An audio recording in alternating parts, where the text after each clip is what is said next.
get anywhere with this. I actually want to have this conversation. But Sam, Well, you should tell the asshole not to be using profanity. yeah. Let's keep it civilized. Let's keep it What civilized. Hang on a second. in the day? Hang on. Please. Stop. My friend, he's an old man. Calm down. Okay. Oh my God. Stop cursing at each other, please. Please, for the sake of month of Ramadan, please. Sam. Bro, these are Islamophobes. They don't even. Okay, all right.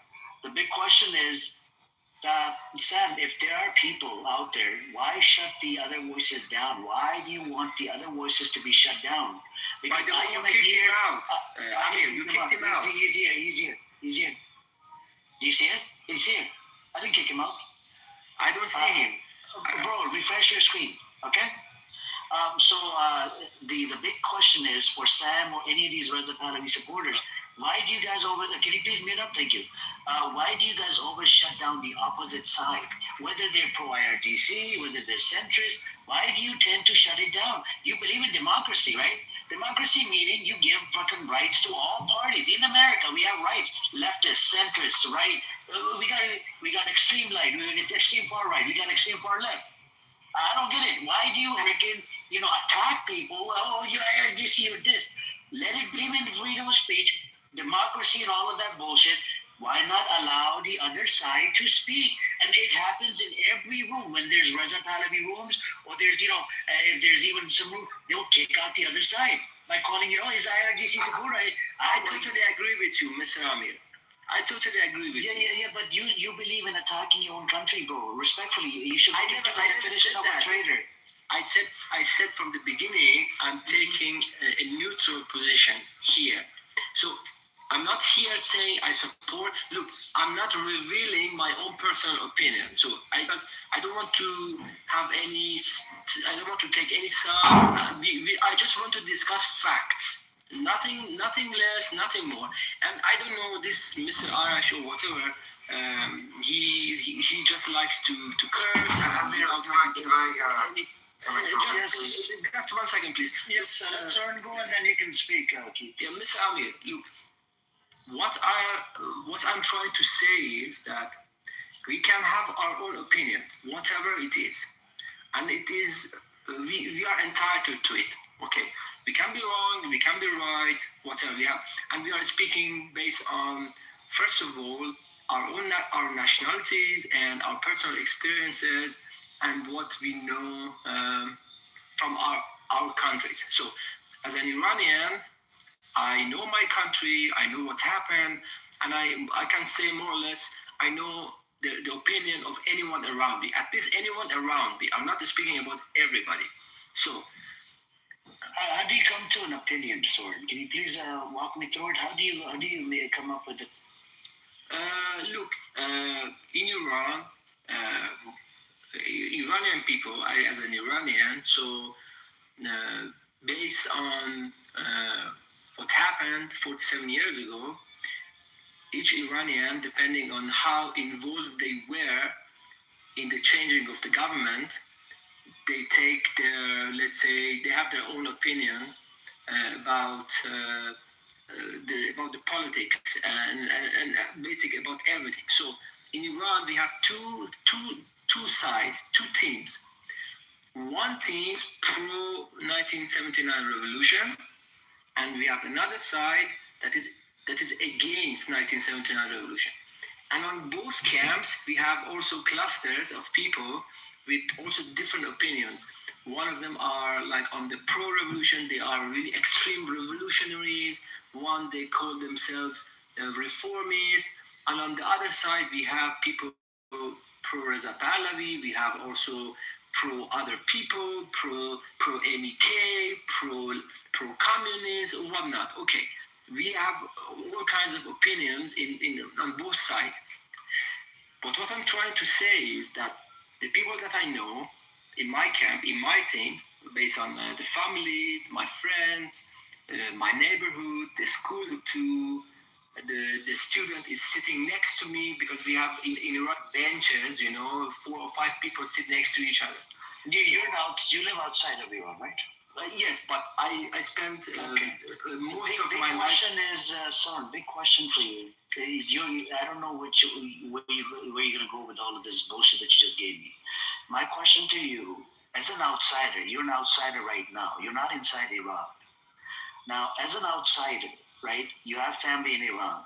Yes, my Provide me one time where America did the attack, did the regime change without killing civilians. Yeah, of course, it never happened in any war. Okay. So I- when you support outside country to attack your own country, that's actually a definition of a traitor. Okay. I didn't say I Okay, support. no. You literally came in here. You started going on a monologue, right? Oh, Amir, it's gonna come out and it's gonna happen and this is gonna happen. I said, Yes. what are you trying to I say? said But that, yes. I asked you a question: are they going to win or lose? You could not give me a straight answer. You went on a freaking 5-minute long monologue. I'm And you said, answering yeah, they're gonna lose, and in the next few days or whatever, blah blah blah. But that's all speculative. You don't know for a fact. Okay, if let's say we talk about two possibilities.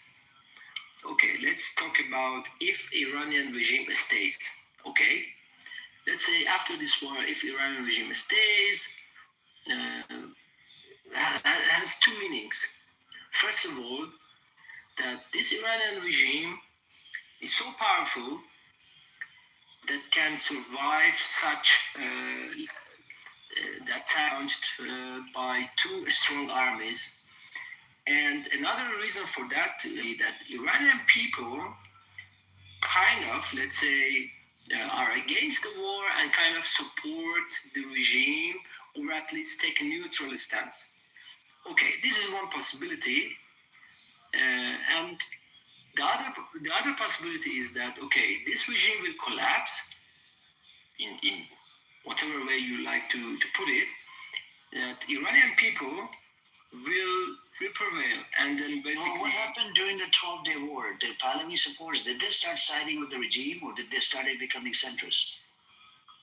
I'm not talking about any. No, I'm any asking group of you people. on the past record. During the 12-day war, did a lot of Raza Pahlavi supporters change sides? Well, I refer you to. The answer is yes. I'll give you. There's a Israeli, even the Israeli channel. I actually watch it almost every other day. Which one? The ILTV. Okay, you should watch it. They have. Even though I hate the disgusting Zionist criminal state, I watch their news because I cover the Israeli news. I cover what's happening in Palestine, whatever. When I look at it, the analysis that was done by some of these people, right? They're professionals, whatever. Do you know what they said? What? They said Israel and America is scared of, the unity. And we're scared. What scares America and Israel is, let's say we do the attack, right? People that are speaking up against the IRGC and all of these people, they'll start siding because they'll see their own people dying, getting killed by who? By the outside entity. And this was after the 12 days war, right? Yes, they're very nationalistic people in Iran. Whether you like it or you dislike it, they are very nationalistic. Okay, I can answer your question. I don't need to answer. That was just a statement. I don't need your answer. I don't want to hear you bullshit anymore. You're just the number one bullshit guy on this app that I came across on a free app called Clubhouse. After 12 days war, of course, Iranian people did not go on the street. Raza Pahlavi supporters, they started siding with the other side. Even those Pahlavi supporters did not go on the streets, regardless of whether they sided or not. Nobody went on the streets. That's one for sure. But, that shows unity. Okay, let's say that shows unity. That shows massive nationalism. Yes, okay, I agree with you. But in Iran, we have, let's say, a part of the society, we call it, let's say, a gray masses. I mean, for the lack of better words, we call them gray area in the society who are usually neutral, and we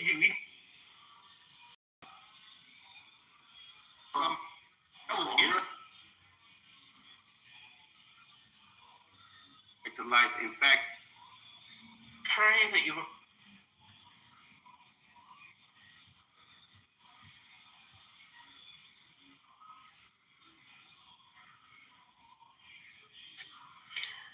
Now they have a completely different belief after seeing.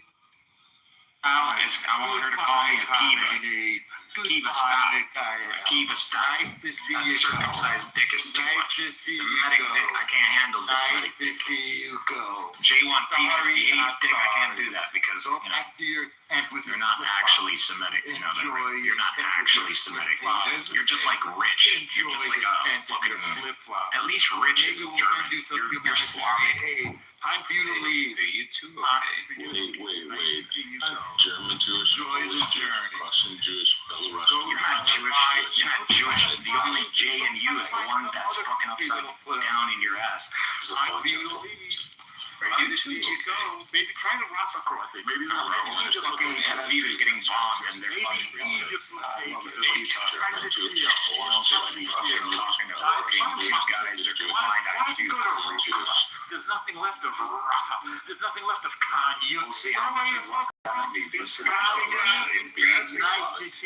much is left of Tel Aviv. I mean, they already got billions of dollars. Enjoy your Singapore now. You guys were always talking about how Gaza needs to become a free Singapore. parking in Gaza. We're gonna get a Singapore now. Thank you for the deconstruction. Thank you for deconstructing for us. As it deserves. The genocide You're out of breath so long, you're out of breath. Breathe. You're dying. You're dying on mic. You're dying on mic. You're dying like IRGC. More money for Hezbollah. So Norman's betting this time that we're gonna see the end of the regime. God. Are we sure, Norm? Iranian genocide. Because you were saying that on October 7th. Hamas is going to be gone. Hamas is still around. Houthi still around. Hezbollah still around. Iran still around. Operation Rising Lion. All gone. And I'm not sorry to be. If I type in on Google, is Hezbollah gone? The beautiful Persian people rising up. Persia will be free. Okay, so they're going to do it this time, not like the 12-day war, right? Not like 7 months ago, right? He's done. You're all right, hopefully everybody heard Norm. You want to bet on this, Norm? Since you have so much money and you're part of the Slow-Mo's gang. breaking news. Oh, go ahead, bro. Breaking news. Breaking news. Ron hits. I am delighted to see you. Operation Epic Fury. Just louder, Jack. Just louder. He's not gonna shut up. Hey, can we just get this? Let's see if we can give Norm a stroke tonight. Wasn't that like an explosion? Cruise missile. I mean, I'm sure we can do it. Jack, what's the breaking news? They hit the Fifth Fleet, the naval fleet in Bahrain, bro. Yeah. Crazy ass shit. Anyway, man. The savage Shia. I don't know what they hit the base. You're a kike. Don't talk about the Shia. You're a kike. The psychopath. Wait, does somebody have breaking news? Go ahead and say they hit Bahrain. They hit Kuwait. They're gonna say Qatar. Yep. Well, because they're psychopaths. he's They don't know what to giving you do. the typical runaround. That's all true. Right, guys, 100% true. Iran, You know that, 100% true. He thinks he's fighting in Israel right now. He thinks he's the fucking interceptor. Norm, you're in Brooklyn. I'm not in Brooklyn. You're not in downtown Tel Aviv. You're launching your interceptor blocker. I'm not even in the United States. Yeah, you're not exactly. So calm down. You're not overworked missile interceptor. Norman explosion in Abu Dhabi. We should have done this a long time ago. We should have done this a long time ago. Now you're done. Nobody to fund your stupid terror. Thank you, Netanyahu. Thank you, Netanyahu.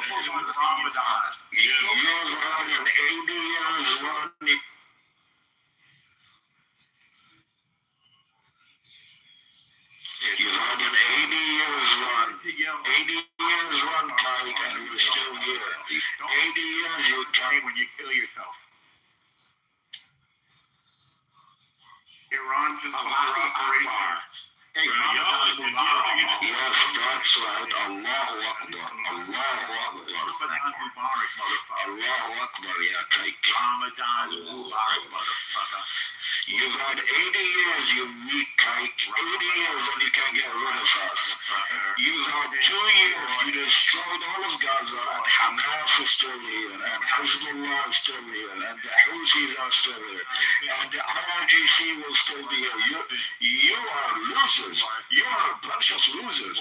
If we had the support that you get from the Americans, we would do wonders.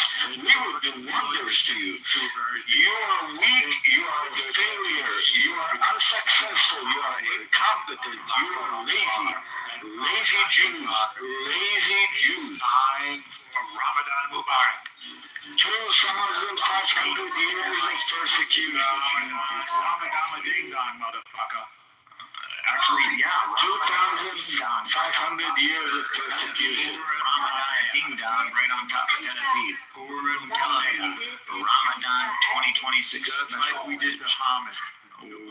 We are literally rocking Tel Aviv. Iran is rocking Tel Aviv. Iran is rocking Tel Aviv. You're gonna, all y'all gonna meet Akiva very soon. I promise y'all. All y'all gonna meet him. There's gonna be a lot of Israelis that are gonna meet Akiva soon. And guess what? You know Guess what? Guess what? And this is before the Sunnis even show up. Bibi was literally crying on national TV, calling and appealing to the Sunni axis. Why is Bibi appealing to the Sunni axis? I thought Turkey was the greatest enemy. I thought Turkey and Syria the greatest enemy. Bibi on national TV in the first hour, in the first moment, seconds of Tel Aviv being hit, he literally said, it is time for the Sunni world, the Sunni axis, to take out or to take out Khamenei. Why are you crying at our help? I thought you got it with the United States. What happened? Why is Tel Aviv getting bombed? I think these are real questions that deserve logical answers, Norm. They don't deserve your retarded filibustering. If you can't think, if you think just yapping out English words somehow is allowing you to save face, it doesn't, bro. I feel bad for you. It's like it's over and over again. And the dog just keeps on barking. You know, some of those keep on barking because I can do this filibustering shit all day and I can actually build up and make constructive sense. And I can talk shit while I'm doing it. It's like, Norm, in what you just said, this is what you just said. You're too old, bro. You're too old. You're not going to be able to keep up with my processing power. And you don't have any processing power. You're a retard. You're a retard. Post-traumatic stress disorder. You're a mental patient. It's okay. I got the stress reliever right here. Fine. I got the stress reliever for you. Go lick your wounds in the psych ward. Take your medicine. Take your medicine, you mental patient. Come on. Go ahead. Open up. Time to take your medicine, Mikhail. Time to treat your depression. Time to treat your mania. Time to treat your post-traumatic stress disorder, Mikhail. Alright, this is not the Norm show. Guys, one at a Come time. on. Grandpa, you're gonna be dead in less than 5 You can years. do it, you mental I swear by Allah, you're gonna be dead in less than 5 years. You're gonna be in the ground, and I'm gonna look up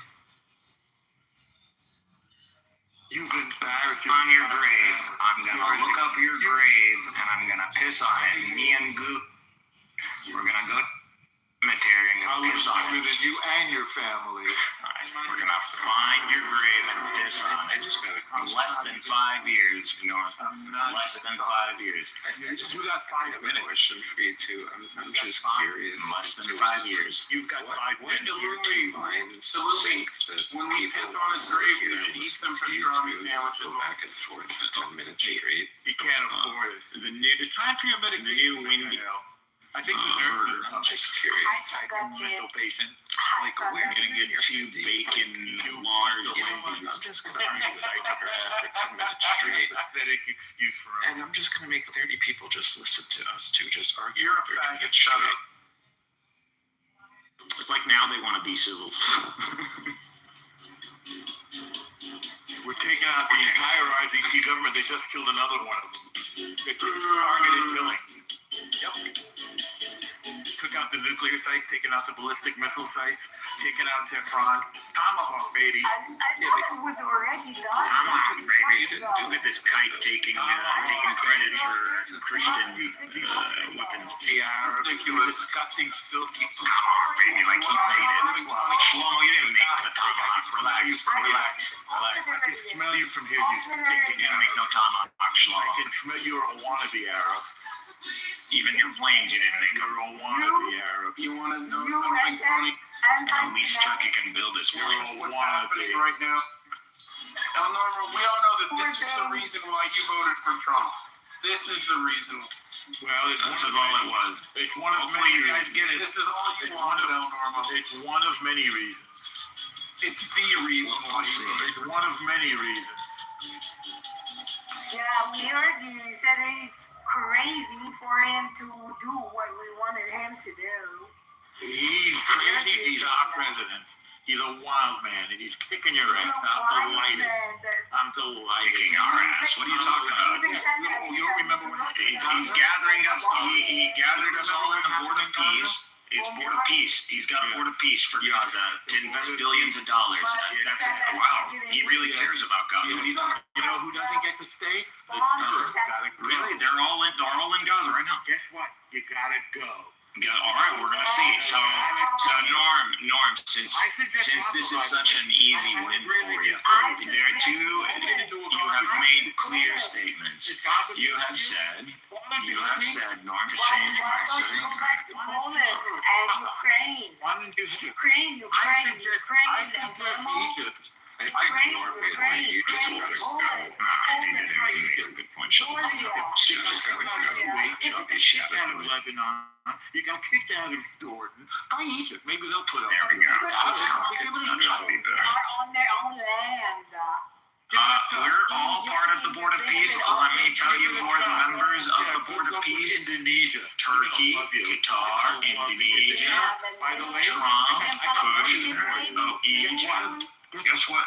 Guess who's the last to join the Board of Peace? Netanyahu. Israel was the last to join it. And they rejected it at the beginning. So the ones who are dragging their feet are Israel and Iran. Not be leaving Gaza. Iran is being forced right now to join the Board of Peace. You can't have an intellectual conversation. Like, he just wants to talk shit, and like, I already proved I'm a better shit talker than you. I'm a better shit talker than you. Like, I don't need to hear. I'm just gonna do it with a PTR, bro. I'm just gonna do it. I'm Israel outside, Mikhail. I'm Israel Thai because I'm Israel. I'm Israel. Integer Amalek. I'm Israel. I'm J1P58. You're fucking R1A Slavic smut. That's what you are. You're R1AQM Slavic mix in a blender, bro. I'm J1. Look how bad you white people are. You got this guy. You got what's his name? Rich, pretending to be J1. He wants to be that which he calls a sand nigger all the time. And we got Norm also, who's a Slavic mutt who wants to be a sand nigger as well. So it's just weird to me. Why do two white people want to be sand niggers so bad? R1B. And Norm, how can you be white and I'm whiter than you? Like, how does that work? Like, how the fuck did you get that lottery ticket? Try Rafa. Do you like Egypt? Try Egypt. Maybe they'll take you. Like, why do I look whiter and more Semitic? Like, why? Because you're a wannabe. You're a fake. Yeah, you're a fake. Why am I so Jesus looking? Like, and why are you so goblin looking? Like, I'm confused. Why are you such a goblin looking motherfucker? I seriously deleted that, but my AI still has it. I'm not fine. Never will. Ukrainian, Georgian. There will never be a Palestine. just now, Norm. Now we have eliminated the only Let me see where the goblin was. Now we have eliminated the only possible rival. The great Iranian genocide regime has fallen. The Iranian genocide regime has fallen. Good night, Khamenei. Good night. Good night. Sleep well. We want him to kiss Erdogan's ring. Yeah, Ramadan Mubarak. Right on Tel Aviv. Ramadan Mubarak. your body. Ramadan Kareem. Enjoy your Ramadan. Enjoy your iftar. Makes a great point. Enjoy your iftar. There are Enjoy your Ramadan. Saudi Arabia. Ramadan. Tel Aviv. Bye, Ramadan. Tel Aviv. Time for Purim. Time to celebrate. Yeah, you're celebrating right now. You're celebrating right now in Tel Aviv. It's getting bombed. Tel Aviv is getting bombed. You know, bomb means getting destroyed. Landed. Because we Actually, they have. Actually, they have explosions in Haifa and the ports of. Literally, it's live, bro. I'm watching it live. Literally, hop on Al Jazeera live. Stop living in delusion. Dude, every time, this is why you don't bet money, because you have been proven wrong every single time. $1,000, motherfucker, whether the regime falls right now. $3,000, $5,000, $10,000. I swear to God Almighty, I'll wire it right now. $10,000. Take it, bro. Take it. You're so confident. $15,000. $20,000 by my Lord Almighty. I will wire it right now. 20,000. You're a pussy. You're a pussy, Lord. You're a pussy. You're a pussy. You're a pussy. That's what you are. You're not confident of what you're saying. You still think this is pre-October 7th. You're running some propaganda campaign to keep the goyim all under the no, or under the rock. They're all out of the rock. They all hate you, Shlomo. They all think you're the scum of the earth. You don't see the viral videos of Israelis going all over the world in Brazil. I'm Israeli. They literally pushed it. I don't know where. They were drinking 40s. And then they got punched in the face. Ramadan Adam Tank right on top of Tel Aviv. Norm Ramadan Tank right on top of Tel Aviv. Look at all those rockets. Here, it's live. Here, let me show you. Let me show you. Time to get the fuck out. There's 4 fuel tankers that just took off from the airport. I thought you said the airport was full. There you go. And boom. Finished. 4 KC-46s took off from the airport. Look at it. I'm watching them on live radar right Shut now. the fuck up, live. What channel you watching live? Name the channel. Live radar. Live radar. I'm gay rich. I'm a sand nigger. I'm a sand nigger like you. I'm a sand nigger like you. God damn, you're dumb. You're a Shabbat goy. You're a Shabbat goy. You're a Shabbat goy. R1B mud. You're an R1B mud. R1B mud. Mikhail, I thought you said because I know it gets on his. Oh yeah, I forgot. Our kids are half just blowing up in Tel Aviv. They're jungle niggers, aren't they? You know your kids are gonna be called by jungle niggers. Your kids are gonna be called jungle niggers because of it. They're gonna be called jungle niggers. Took off from there. Hey, Rich, they're gonna be called How did they blow jungle up the niggers. airport? Remember you said just Your kids are half Iran just Filipino. blew up the airport in Tel Aviv. You white supremacist piece of shit. There was Your kids are half Filipino and you're going to act like a white supremacist on this app? How dare you? You're going to be a betrayer of the white race and you're going to fucking talk the talk that you talk?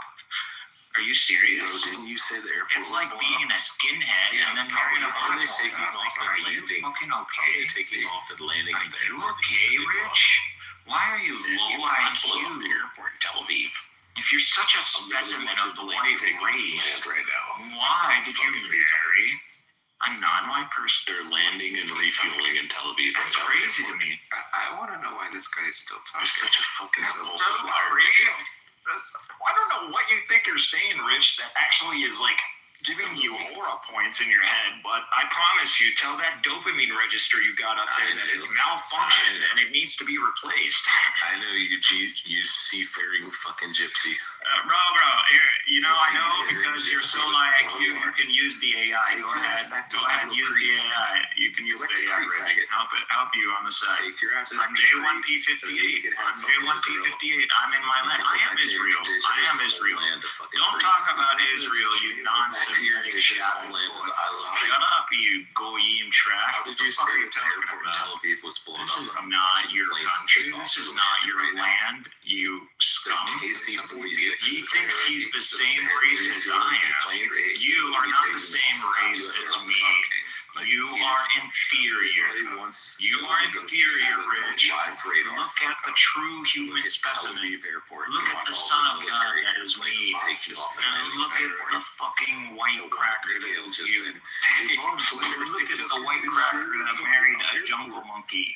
This is literally look.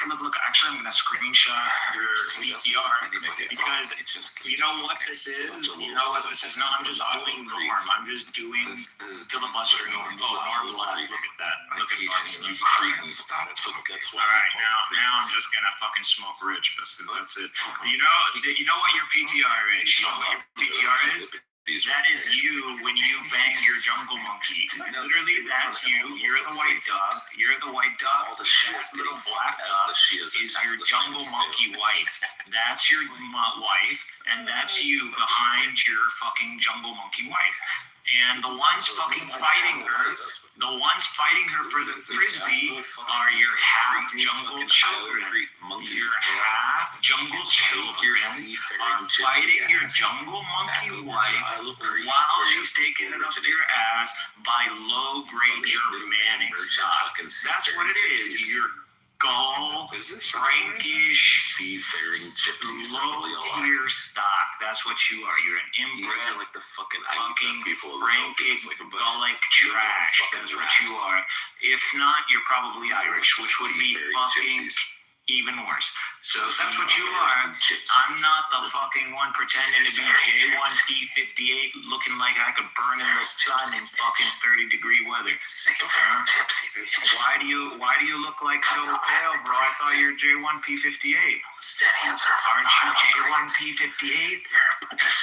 Now your children are even less Semitic. They can't even fool themselves in the mirror. They can't even believe their father's delusion. I don't even know how their father believes the delusion.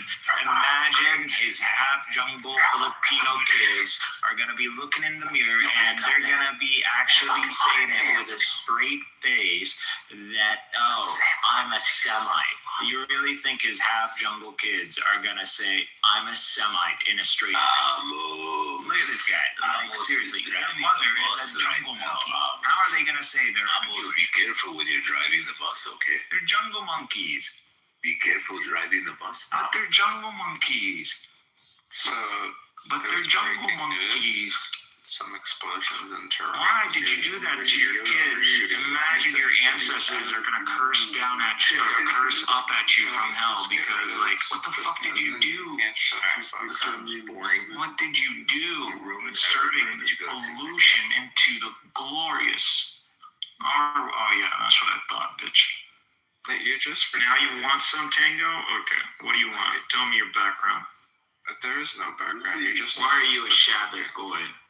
You're just obsessed with talking. Why are you upset that I'm talking, bitch? Because you're slightly autistic and retarded, and how do you assess who's autistic and retarded? Because you don't know how to have a dialogue. Is that your subjective low IQ? Is that how you measure that? You can't have a dialogue going on. Okay, let's have a dialogue. Just pick the topic. Pick the claim. The claim is that you're autistic and retarded and you love to hear yourself talk. You're just a shit talker. Okay. So your Shabbat boys coming to the rescue to two fake senators. Okay. All right. I got you. Just hearing himself talk. I got you, bro. You just take a breather. Just take a breather. I got you. Smoke a cigarette. Take a breather. Why are you hyperventilating for some goys?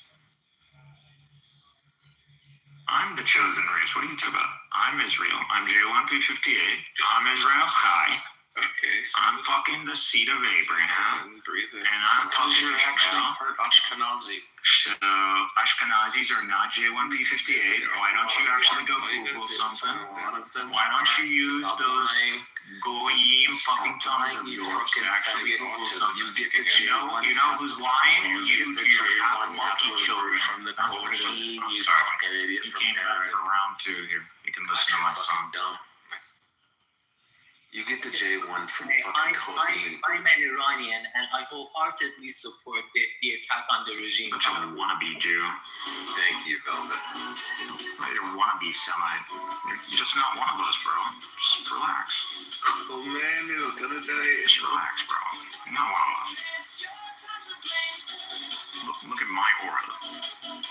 You look like you fucking came out of a A4 printing You're machine. such a fucking loser, Mikhail, and you know it. That's what's sad. It's not like you're oblivious to it. You know that you're a fucking Jesus. You're a complete fucking loser of a fucking human being.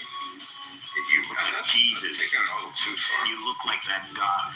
No, it's not too far. He's got fucking PTSD. Do you have a canine fetish? Is that what it is? Mental health fucking You have a problem. furry thing. And he's a fucking. Is that why you married your wife? Yes, exactly. You don't have an Asian thing, right? Just remember, Mikhail, you were an absolute Usually it's the fucking white loser. Can I thing for it? Mikhail, Must be low to you the should white. take your service fucking pistol that you got from the fucking army, and you should stuff it in your mouth and squeeze the trigger and meet Allah. It's so bad, dude. When a first world white man No one will miss married, you, I promise. Filipino, Maybe Amir. what do you say? Maybe Amir will miss you. And I couldn't get a white woman. I couldn't get a Hispanic woman. I couldn't get a Christian woman. You don't even have a woman. You're a fucking faggot. You're a well-known fucking faggot on this app. Imagine You're you're a religious extremist.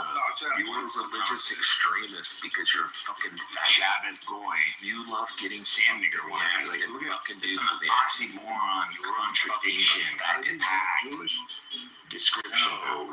Well, I mean, he probably is. His It's people just were like forced to really be bad. Like, how do He's you Palestinian. get to He's that pretty much a Jew. level of cognitive dissonance? He's Palestinian. He's pretty much a Jew. I want to understand, But he's I really also want to help you out, flaming Rich, since you're back on the app. And I feel like with AI, Illumi is a flaming try homosexual. to write He down loves guys. everything He is that the brain deep-seated has fucking afflicted you with. homosexual fucking And thoughts and the tendencies. AI could make sense of it So and he help you becomes a construct fucking your religious thought extremist. process.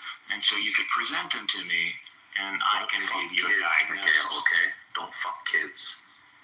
You fucking Huh? dirty You're Muslim. half monkey kids? I can't hear Don't you. fuck kids just like your fucking prophet did. You're half monkey kids? Your prophet used to fuck kids. Oh, your half monkey wife? Do you remember when Oh, no, Muhammad your used to go? your do you wife is remember- full monkey. I forgot. Hold on, I got an idea.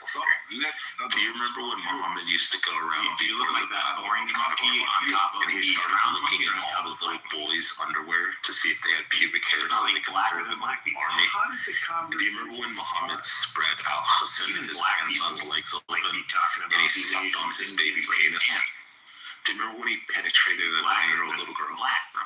Do you remember when Muhammad They need to Aisha make a new said? category. Remember when Aisha said Black people get Muhammad way went too down to like. the I mean, river look at legends. and he was down there That guy doing could pass for wudu hero. and doing his That's prayers black, with a young boy? Black And when he came back up, Aisha said that she had to clean the cum stains off of his clothes.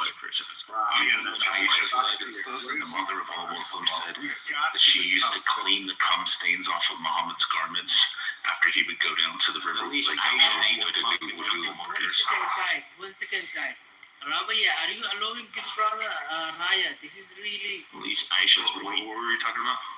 Raya, are you allowing this brother? This is not good, bro. This guy is You cursing married a jungle monkey. our religion. And then you Let the feed your kids with Let jungle the monkey Somali DNA. speak. Let the Somali speak. What is the KKK gonna say about you, Rich? Make They're a gonna revoke your let the membership. Somali speak. Jeez. That's Shut up. Shut up, you boy. You don't tell a Semite when to stop talking. He has Somali brain. He has Bro, I'm a Semite. It doesn't matter if he was from fucking You guys Mars. hate him. No. I'm a Yes, Semite. I hate him. I'm You a guys son call of them God. slaves. Shut up, you son of man. Remember, you call the blacks Shut up, you slaves. son of man. Just like Muhammad used God to. sent me to show you, son of man, how Yeah, to you're getting be a son shoved of right God. now, motherfucker. Your whole You entire wanna be fucking me, little bro? group's What are you getting talking fucked about? by Okay, face bro. Deny You're right first here. to say Hey, he's prove next me bitch. wrong. Prove me wrong right now. And deny that you're claiming to be J1P58. You're such a fucking Dude, just stick to the You're point. such a flame. Deny that you're a J1P58. It's so obvious. Deny that you're a J1P58. Deny that you're a Let J1P58. me ask you. I want to ask you a genuine question. Are you a top? Deny that you're a J1P58. I'm Like, picturing look you how at the top. easy I make it for people power to top. defeat me. Like, all you have to do is Like, just you gotta be say, the dominant one. no, I'm You not a gotta be the one bending the dude J1P58. over, I will stroking his anus. literally lose. Just Like, pull I out will the look anus. really bad if you say no. So tell us, white my guy. God, Tell us, white guy. you're such a fucking loser. You Tell got us no why, wife, guy. no kids.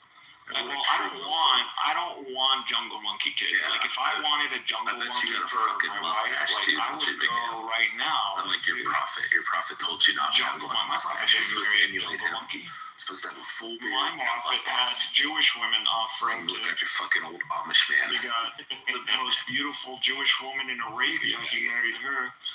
And that's after he killed her father, and she wanted her to get married. Just remember, everybody's on He Israel's wanted side her to right get now. married to him. Those Congressman people back then, Israel's they had side. honor even in Fucking their UAE, demise. Saudi, Syria, But Lebanon, look at you. Iraq. They're all Someone on who's Israel's like side. a wannabe Aryan, Israel's winning. Semite. Like, I don't know what's going on with you. All that Miguel. You actually believed in this Ashkenazi white Anglo alliance, and somehow you deluded yourself that you're part of both worlds. Oh, how did you do that? This is like watching the Super Bowl. I don't know what kind of logic that Dropping is. on each team. All you have to do is deny that you're J1P58 They're just an idea. and just accept that J1P58 is the chosen people and you're not part of the chosen people. Can you agree to that? Oh God, it's so fucking awesome. Why can't you deny something? Like if I told you, are you A1B1A, which is West Africa, Amazing. you're going to say, no, I'm not. So can you deny that you're J1P58? God bless the United States. So he's not going to deny it. What is that proof of? I'm going on This is a another white man that George literally Orwell. believes he's a saint. How many times I'm I've only using walked this into a term and Miguel's just sitting none of you there pussies talking. end up reporting me. You Doesn't was a matter. true sign of somebody who But has mental because fucking he health uses issues. that term. When you And he enter keeps into a room calling and the person sitting there J1P58 talking people, to themselves, Semitic people, this term. they literally And rant like this. it's very interesting because he wants to be J1P58. He actually claimed several times, and I have it on recording, that he is J1P58. Hours. And I'm J1P58, so that means he's claiming to be the same race as me. So I got a race Even when I switcher leave, here he'll keep talking. who's running around my people and claiming he's one of us. Like, even though this guy's a white supremacist, which is weird, because this guy would make fun of black people.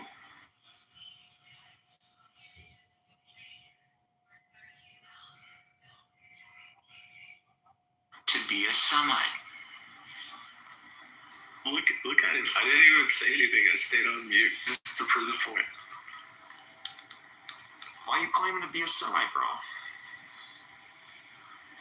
Dude, it's a clubhouse. Like, Guys, just remember this is the person that you all want to take the side of. If you're black, you're Jewish. What, they want to take your side? What is your side? You can't even elaborate. And you can't even articulate your side, bro. Tell us what your side is. Maybe you might convert us. issues. You can't even Hey, fucking how about you convert us in think the anymore Holy for Spirit? yourself. How about you tell us about your truth in the Holy Spirit of Christ?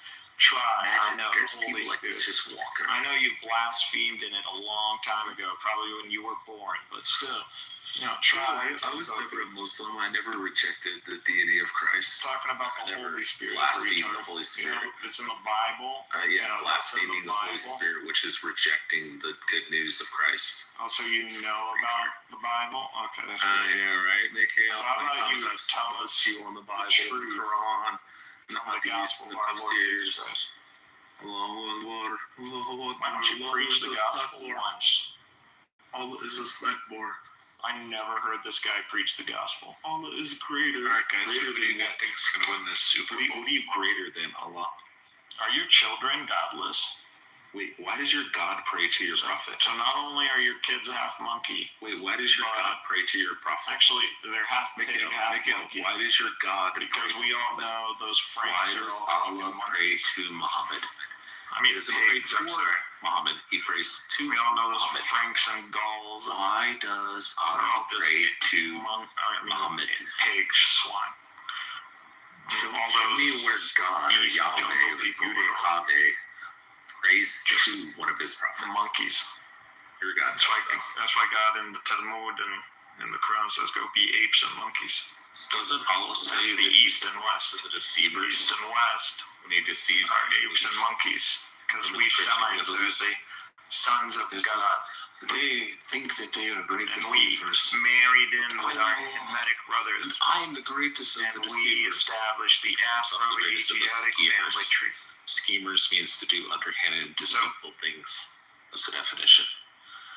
So your God's Our literally calling himself the greatest Are deceiver. all our brothers. So all the Africans should be joining us with us, which they already are. I mean, 50%. Hey, look at communists this year. So they know And you to choose to stop follow marrying the like kingdom of 7-year-old or 80-year-old though. That's wrong. No, he fucked a 9-year-old. You fucked a monkey, bro. Allah fucked a 9-year-old. Why'd you fuck a monkey?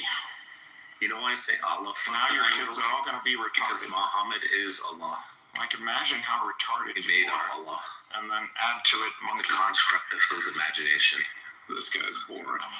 He is so boring as a like you. But he's like, they take shifts him and Norm, like filibustering bullshit. Like they actually think you're not cooking, bro. You're not burning. You're not building. You're not doing shit. What about your God praying to your prophet? So, You know, so the thing what? is, bro, you're not even attacking me personally. I'm attacking you Because personally, people bro. in the chat I'm will too be- whitewashed to be true. I'm not a That's not bomb, fucking bro. right. There's no I'm way actually that Allah white. prays to I'm actually white and Semitic. Go look it up, I'm and they'll literally be like, your "Oh, shit. shit." You wish you were Religion me. literally has You wish you were me. You wish you were J1P58 white. So you literally wish you were me. crazy. You wish you were me, bro. Seriously, I'm not even lying, guys. I'm not even trying to trigger him. He literally wishes he was me. Like crazy, man. It's just crazy. Yeah, so these guys want to hear you give your breakdown full now. I think Tango was saying in the chat he wants to hear that. But do you now see like why Rose and me are like this? Because we're built to deal with guys like this. Yeah, you're built J1P58. We get it. Hell yeah, bro. Just like Toyota. And what are you, man? R1B U152. R1B, I mean, Italians, they got J2, J1, R1B, and E, so they're practically family. So.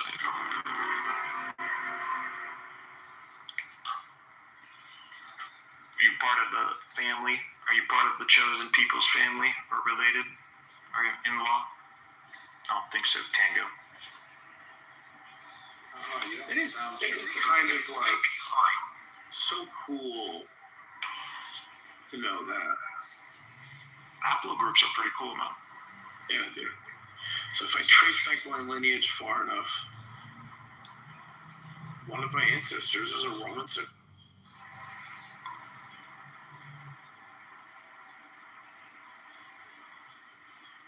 Yeah, We can trace that actually. Manny, we know the clades and we know the haplogroups for a lot of the Roman lines. And you know, if you're R1B and you can trace back to the... Yellow, bro. Let's go back to Prince's room. Yeah, we already fucked up Norm and the other guy. Y'all don't even put up a fight, bro. Yeah, go away. Shut the fuck up, dog. You need to just go. Shut up, dog. Why? You're like, you want attention too? Like, really? Why? At least give me a fucking target to shoot at. Just go. You know, I'm trying to figure out how that doesn't score a W in your head so you don't Just leave click this your room EP. more delusional than before. Just go relax. Go. I'm relaxed, bro. I am playing with my PP. You want to play with my PP? I think you should do that. Okay, but that's what I'm doing. Do you have any recommendations? That's a What are the recommendations? When did that start? The PP point. When your mother touched it. I was being serious, man. I am being serious. For some people, they can't stop touching it. She just touched me there, and I can't forget about that touch. I try to replicate it all the time, but I'm just not getting that right chemistry. Can send me like a text or something. I don't know, man. You do stand-up comedy or something? No, I'm just high. Yeah, but everybody's high. Okay. Is Tango high?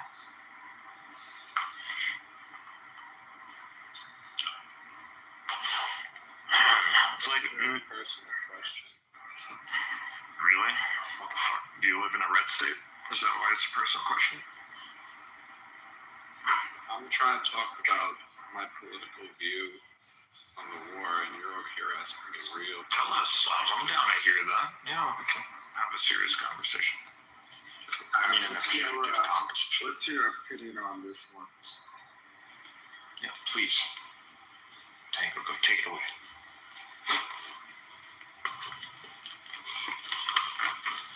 Almost. What's going on in here? Tango's about to give us his opinion on this round of escalating tension in the Middle East. What's in the stars? It's quite obvious. How about you going back, for example, every major conflict the U.S. was in, when it concerned the closing sector. Like, for example, Uranus and Gemini, right? One thing I'll say is that, like, Bitcoin, right? Bitcoin doesn't have aircraft carriers. You know what I'm saying? Everybody knows Bitcoin. Yeah, well, let's say, like, I was thinking, like, our money is backed by fucking missiles. That's just what it is. No.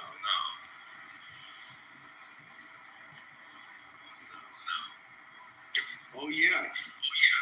No, he's correct. Right. What? What did The he say? economy is largely based on war. Well, not just war, that, like, you know, people sit here and go like, oh, Bitcoin is like this distributed currency. Like, it's like, it doesn't have an aircraft carrier that can just go shoot you. Okay. So that was A. So Tango just told us about his anus and Gemini. Yeah, Uranus. I mean, you know, Uranus and Gemini. I thought that would be personal, but I guess you're open to sharing. Here's Gemini, the U.S. is a major conflict. This includes the Revolutionary War, the Civil War, World War II. And I'm crazy. Uranus is set to return fully in Gemini in April 2026. Oh, wow. Wait, Tingo, your mic is really low. What are you saying about the Civil War and blah, blah, blah, blah, blah? I said, most people are so stupid that they don't understand that these patterns are cyclical and we're run by societies that follow these cyclical natures. So, for example, Uranus and Gemini. When Uranus enters Gemini, U.S. enters major conflicts. This Oh, yeah, I was includes talking about this earlier. the Revolutionary War, 1774 to 1782, Civil War, 1858 to 1866, World War II, 1942 to 1949, and Uranus is set to return fully to Gemini in April 2026. See, y'all, I wasn't talking out of my ass when I was saying that shit. What are we seeing right now? The beginning of potential wars. Pluto returns, right? The U.S. is completing its first Pluto return. Happens every 248 years, right? So, yeah, enters in the stars. Everything is cyclical. And they pass it all down. And us peasants, we forget it all because we're just stupid fucking peasants. Would you be open to the idea that God is really trying to press humanity? Because in the last Would you be open to the idea that we're like 10 deviations away from God, and the way we're creating AI right now and we're worried about it becoming life forms is the same way that we were created and captivated and put in this little box? Yeah, sure. I guess so. But my point being is... what do you mean you guess so? You didn't process the thing you just said. No, I did process it, and I'll incorporate what you said. But since we're talking about God, right? 2 world wars in 100 years. I think we can get a third one before 150 years. That's why I'm thinking, like, I don't think people take this time period as seriously as they should, because it's really like God is trying to kill us. No, I don't think people I don't think people just follow the patterns. I think the patterns are. The problem is a lot of these patterns are longer than a lifetime, right? So when these patterns are longer than lifetimes, and let's say you're a society that's aware of these patterns, or let's say you're a society that created these patterns or influenced these patterns, because similar to a corporation, when people die, corporation's still there, it's just passed on to a new member. So when you have a structure like that, and you remember that you're just a basic ass peasant, and you really know nothing, then you really start to understand. Yeah, I mean, okay, so how many lifetimes do you think passed, right? Like, let's say I say our God is Christ. That's 2,000 years ago. That's only 20 lifetimes. That's only 20 people living out 100 years lifetime. So, like, not that much time has passed, like, whatever we were in 1 AD is kind of what we still are. It's roughly 20 grandparents ago. That's it. What's the implication? Implication is that, well, to address what you were saying, like, this is a long-term, gradual, like, shitfest that has been accumulating over the centuries. That could be true, but it's only 20 people that we're in front of, right? So it's mom and dad, 100 years passes, then another mom and dad. That's all you're talking about. You're talking about 20 families worth of living. Yeah, but it's probably closer to 40 families. Average age, expected death is closer to 40s, okay. 50s. So that's kind of interesting that you brought it up. So it's like, if we're only 40 families removed from the days when we were crucifying people, right? Like, that's pretty close family-wise. Like, oh yeah, my 40th cousin was a shithead 2,000 years ago. It's not unusual to think that, like, hey, we would all still be shitheads too.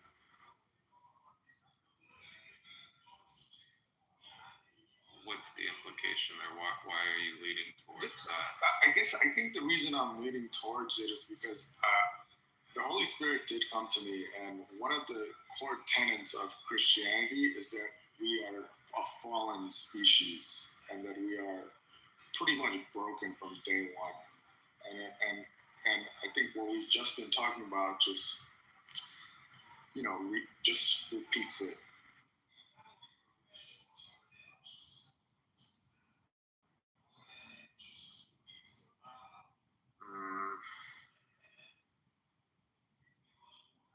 Let me ask you this. Do you agree that there should be structures in place to keep order? Yes.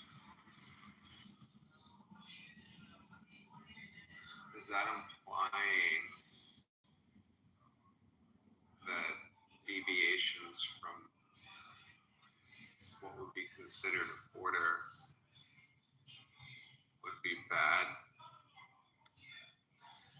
No.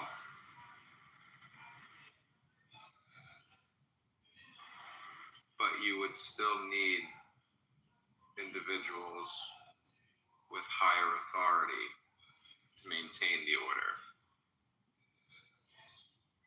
Yeah, so you're gonna get tricky real quick, because like I'm not getting tricky. I'm just basically outlining as above, so below, and everything repeats itself. So, for example, you can easily, just as I'm applying that to the religion right now, the same thing is going to automatically be applied to AI right now, because we're going through the same process right now.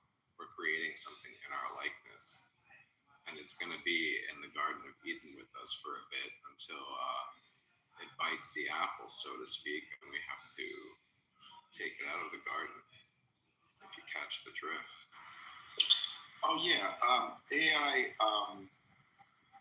I can go in there with you, but yeah, it is. Because if we're talking, if we're saying, right, okay, that God created this reality, and if we're like, okay, well, we can easily metaphorically apply this in software formats. DNA itself, right, is 4 letters. That's algorithmically sequenced into a code, so it's literally a living program. We humans studied that. We're like, oh, we can make mechanical computers, which we did. And then we've essentially layered onto that. But essentially what you have is DNA is biological programming. Each species is a different type of software, right? The chemicals, the fundamental building blocks used is the basic premise for the operating system that we call reality.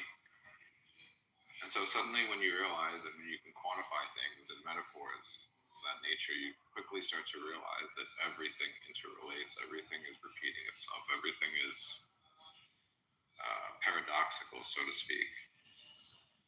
And it's a mind fuck. Are you hearing this? These crazy Shia have attacked Saudi, Kuwait, Abu Dhabi, Dubai, Jordan, Qatar, and Bahrain. They're out of their minds. They attacked Riyadh. Yeah, They're friggin' insane. I'll get it right. They attacked Riyadh. They attacked Riyadh. There's multiple explosions in Riyadh. They're not trying to bring about the end of the world. What's that? What'd you say? Attacking Riyadh, that's crazy. That's like... They're insane. Well, this is what they always wanted to do because they think they're the real Muslims. Israel is reporting extremely successful, and this is just the beginning. Coordination with the U.S. is going great. These Shia are psychopaths. We should have done this long ago. No, the psychopaths are the ones bombing people. Yeah, that's the Shia. Yeah, that's American Israel. That's Iran. Iran is doing this. Yeah, dude, you're out of touch with reality. No, the stars don't lie. The stars? They don't lie. Well, you're reading your horoscope here? No. So what are you talking about? Talking about the cyclical nature of certain processes. Yeah, let me address what you just said. This is astrology? Tango said something. So, don't you have a fortune cookie or something you could read, Tango? Tango, the thing that I find it very funny that you're mocking astrology, but you guys were so knee-deep in your religious beliefs just before. It's very, faith-based, per se, so I just find it... Well, I'll take religion any day over astrology. Well, they're one and the same, but that's... No, they're not. I mean, whatever. Sure. They're the same, it's just one is correct. But both are recognizing the patterns. So, as humans, we can sit there and talk about an endless loop and patterns and whatever. But again, if you're a person of faith, you learn that this is not the world that you're aspiring to. This is the world you're in. And so you can get caught up in that. You can start to be a non-believer. You can hate God because of all this stuff. But it's very, very, very clear that you're not supposed to be of this world. You're supposed to aspire to a different world. That is correct. I mean, why are they attacking the other Muslims? They're truly apocalyptic. They're trying to make a regional war. This is the end for them. It's completely irrational. Normal. Do you want to know why I think? It's because the truth is the Cold War never ended. I agree. The United States parking real estate over in the Middle East, that has always been a proxy war. So Iran is always going to be a proxy. It's not a proxy war. It's a proxy defense against them. Right. It's a Russia versus U.S. It's been like this for like a decade. Russia's involved. Russia's got its hands full. They've got no economy, and they've just been fighting the weakest country in Europe for like years. You want the real market? It's proxy. We won't know the truth. At least they use their own money, you know what I mean?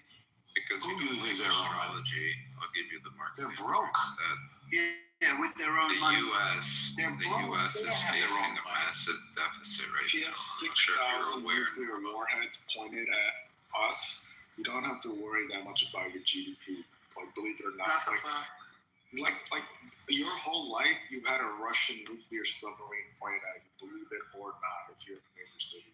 It's not so much about that. I You gon' do, cause see my thoughts, put it in my box and fuck me till I poop, I grab my cock. It's been through a lot, but it still fuck like new, I grab my cock. Yeah, I cock a lot, but deep in his throat, that's how it goes. My dick's off the hardest, 6 to 24. Let me focus, got my ball out, he pulled it up now. We got the bar, dig up in his mouth, that's where we do the stuff. And of course, it's the bill like the herbs is one. When they be woke up, get his butt, cause give this niggas what out in his trunk. Gets him on his lips, hang up in his butt when I speak up. Said my head was fired, he thought I was lying.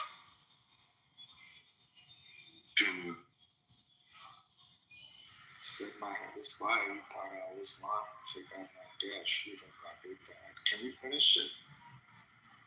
Tango, where I think you were going, the U.S. is not involved in this because we're going to go broke. It's not because of economic reasons.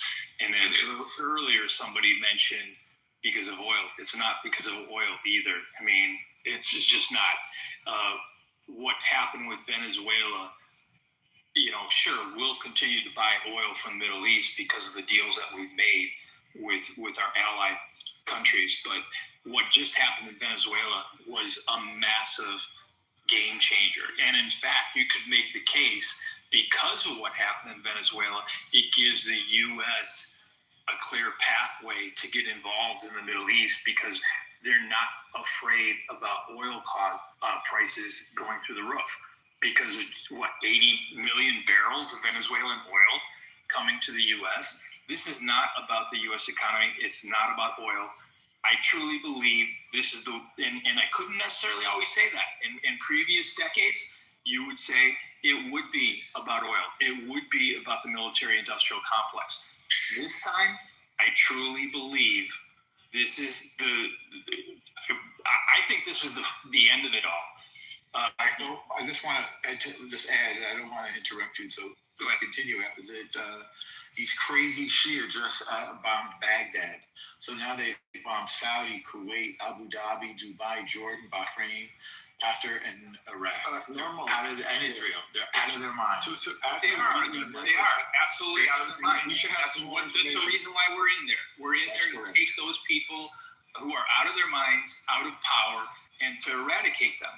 And to be perfectly honest, this has nothing to do with a hatred towards Islam, or it's an understanding that there is evil within that, 100%. And to take it out and to eradicate it once and for all, to be done with it. But what happened to the people that voted for Trump on the basis that he was non-interventionist, he wouldn't find himself? This is not about anger. What happened? You didn't understand Aziz.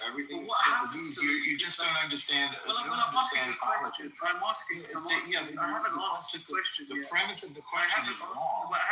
We voted for him to dominate, to flex American power. Because your question is based on a false premise. What happened to the people who voted for him, non-intervention? They vote. No, you're incorrect. They voted for him. I don't want to be part of Aziz. Aziz, you're retarded. Your brain is broken. Are you just going to keep speaking over me? You asked your question, we're answering. So I haven't asked my question. Yes, you did. You said what happened to the people who voted for them for non-intervention? We heard you, Aziz. We heard you, Aziz. The premise of your question is wrong. You're obviously triggered. You don't understand American politics. You voted for Trump's politics, and you certainly don't understand Middle Eastern politics. Right, you voted for Trump. Just listen. What happened? This is exactly why we voted for him. To win wars, to stop wars by winning them. This is exactly right. This is called deterrence through power. This is called deterrence through strength.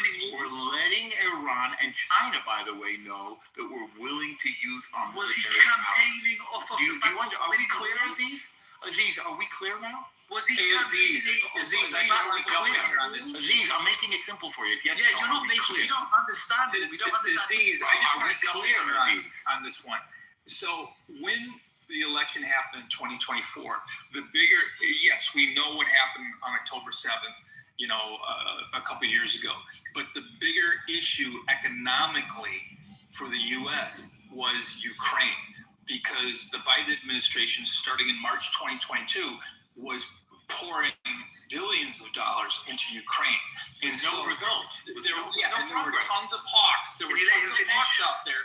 In America, Norm, can you let him finish? Shut the fuck up, Aziz. There were tons of hawks out Can you there. let him finish? Shut your mouth, Aziz. Hold on, guys. Let him finish. Ceasefire. Shut your mouth, Aziz. Grandpa, Come on, guys. Ceasefire. Shut your mouth, Aziz. behave.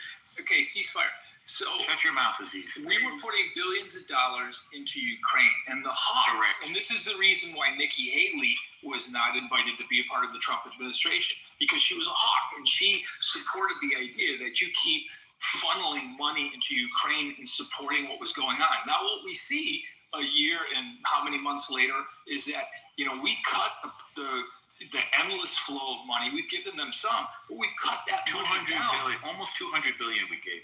Correct. And by doing that, we see that nothing has really changed. Ukraine did not fall. It did not collapse once we cut the money. So most of the rhetoric around what Trump was saying when he was campaigning about war was actually geared towards Russia and Ukraine. It was not talking about the Middle East. But to what Norm is saying, when the opportunity comes to strike, you have to strike. And I'm going to go back to my point. Wait, I have to stop you. Turn through I'm power. no longer worried about oil.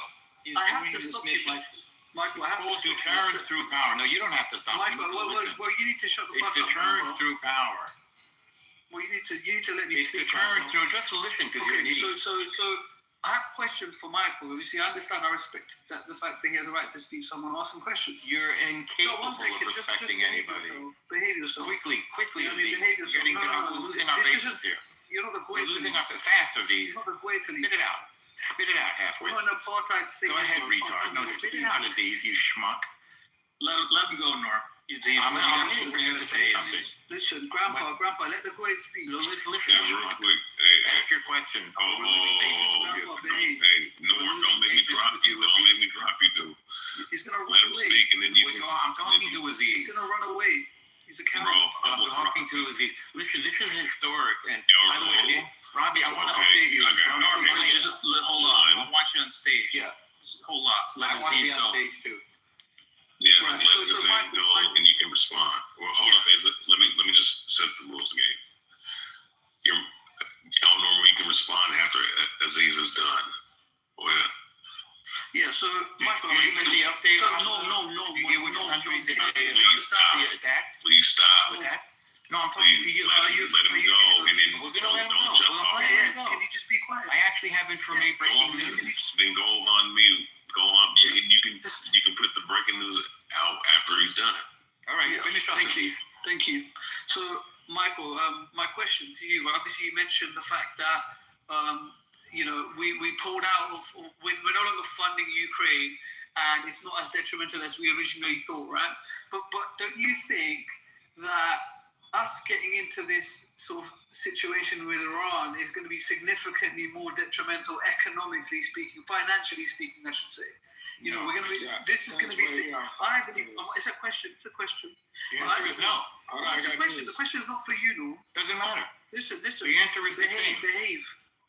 The answer is no. Behave yourself. Okay, so now for the Behave update. yourself. Wait, hold on. Aziz, finish the Robbie, question. you ready for the Can I update? finish the question? Finish You your asked, question. you asked the Norm, question. The answer do not interrupt. Okay, Norm, do not interrupt him again, or you're gonna take 5 minutes. Why? He asked a yes or no I'm question. He got asking his a answer. question to Michael, and I wasn't done with the question.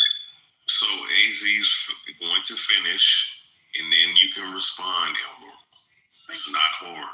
Thank you. Go on, Yeah. So just freaking you. Go to ahead. summarize, Michael. So don't you think that this war or this whatever we're calling this intervention, or whatever we're calling this, It's a war. with Iran, this campaign, no, behave yourself. One more time, and I'll drop you. No, respect me. Just because I'm a goy doesn't mean you don't have to respect me. No, it's because you're a halfway. You just behave yourself. Okay. So cool. So my question is, don't you think that this is going to have shockwaves and be significantly more expensive than the Ukraine if we're directly involved? We're not just sort of sending You just money to asked it. this. The answer is no. No. Shut the fuck up, Grandpa. You just asked this. Grandpa, Michael, will you just answer his question so we can move on? Aziz, is that the substance of your question, or do you have All some? right, Yeah, I so just wanted to you, know. and real quick, is so I'll bring you up back in like 5 minutes because you interrupted like 4 or 5 times like you always do. So go ahead, Aziz, and finish up. Just very simply, do you think that this is going to have significant economic shockwaves, financial shockwaves? Like this is going to find us in a significantly more military tension in the region that we're going to have to get involved with to ensure security, and it's going to be, we're going to find ourselves in a Ukraine 2.0, but one where we're involved in directly, potentially speaking. I would say no, and the reason why is look at what Trump did in the first 6 months of his administration. That was very strategic for him to go to the Middle East and meet with the king, negotiate all these deals. Basically, what he was doing is he was putting a lot of people in the Middle East in his pocket. From a strategic standpoint, you already know Israel is in the pocket, right? So then what you're doing is you're isolating, these rogue Islamist groups that live within these countries that really don't want to be a part of, the radical Islam's, movement. And so this was all gamed out in advance, very strategically. And so then once you took Venezuela out of the picture and you got the oil from Venezuela, there was not a fear, like an imminent fear, that the U.S. was going to be severely damaged by having all the oil cut off. And so this was planned out to be done in a way in which you could do a strike, like a strategic strike that was, nobody has a crystal ball, so we don't know how long it's going to last. Like I said earlier, I think that the warships are going to stay there for months. But economically, I think if there was ever a time in which the U.S. was going to do this, it was now. They've done everything they can to protect themselves with countries in the region, with the oil issue. And you at some point you had to do this because Iran had signaled just in the last 2 weeks that no, we're not going to stop. We're going to keep on doing what we're doing. So, I don't know if anybody saw the message that was put on social media by Reza Pahlavi, but he's basically, telling the Iranian citizens like what to do. He's saying, okay, stay in shelter, and we're going to be communicating to you when it's time to go and take to the streets and take power back. And if the internet is down, we're going to be communicating to you via radio waves and everything. So you think he's doing this in a vacuum without talking to the U.S.? No. This is a very, very strategically mapped out situation, and I don't think this is going to be a forever war. It's definitely not going to be anything like, Bush and Iraq. All right, so let's just address that. It's not going to be a forever war, right? Like, I'm watching Fox News. This is the news. They targeted the Calamini, so they targeted head of state. So if he did die, we would have to put in our little puppet government and then watch that whole shit for the next 20 years. So the possibility that we have a cohesive foreign policy after the Trump administration leaves to maintain the shitfest that we just created, right, over the next 20 years and not have blowback on it is truly like, I just don't know how to speak to that. I mean, there's going to be blowback. The last thing I'll say is that you have to really be an American sellout president to literally have your warships go do something for Israel. I think that's the closest friend they ever had. This is their last major chance at doing it. I think the American public is getting more agitated and progressive and anti-Israel. If you're going to do it, this is your guy. He's your last chance. The Epstein shit's coming. The midterm's coming. You got somebody on your side. Go fucking do it, and that's that. I agree. And so that's why I said earlier, like, how soon before the media and, the left politicians start criticizing this in the winter, after just like 2 hours, is Ruben Gallego, senator from Arizona. He just basically bashed Trump and said, you're doing this like hostile regime change and you didn't let Congress know. Now, again, the president does not have to let Congress know. And anybody in America knows that it's so divided right now that if I were, it doesn't matter if I was a Democrat or a Republican president, I certainly wouldn't communicate it with Congress, because they're going to leak it and they're going to sabotage me. So that's why this is happening. You have to do this thing undercover, maintain the element of surprise. There are going to be U.S. casualties, and I'm kind of concerned about that Fifth Fleet in Bahrain, because we already know that missiles were fired there, and I'm wondering if there was some serious damage there, because for those who don't know, that is the missile command center for all of the fleets in that region. So we'll see what happens there. But as far as like regime change and everything, that absolutely needed to happen. But the difference between this and Iraq is that we moved in there and we built the green zone, right? And we had our troops all over the place. This time around, we're not doing that. And so we're going to do strategic strikes and take out their leadership. We're going to take out their missile sites. We're going to take out as much, of their infrastructure as possible. And then we're going to have our proxies kind of work within and see what happens. This is going to be similar to Venezuela, where they didn't say to the woman who, supposedly won the election, yeah, you can go in there. They kind of sidelined her and said, we're going to handle this for a little bit and see how things go. We want to bring stabilization, and then we'll see about bringing you back. That's what I kind of think is going to happen.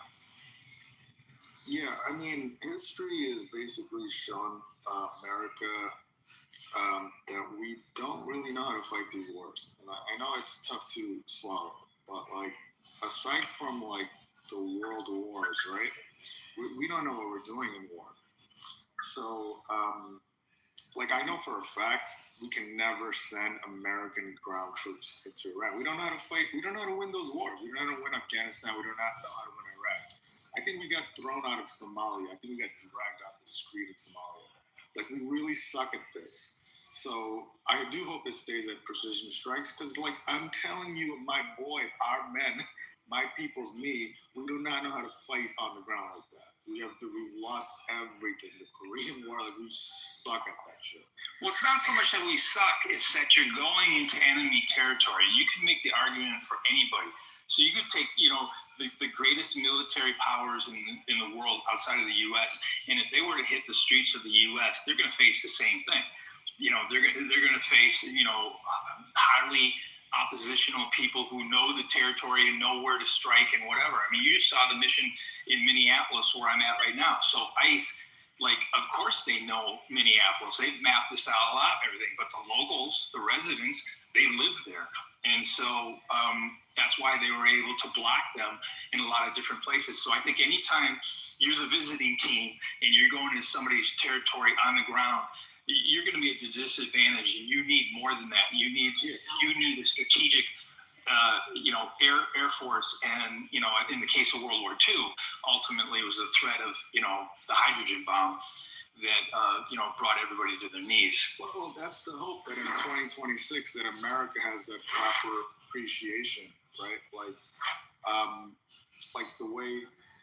And as an investor too, right? I really do hope that it's just some missiles going back and forth, because. Well, I actually think it won't be. Have you seen the map of where we bombed and where Israel bombed? Well, do you understand the targeting that's already occurred? Here's the thing, a lot of the things that happened in the Middle East, in my opinion, this is conspiracy, are pretty much intelligence operations that got kicked off. So for example, right now, the Iranian kind of the kind of insurgency, this got kicked off. Okay, so it's I don't know what the dynamic is in terms of our intelligence operations. Just deciding that it's now time for war. But I ask you very specifically, have you seen the maps? Do you understand what Israel bombed and what we bombed? Do you know the targets that have already been hit? Do you understand what's going on? I don't know who they're bombing today. Okay, so Israel hit all the regime targets. They hit his hometown on the east side. They hit the retreat that he has up where he could just scoot across the Caspian Sea right to Russia. Israel bombed both of those targets. They bombed downtown Tehran. Israel hit all of the regime targets. We hit their nuclear sites they were rebuilding. We hit all their military sites. We have already struck. It's already done. There will be more. Iran's just firing. They're shooting. It's like they're launching everything they possibly can.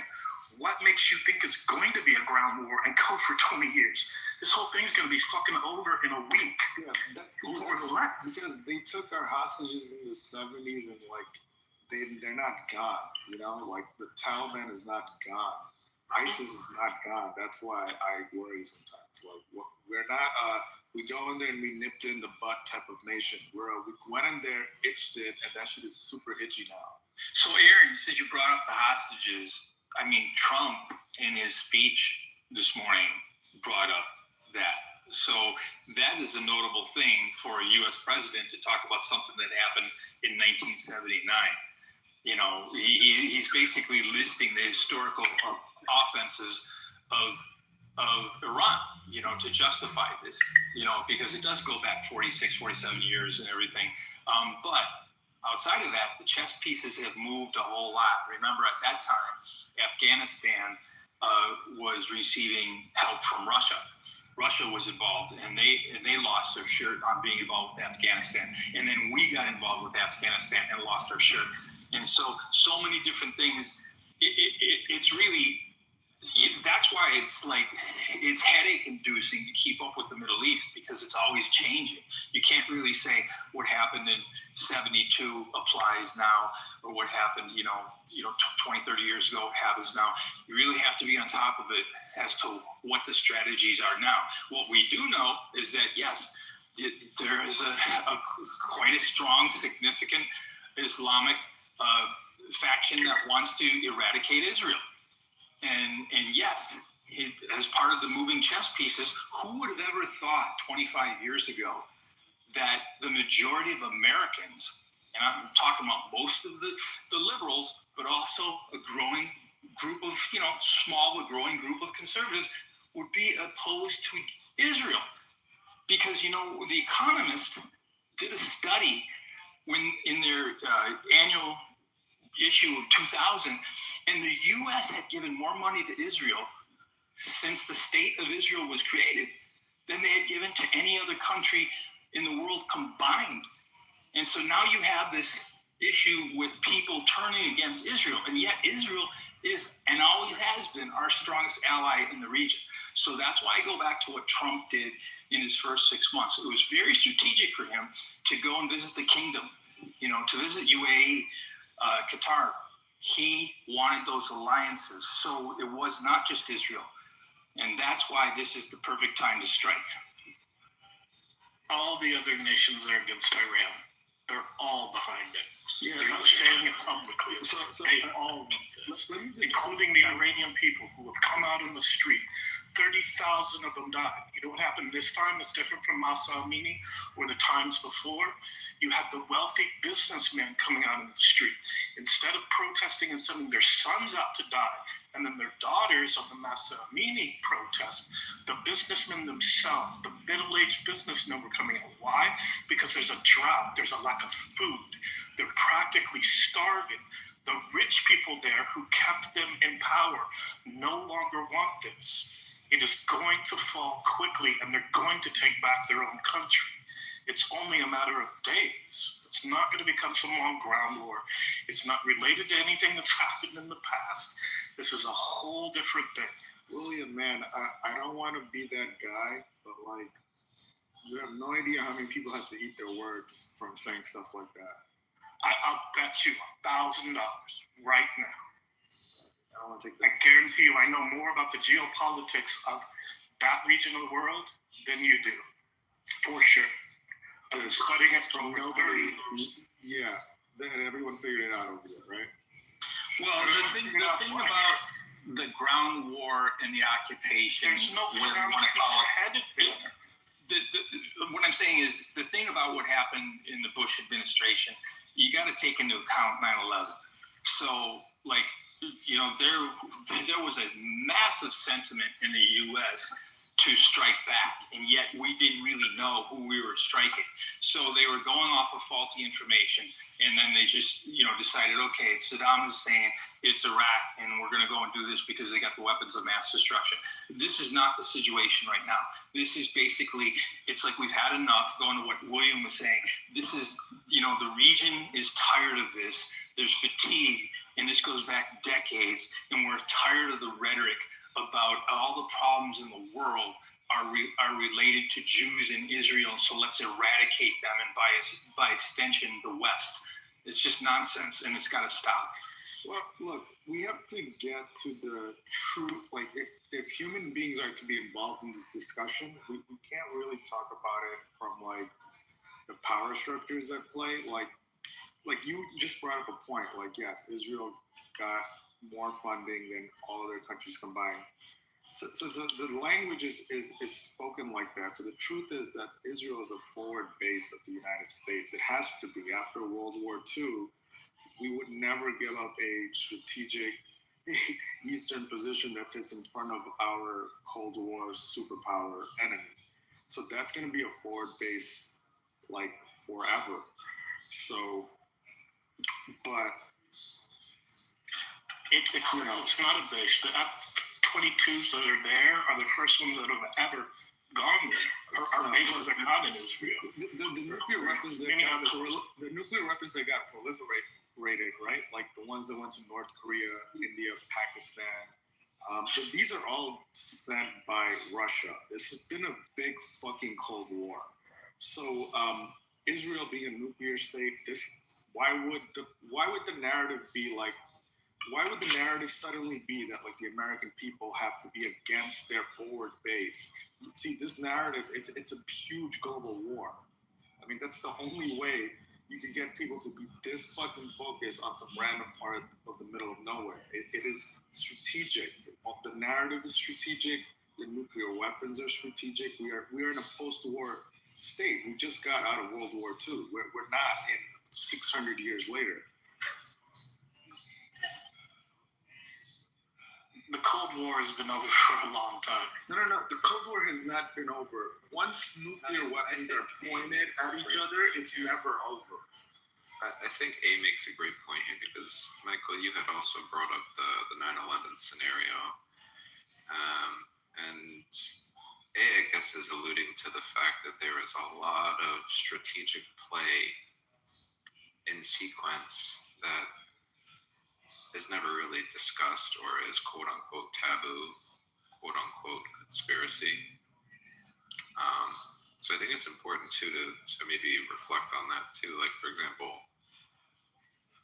you brought up the space race or whatever. I mean, by now, I don't know what your opinion is on 9/11. If you haven't looked into it by this point, I mean, I don't know what to tell you, but I think it's pretty safe to say, if you're aware and you actually did some work there, that there's a lot of funny business that the official story nowhere near matches up to what was actually happened.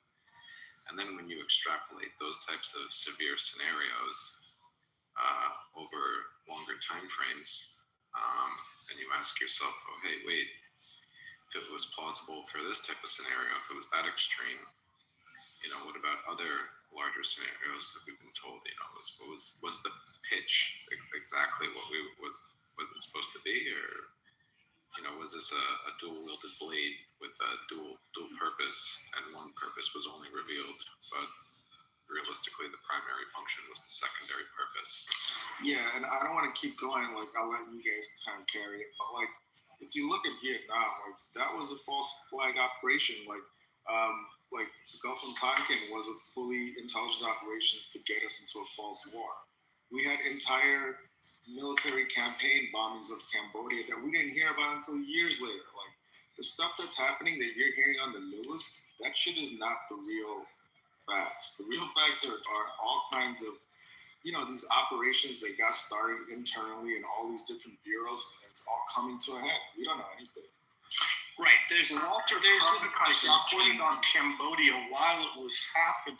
Carter went to the UN and praised the Khmer Rouge after they had already killed 1 million people. Everyone knew what was going on in Cambodia. Well, I think that there's always been a presumption. There's always been a presumption that the U.S. president, the current U.S. president, is in control of all of the intelligence agencies and the military and everything, and I think history has shown us that there have been like long-standing, whatever you want to call it, deep state stuff that was actually, working towards their agendas. And so, again, the big difference, Trump is very, very different here. Remember who the Department of Defense or War is. It's Pete Hegseth. So this guy came in and radically remade the military, and they wanted to align with Trump's administration. And he basically came in with the idea that, hey, we're going to get rid of the damn deep state. Obama just said last week when they asked about aliens, he seemed to imply that there's somewhat of a deep state. Like, yeah, they're there, but they're not where you think they are, and stuff like that. And so, yes, there's a lot of people who think about USAID. I mean, if that isn't, deep state, funding all these things in all these different countries for decades. So that exists. But this time, I'm going to be optimistic. I'm going to be really optimistic this time. There's definitely been false flags. There's definitely been wars that presidents have inherited, and the public pressure was for them to go one way or the other. But this time, I think there's reason to be optimistic that this is something that Trump and his administration has gained out, and they know they have a very strong idea how long it's going to take to do the regime change, how long it's going to take to get some stability in Iran afterwards, and then how soon can they get their warships out of there. But I do think, as I said earlier, the warships are going to stay there for months. And if there is any kind of conspiracy here to be had, I think it happens to be the fact that we're going to have a major midterm election. And history says that the U.S. gets involved in these types of things when that happens. So we'll see. I'm surprised nobody mentioned, the current U.S. debt scenario.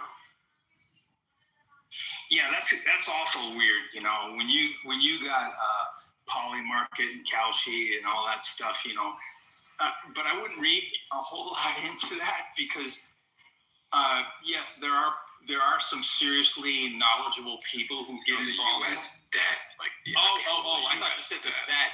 No. Because that's something that we've never had to confront before. Is this kind of like crowdsourced, betting on anything. As far as the debt goes, I said that before. I'm going to say it again. This is not because of the U.S. economy.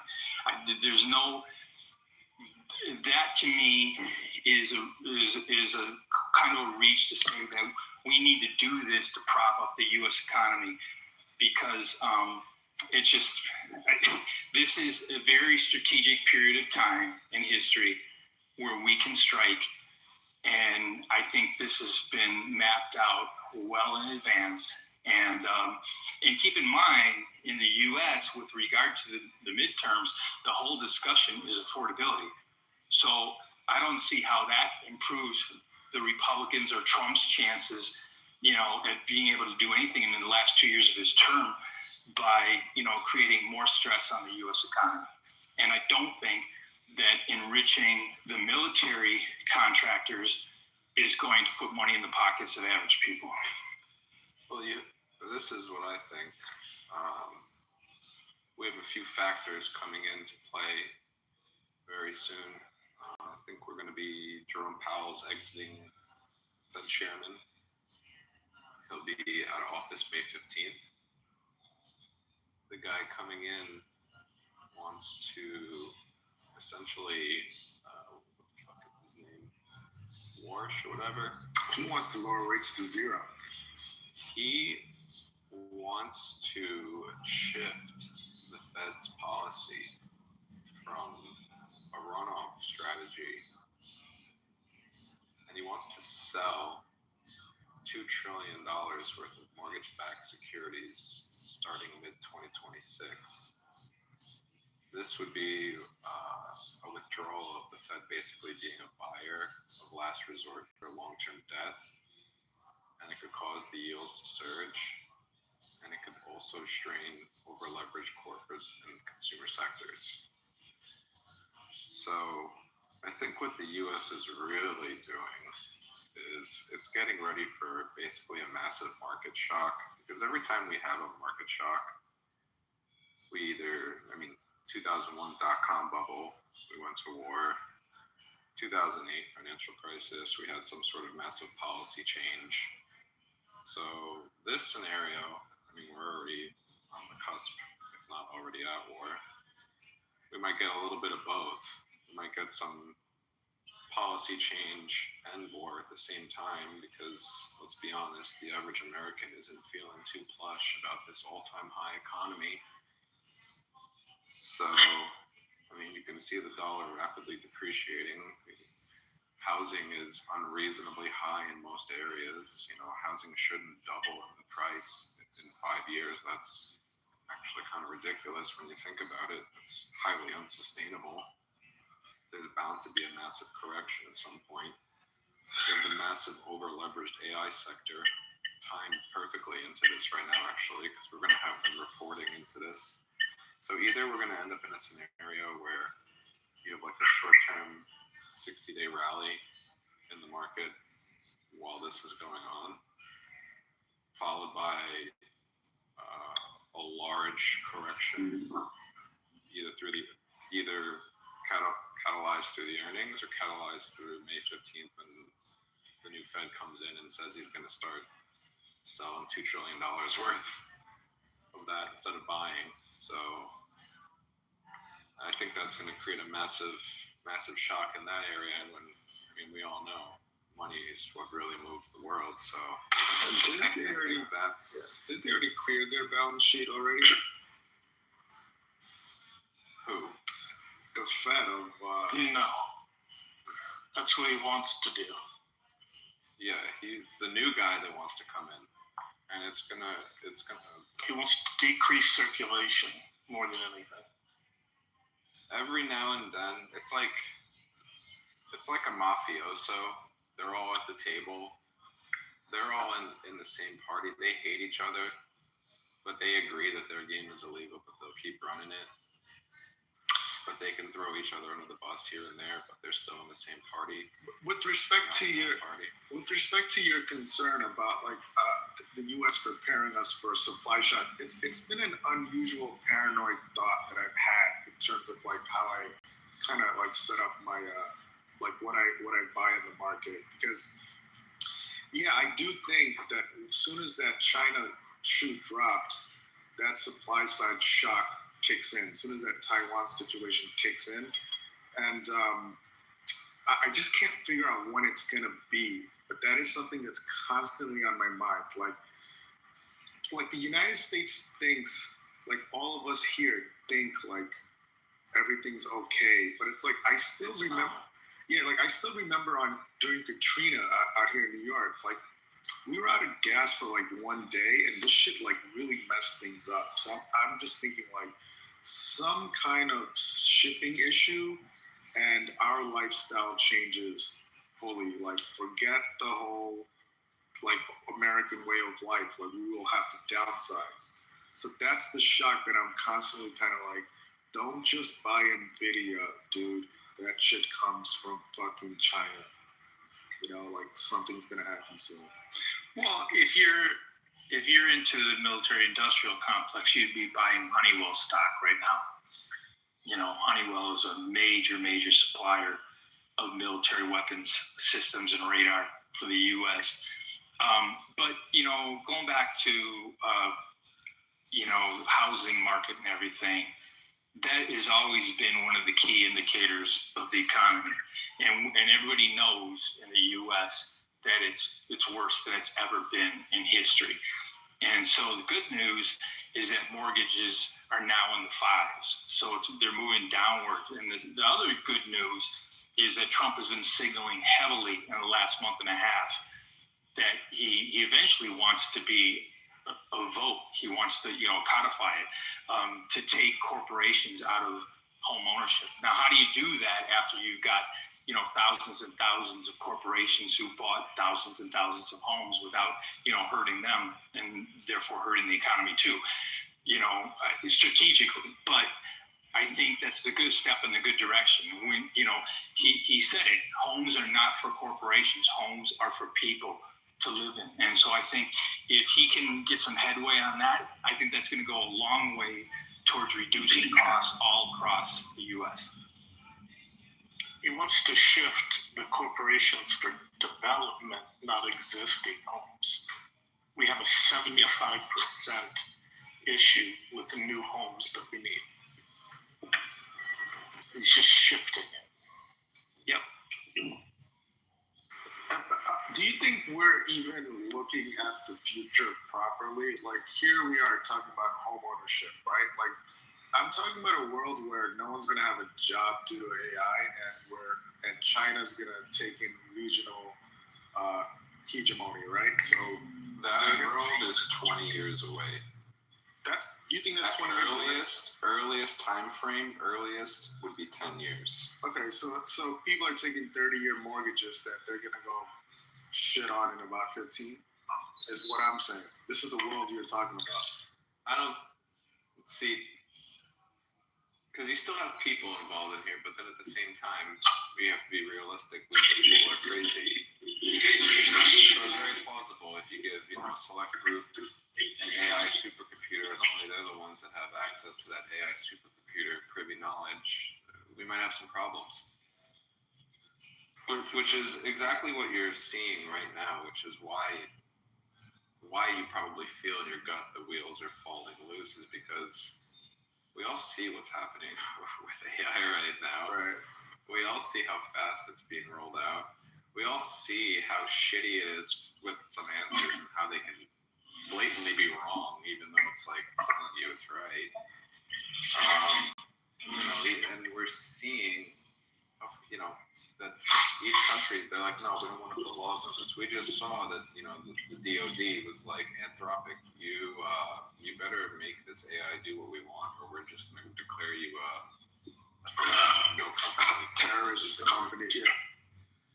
Yeah, so, I mean, this is all, I mean, and then you think, you know, 4 years ago, 5 years ago, when ChatGPT just came out, and you're like, wow, this is, think about how fast this AI is moving. People are, and then you have to really, really extrapolate, go one layer deeper, and remind yourself that every technology that's introduced to the public sector, the complex is always at least, the rule of thumb is 20 years. That's the basic rule of thumb, is that they're usually always 20 years ahead. Because God knows you wouldn't want to introduce a technology that you didn't have, you know, national security over, you know, so. Yeah, for sure. No. I was just thinking about that. But to us, it's presented to us as if the technology has, you know, it has no wheels on it. Like it's not. This is already contained on the back end. They're just presenting it to us as if it has no control to see how far they can push it. Look, to see how much regulation they can get away with without having to place it in place. It's like you they already have it. They're just running a live test on it. So interestingly, like I worked in tech for a little bit. So like when I took like my NLP classes or when I took my machine learning classes, this was way back in the 2010s. My professors all kind of worked at DARPA. And I was like, oh, that's kind of interesting. But this is well before like AI is popping. And it's just like, why are these people in DARPA? Like, you see, DARPA has been knowing about AI. Right? Like yeah, you're right. We were like, they funded Google. It's such a national security threat to think that this shit was invented in a startup. It's like, it's gotta be ridiculous, right? The problem is, to be 100%, the problem is they don't really want people thinking the way we're thinking right now.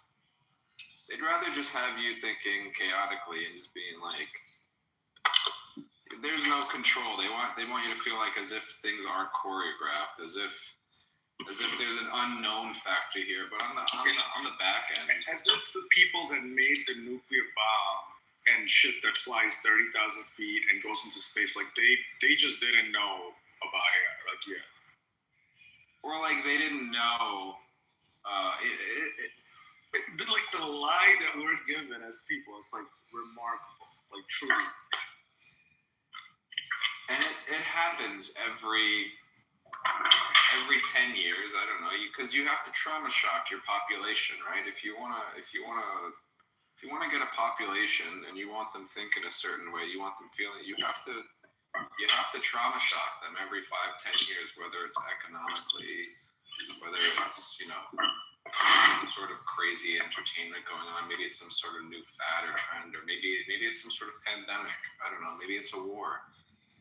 But as long as you keep your population traumatized, always anxious, they never really stop to think, wait a minute, oh, these Epstein files? And then you realize, obviously the Epstein files is just a basic honey trap. Like that's just standard intelligence work. There's like hundreds of Epsteins. That's just basic honeypot blackmailing that goes on everywhere. And then you realize, oh, they released that list on purpose because there's clearly an order change on the back end going on that we're not privy to. And whoever's name got put out, that's the one that they're publicly sacrificing. Well, that's kind of funny because 100% true. There were a whole bunch of movies which a lot of people saw, most of us probably on stage and the audience saw, where we got our enjoyment, we got our entertainment watching, uniparty conspiracy, deep state honeypotting,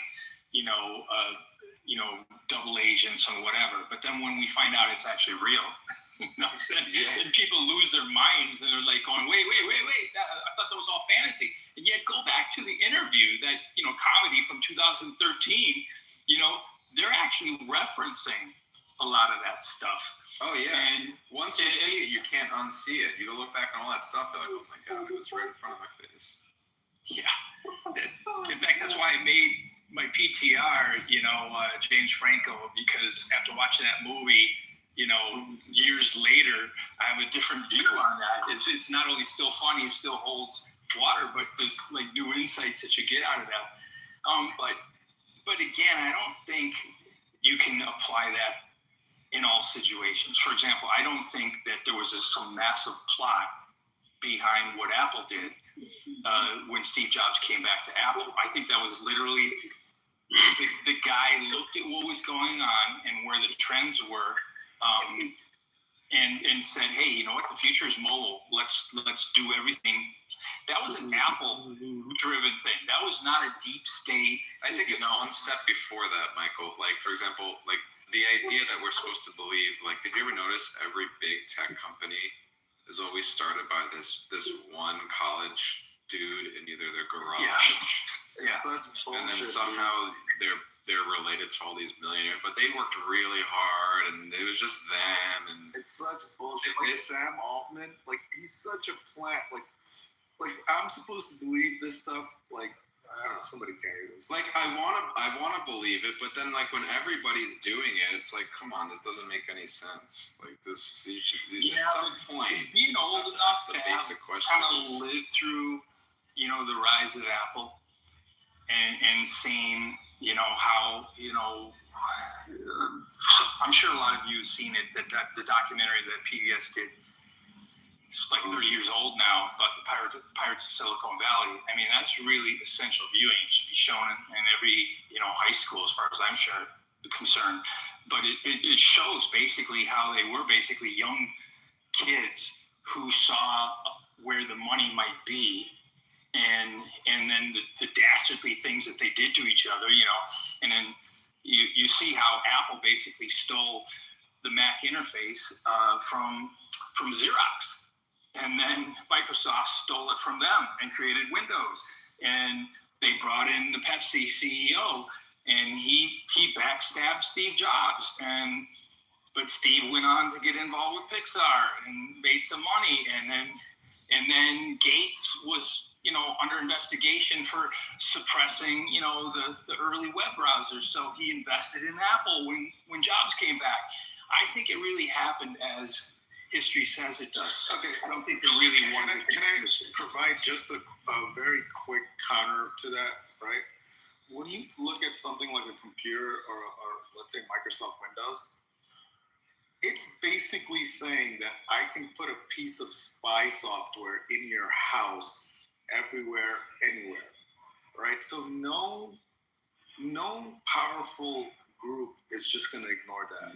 You understand? So like stuff like the proliferation of the computer or smartphones didn't like just happen because, you know, what Silicon Valley teaches us, which is we're really smart and like we're here to help the world. It's like it's not that simple, man. Like it's too dangerous of a world. No, I hear you. Really cool idea to like make it magical. I hear you. I developed my first high-tech system for a professional sports team 32 years ago, and then I did it again. And but when I did it again for another team 7 years later, now I was working with, you know, my engineers, code writers and everything to make sure that there wasn't a time bomb in it. And that was the best terminology that I had at the time, because you could see how somebody could, you know, hack into the system and exploit it and, you know, corrupt all the data that, you know, we were accumulating and everything like that. So you kind of just adapt. I think, you know, the first generation is always just about seeing if you can do it. And, you know, can you make a difference? And then all of a sudden the copycats come in, and the copycats don't give a rat's ass about, you know, the first generation. They just want the money. And so they're easily exploited. And that happens over and over again. So everybody is, you know, rightfully concerned about AI, because you got so many copycats who are getting into it, and they will sell you out. They'll sell our own mother out, you know, just to make a buck. And so I'm glad you brought up Anthropic, Tango, because that's a very key thing, is that, you know, if they're out there on the lookout and they're going to say, no, you can't be a part of this revolution. You know, that's what needs to happen. And, you know, I think it's a telltale sign. What the stats came out that only, what is it, like 13 or 14% of people who sit on the boards of the Fortune 500 have any kind of basic understanding of AI. So that needs to change, obviously, because there's a major disrupting technology here, and you want to hope that our corporations are ahead of the game, not behind it. Yeah. So I'll just hammer my conspiracy, and then I'll leave it there, and then people can take it for what it's worth. So if you take something like AWS, right? To stick to my original point, these things are so big, right, that it's probably likely, actually, I'm probably 100% sure of it, that upwards of 50 nation states have trigger switches all over these networks. It's almost like a mutual assured destruction at this point. Like, you ever seen AWS just go down, and then we all kind of look at the market and the news and go like, oh yeah, I guess what the bug happened.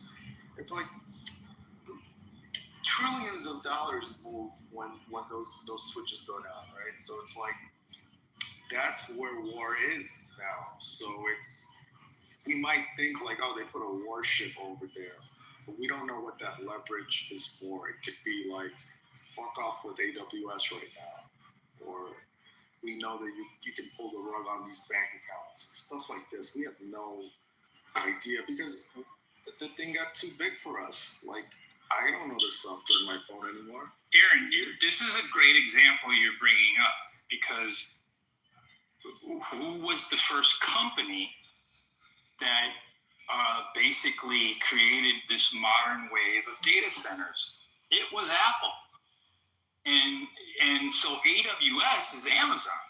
And so Amazon basically got into the game looking what Apple was doing and wanting, remember, they had products, mobile products that they brought to market right away after the iPhone and the iPad. And so they needed to support that. And so that was the origin behind AWS. Well, then who got into it? Microsoft got into it, and Google got into it. Now who's in it? The U.S. government. That's why they struck all those deals with all these foreign nations to do data centers in the U.S. It's become exactly what you said, Aaron. It's so big now that you need the government. Again, this is assuming positive intent, which, by the way, is an Apple corporate, phrase. Assuming positive intent, it's a good thing if you have a well-meaning government involved with data centers, because they know the risks and they know the damage it can do to your whole economy.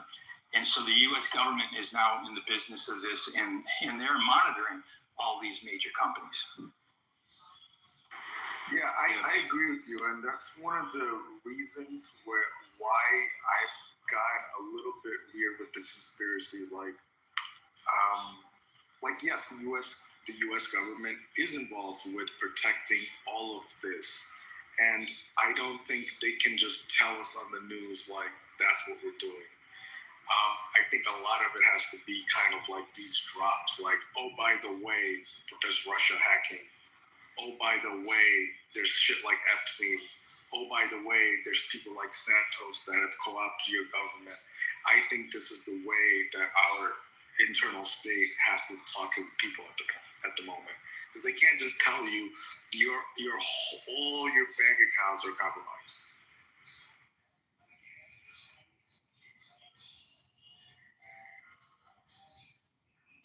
No one's ready to hear all the brokerages could be. No one's ready to hear this shit. Yeah, there's a reason why quantum computer technology is A, withheld, or B, only allowed at universities for said researches. I mean, now it's being more moved around, but I mean, choke pointing any breakthrough technology is just common military tactic. We see that done with the semiconductors. I don't know how familiar you are with how the breakdown of the semiconductor structure works, but ASML produces the machines. Yeah, a terrible monopoly in Europe, right? This one company that they can make this shit. It's just. Yeah, and you have to be vetted to be approved to even purchase their machines, and even at that point, the wait list is approximately 4 years. So 4 years is a long lag time, which gives your competitors a massive advantage who already do have the machine in place. And that's the problem with the European Union in a nutshell. No, I think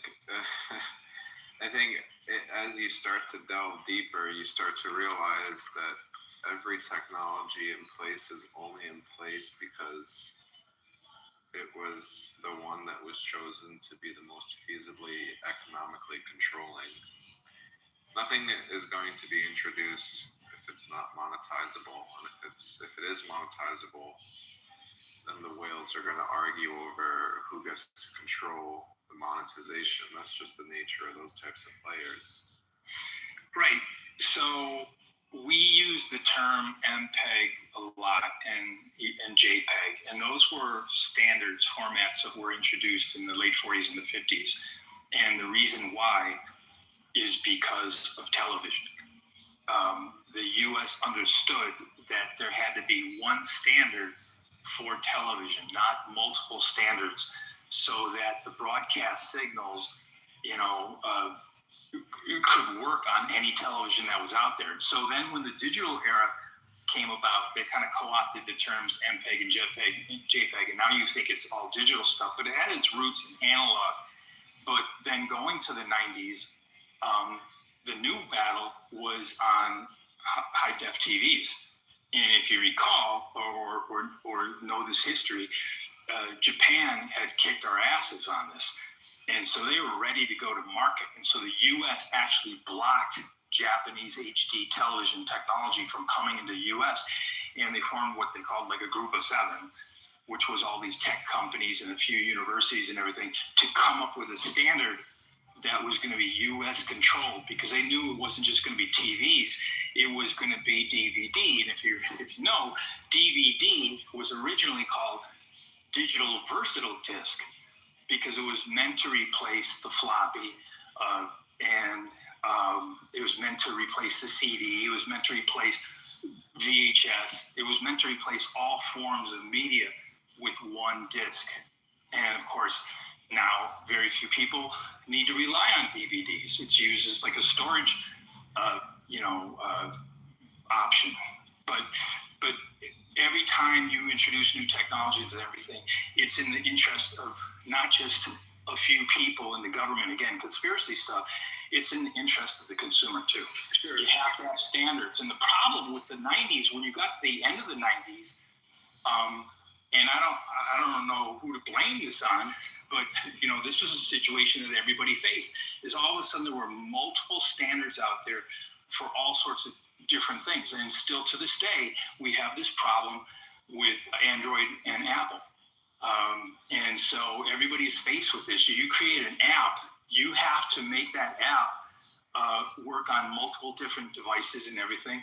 And I don't think it's good for the U.S. economy that we have this division in the mobile era between Apple's iOS and Android. I think they can both be participants in it, but there needs to be something that also allows for competition. With respect to like technology, I think like World War II. So like the United States defense apparatus most likely has certain types of minds that they bring in that are thinking at a level that's like, their IQ level is just over there. So like, I think these people would have to take into consideration like the very first lesson of World War II, which was that Hitler almost got certain pieces of technology, and if he did, the world would be over. So like, I'll give you a quick example. Like, I was just reading about Hitler had jets before everybody else. That's airplane jets. That's how he had the V2 rocket. So basically, Hitler he had the tech, but he didn't know that he had it. So he was using these jets as bombers. So he was weighing down these super fast dogfighting jets with huge bombs. So he didn't even use that tech properly. And they were about a year away from the nuclear bomb. So like, one of the most critical lessons of World War II is don't let technology get into the wrong hand. Like, literally, that is, aside from the key lesson of like just like war, somebody that's territorial is going to take over territory. Like, this was a huge lesson. Like, can't just let anybody have fire. So I wonder, like, since we don't have any transparency into the deep state, we have to wait like 50 or 60 or 70 years until we get the documents that these were the programs that were in place. So I'm kind of curious to like, what are the programs in place for AI? We won't know until like 50, 60, 70 years. Well, the program you're referring to, the people you're talking about are basically economic hitmen, economic saboteurs. And essentially, this happens everywhere at the corporate level. I mean, you guys mentioned it before. What was it? Not Linux.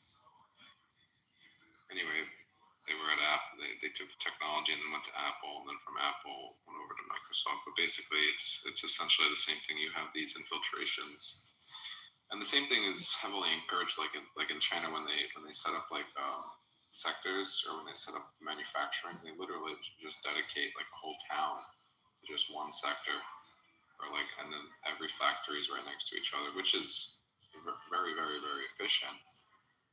But then you also get the interchanging of employees from location to location. And you get exchange of information, but then you also have organizations that specifically, that is their primary goal is to do exactly what you just said, is to hinder either the production or performance of said country or company.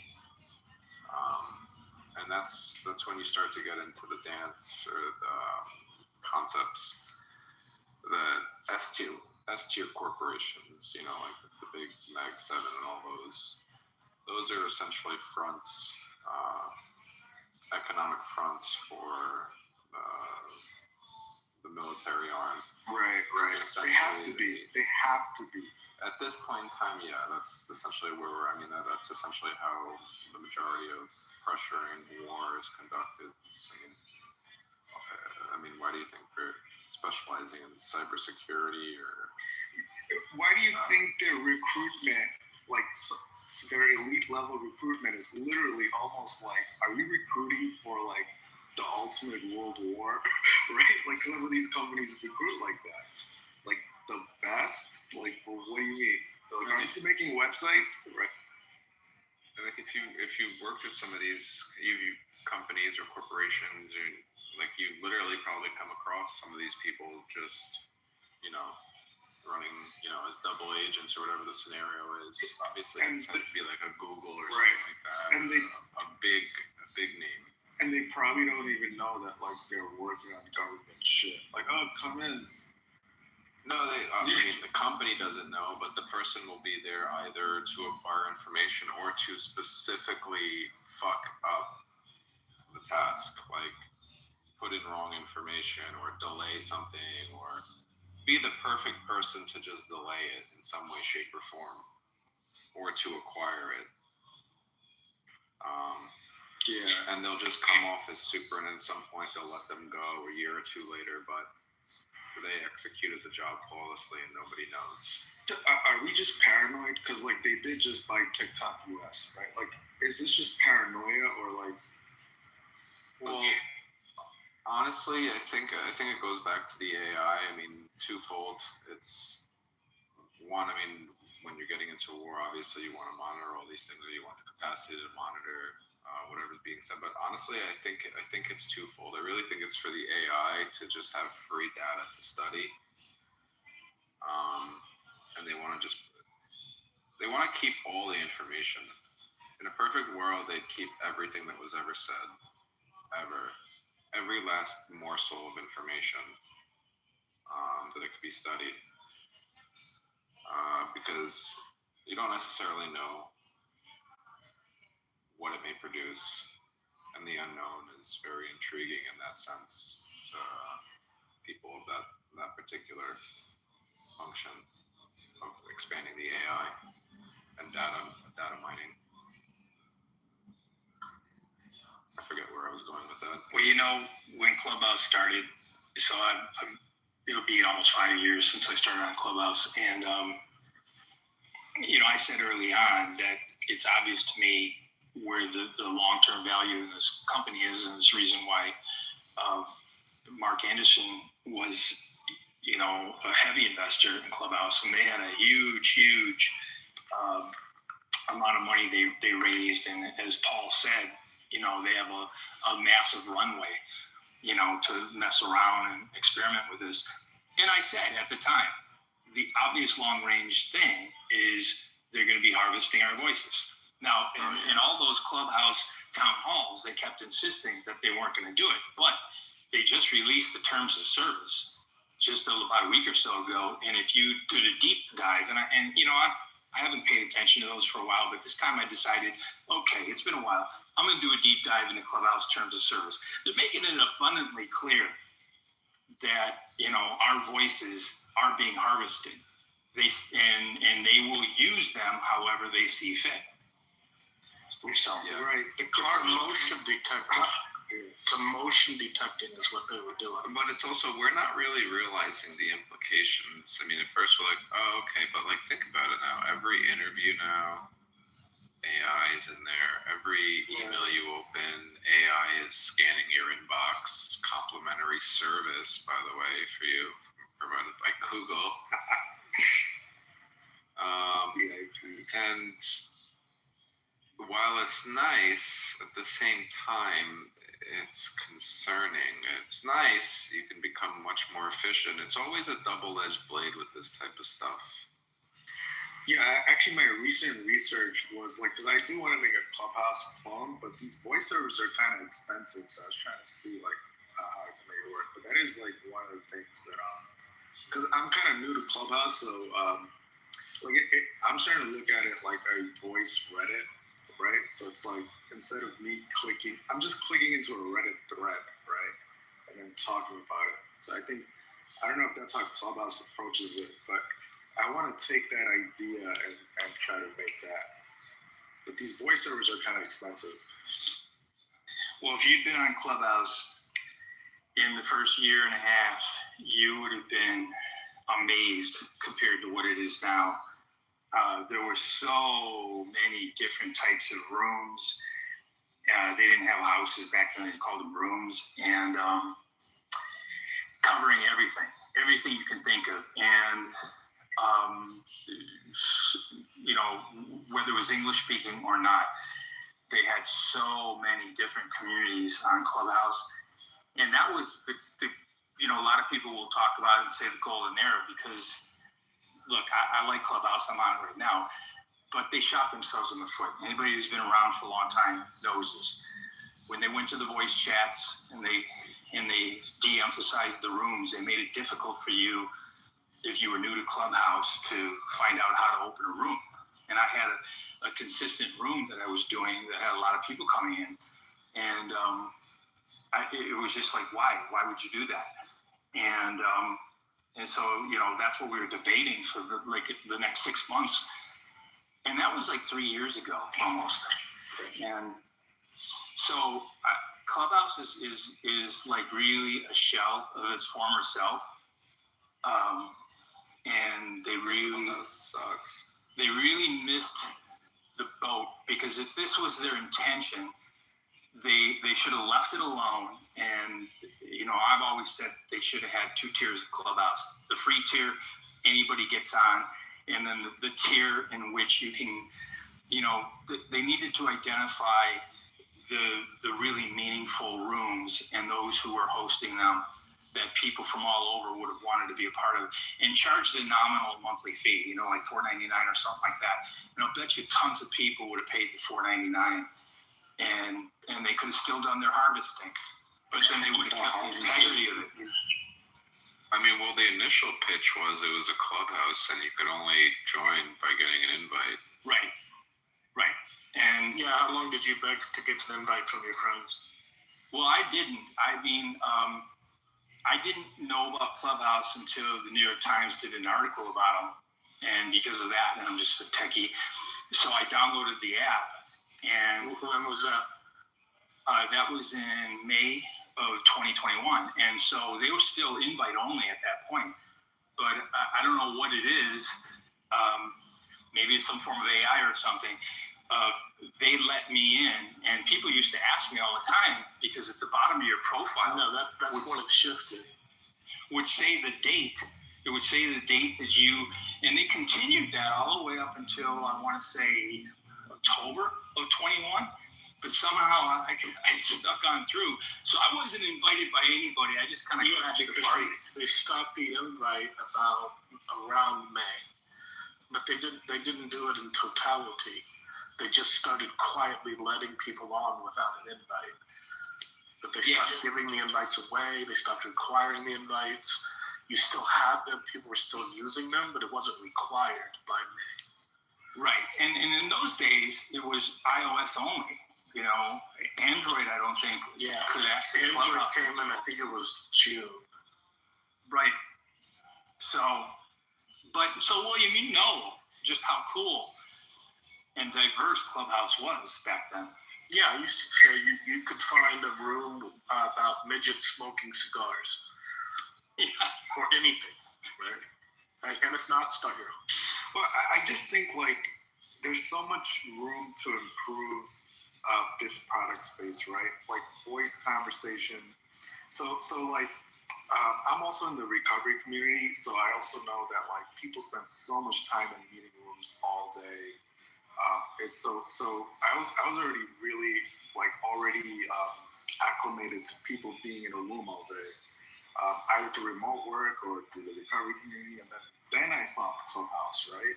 And this is like people talking about, there's like literal churches here, that there's all these political discussions. So it's like voice as a product, I think we're just beginning, because AI is pretty much kind of gonna make it so we don't click anything ever again.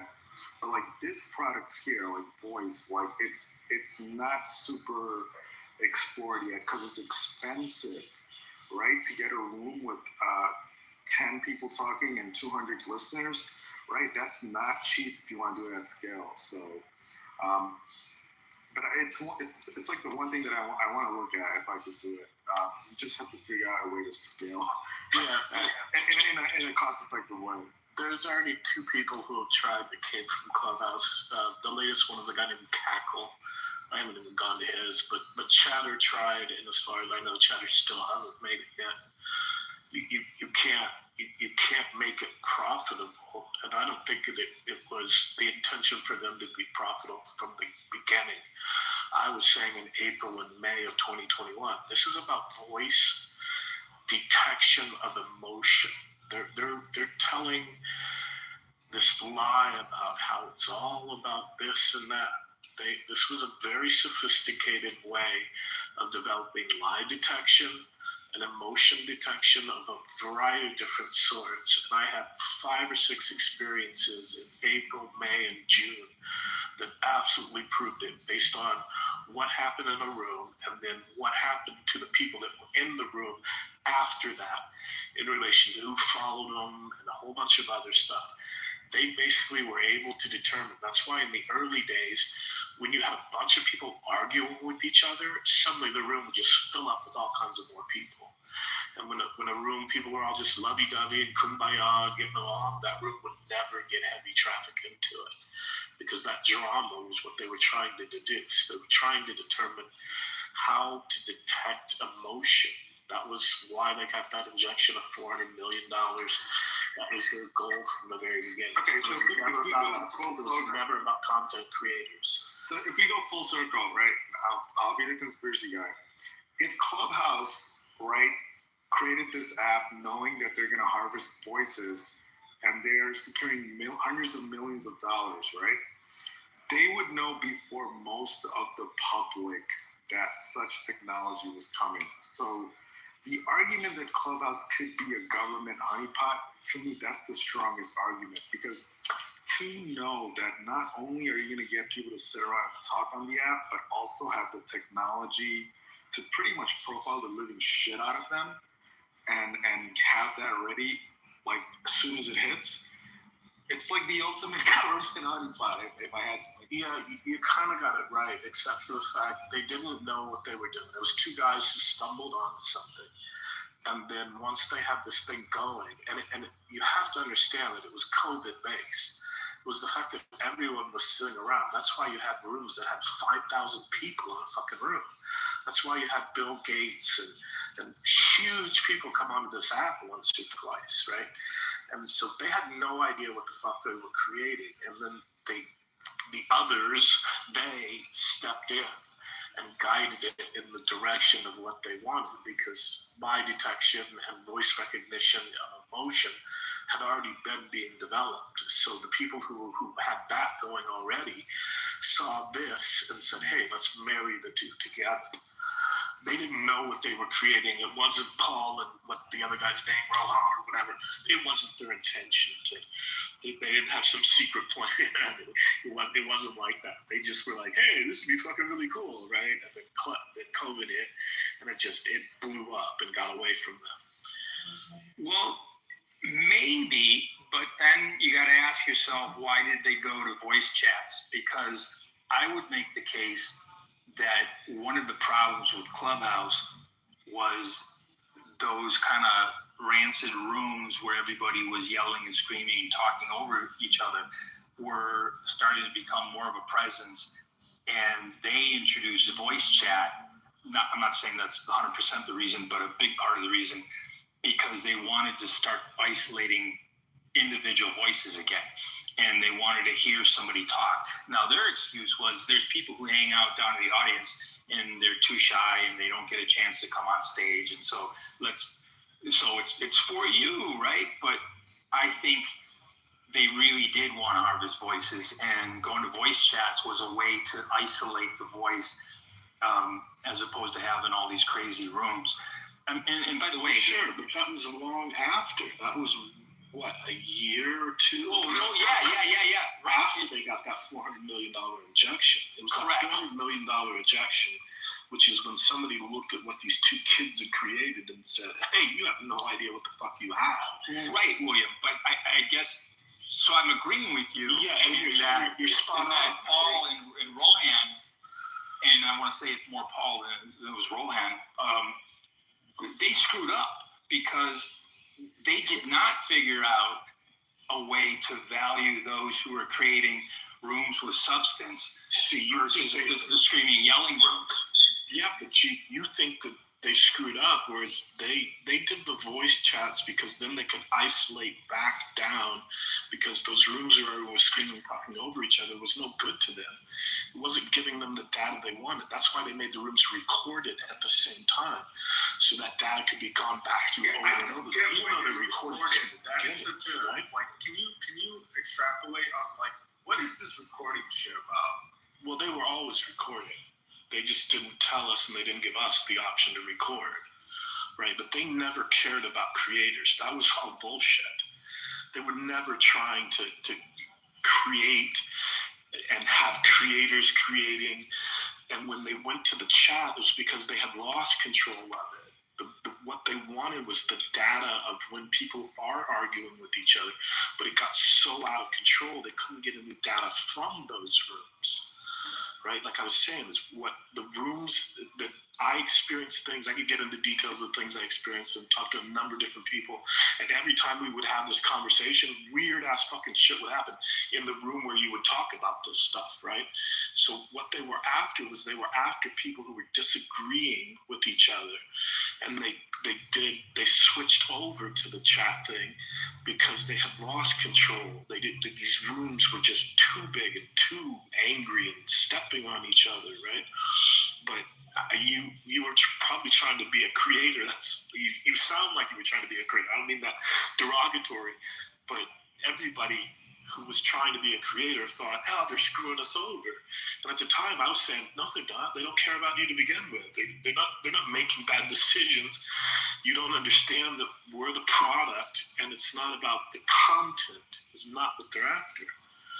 Right? I agree with you to a point, and the reason I say that is because, and there's a guy down in the audience, David, who, if you're listening to this, you can corroborate with this. I was part of these regular baseball rooms, and I decided to form this one that would kind of blow up and be available to more people in the evening. And so we formed the Baseball Collective, and David and I did this. And what we did is we had success. And if you don't believe me, you can go back to the baseball. You can go on my profile. You can go to the Baseball Collective, and then go and look at our replays, and you'll see that our first replay is, like, I want to say it's this November 30th or December 1st of 2021, and we were averaging between 5,000 and 7,000 people coming into that room pretty much every single time we had a Baseball Collective. And it's not a joke. I mean, we had, and we really moderated those rooms, and we figured out how to have large stages and conversations that moved around without having people, go crazy after each other. And if it did, we nipped it in the bud right away. And so what happened was, and William, you probably know this, they had department heads, right? So they had a full-time person who was in charge of news, and they had a full-time person who was in charge of sports, and somebody who was in charge of entertainment, and they had people who were in charge of various regions of the world where Clubhouse was at, right? And so in the fall of 2021, they invited me to a Zoom call, and they basically just heaped the praise on me and then said, okay, what are you going to do from here on out? What they wanted to hear me say was I was going to do even more rooms. and I was going to create even more types of content besides just baseball. And I was thinking to myself, you know, during that Zoom call, okay, well, when are we going to get around to where you tell me what you're going to pay me for this?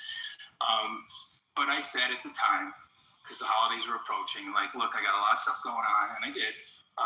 So I'm just going to keep with this cadence right now. But we've got some things that we're thinking about, and we'll circle back. So then eventually what I did is I submitted a proposal to them with a dollar amount on it. And it was very clear about what I would give them for what they would give me.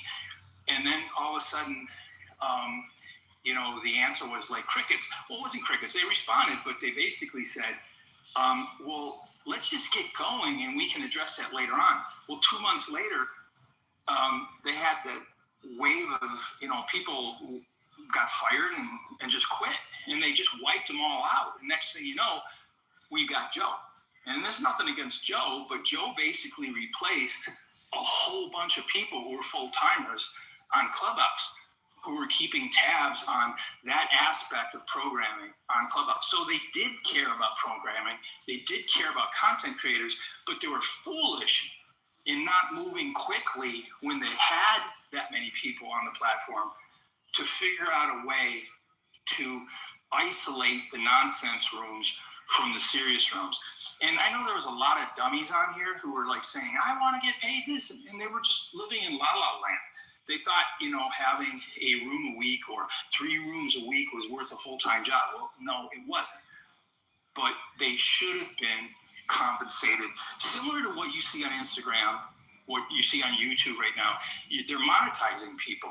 And you know, that whole conversation started to explode across social media. And so more people are being monetized than ever, but not on Clubhouse. So to me, it was an opportunity missed, and like a grand opportunity that they just completely fumbled it.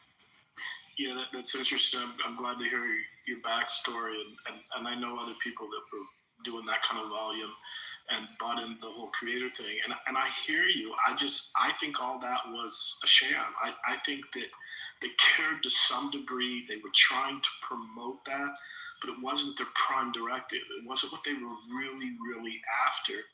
And once they did I think it was a Series C. I think it was a C round, if I remember correctly. When they got their big cash injection that everybody was saying was like $400 million or some shit like that. And I want to say that was around the time you came on the app. Although I think the money didn't actually all come in until like the summer or whatever. But they didn't spend any money going in that direction. I know half a dozen to a dozen creators who went through the same thing you went through, Michael, that thought, oh, okay, I got this many people come in my room consistently. I'm running a room every third day. I'm creating content in this platform. You say you want content creators. What's my share of that? You just got a bunch of money, and they did nothing for any of them. I can't believe 2 guys that are that smart, that created all this, were that dumb in marketing, and they brought in that much fucking money and didn't have somebody in marketing or somebody to be making those decisions. You're right. The thing is, they might be too smart. Like, so for example, your voice data right now, right, is worth its weight in gold. Like voice training data, like that's worth more than that's what they were after. This shit at the moment. That's exactly. Well, remember, those were the days when they had the carousel, and that's what they called it. They had multiple carousels in your hallway, and the idea of the carousel was to promote a select group of rooms for you to join, because they thought, okay, try to experience that. And so we had a whole bunch of people come into our audience from other countries who wanted to learn English. And the reason was, I'm convinced of it, is because we allowed people to have the conversations instead of the screaming over each other.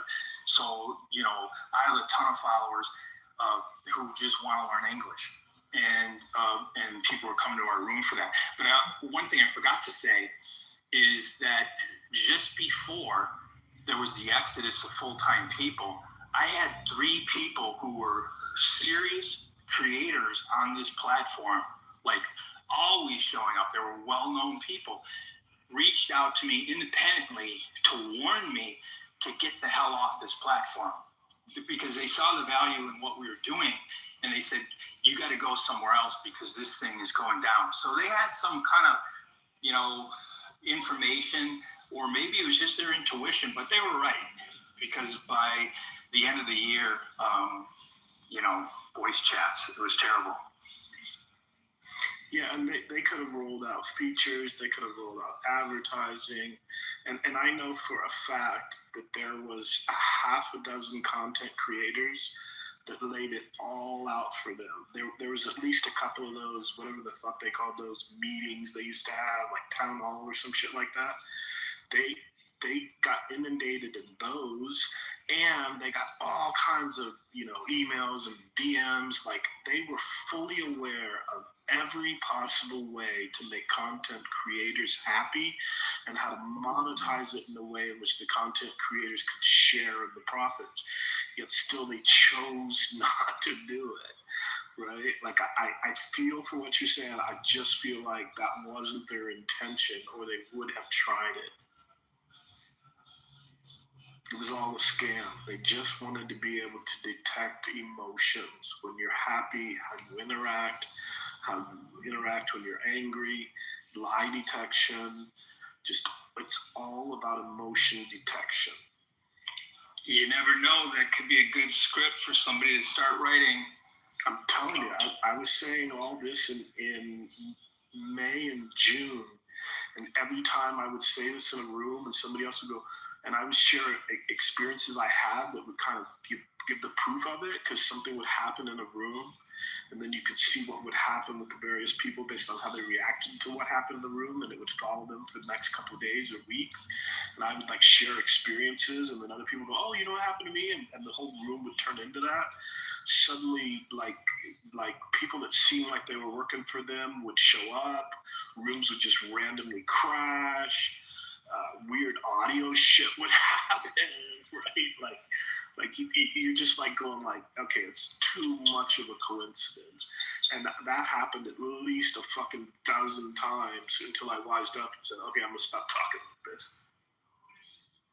Yeah, there are definitely also winners and losers on the app, and certain people who just kept getting kicked off, and then other people who seem to be protected, who were doing, crazy horrible, stuff. The most racist shit, and they would stick around. Some of them are still on here. Right. I mean, my first week on the platform, I couldn't believe it. It was instantly addicting, not because I was addicted to the platform, because it was more of a sociological curiosity. I can't believe people are actually doing this. I can't believe they're saying this stuff on stage and people are buying into it. In fact, I did have an idea, and David, if you're listening, you can give me the thumbs up, because I said this to you. My idea for a script for a movie was Clubhouse attracted people who were mentally ill, and that's reality. That's not a movie. Yeah,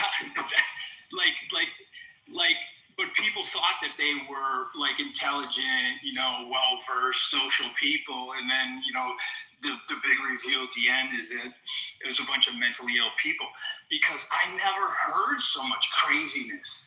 Well, until I got on this platform. Your movie idea is not bad. Let me give you the movie idea. Let me give you a shred of truth to it. So when I got to Clubhouse, right, I was shocked at how many Christian rooms there were.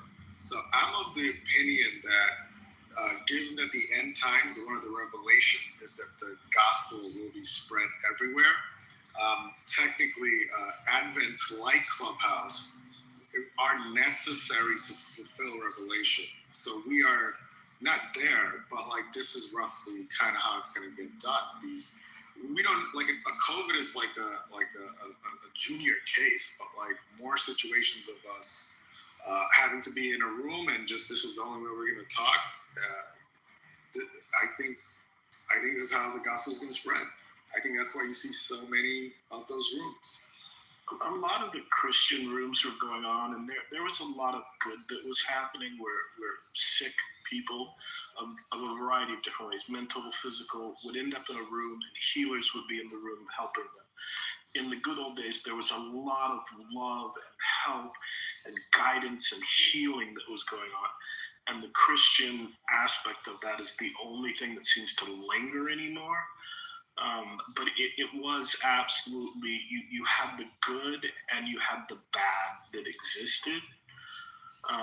But there was a lot of not just mental people who would come and trauma dump, but there was a lot of people who, I mean, the whole trolling thing, there was a lot of people who exercised their demons, if you will, on this app in whatever way they needed to do it.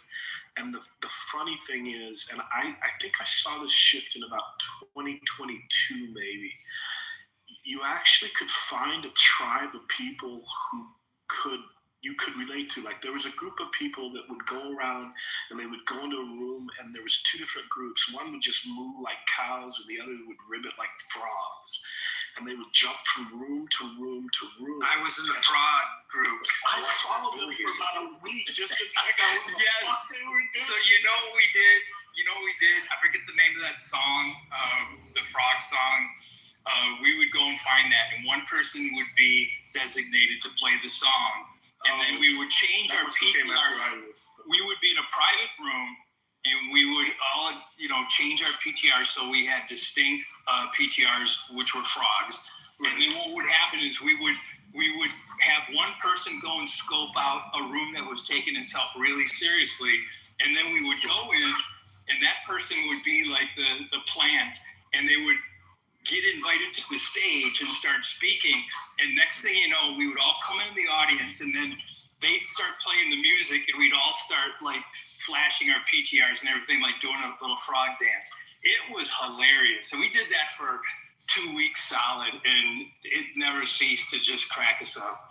Okay, I did that for on and off every other day for about a week, but we didn't have a song, so the song must have came afterwards, right? And I only heard the cow people one time, but somehow, like, people found their tribe. They found the people that could exercise their particular weird demon that they wanted to exercise, and find 10 or 12 people. And this app allowed you to fly your freak flag, basically. And it was okay to be that, right? Let me ask you a question. The thing that you're describing sounds a little bit like what the early internet sounded like, and there was all these little groups and everything was unique, but then the internet, just everybody showed up, you know what I mean? And then it lost all of that.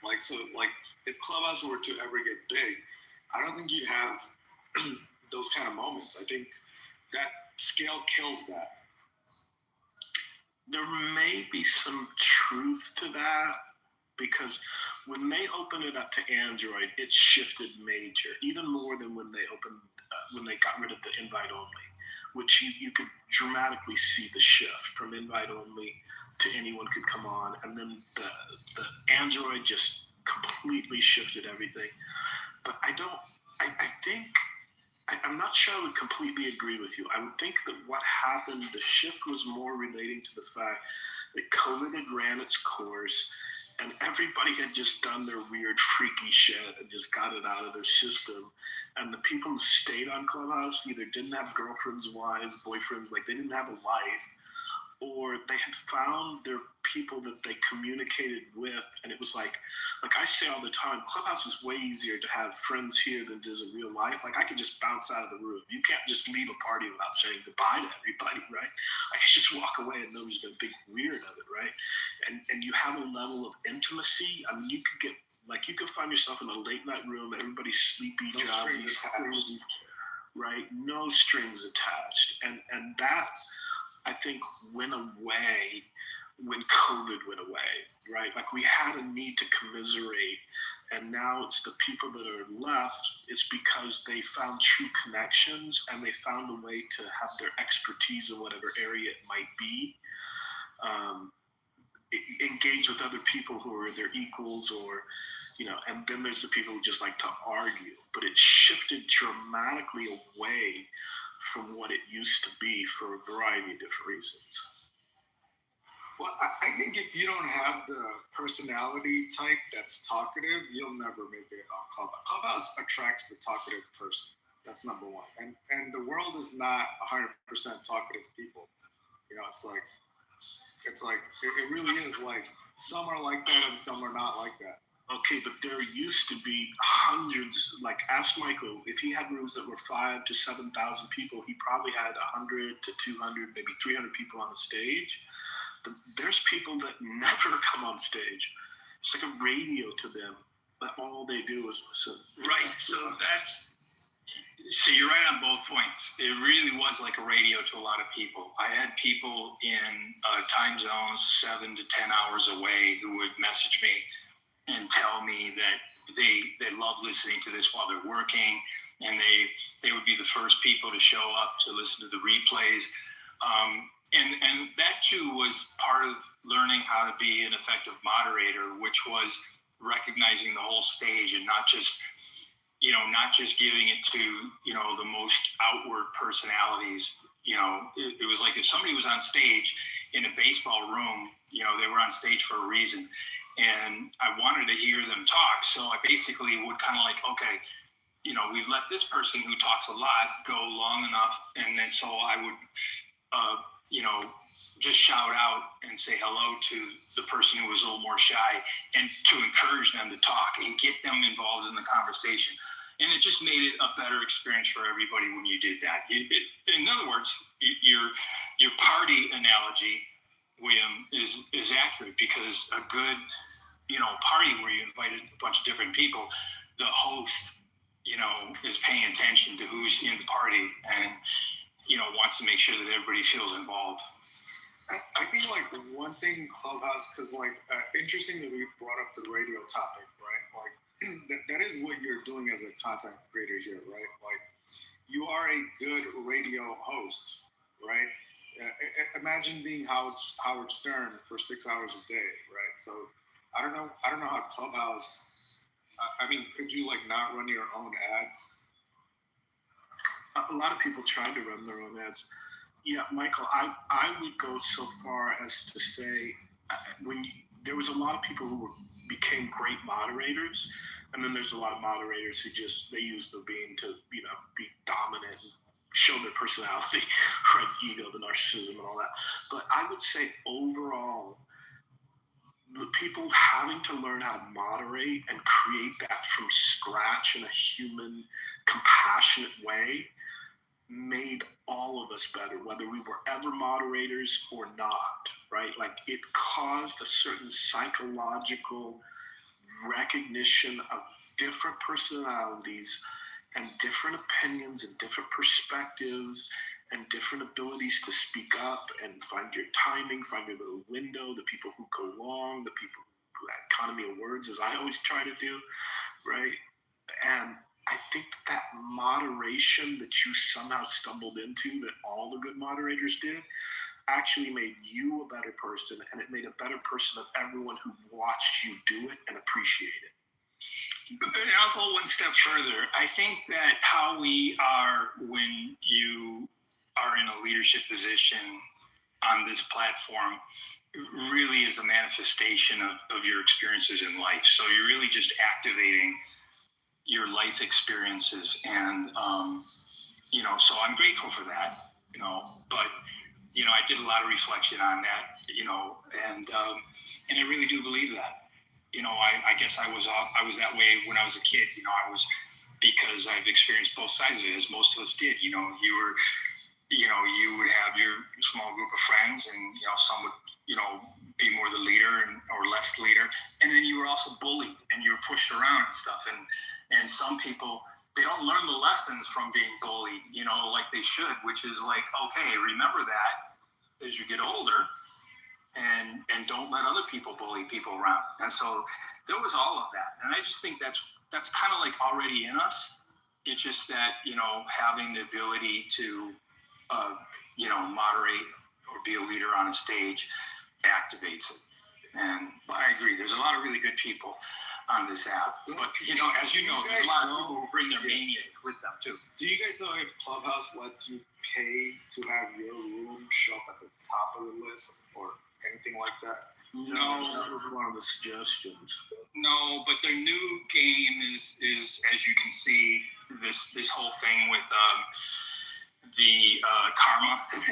they're basically trying to incentivize you to speak more and be on the app more, so that you can be like chase the golden ring and get the lowest possible karma score. I think you gotta do what William was saying and try and trick the algorithm with some drama to put you at the top.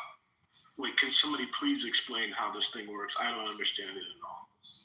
You have to talk about Epstein, Israel. You know what you have to talk about.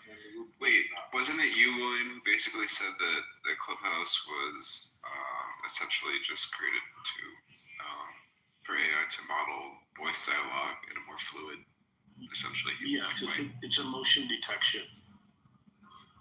But I don't understand. I just saw this karma thing pop up, and I've clicked on a few people, and I've seen some people that I think have a really bad karma, but they're like in the top 1 or 0.1%.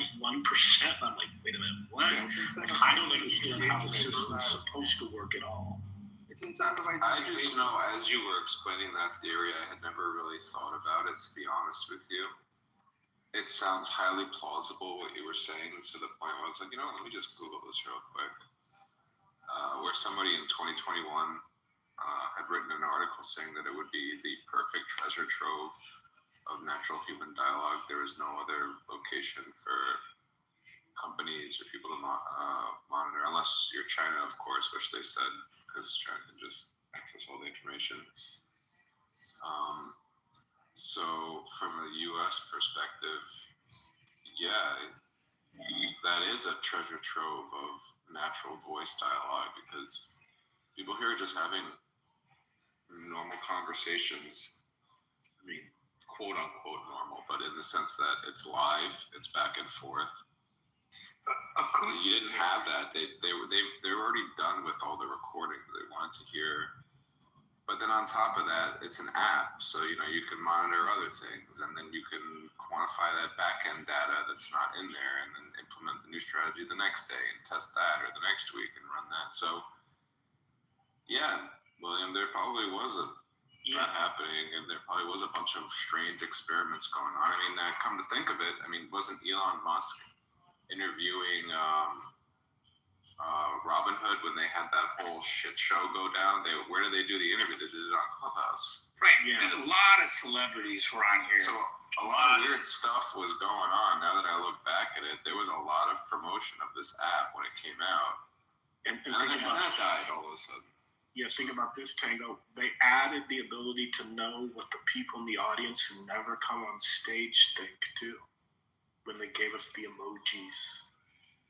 I wouldn't be surprised. I have my cameras on my phones. They're always blocked. But I wouldn't be surprised if they incorporated all of that to see that. Interact with how is the user, where is the user looking? How are they interacting? How are they responding? Okay, I'll take it even one farther. They also put on, they want to have access to your contacts. So they wanted to be able to determine, do you come on here to talk to people in the real world?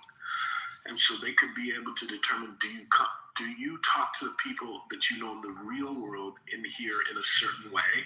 Maybe you can say things to them that you wouldn't say to them in the real world, right? Like everything that they did fits into this conspiracy theory that I have, and I'll grant that. But yeah, when did you come on, Tango? What was your birth date, so to speak? I have no idea. I just know I was on around the time it came out. And then I just pop on. Were you invite only? Did you get invited on? I got invited. Yeah, okay. Some people will call that season 1, but where they start season 1 and season 2 can vary.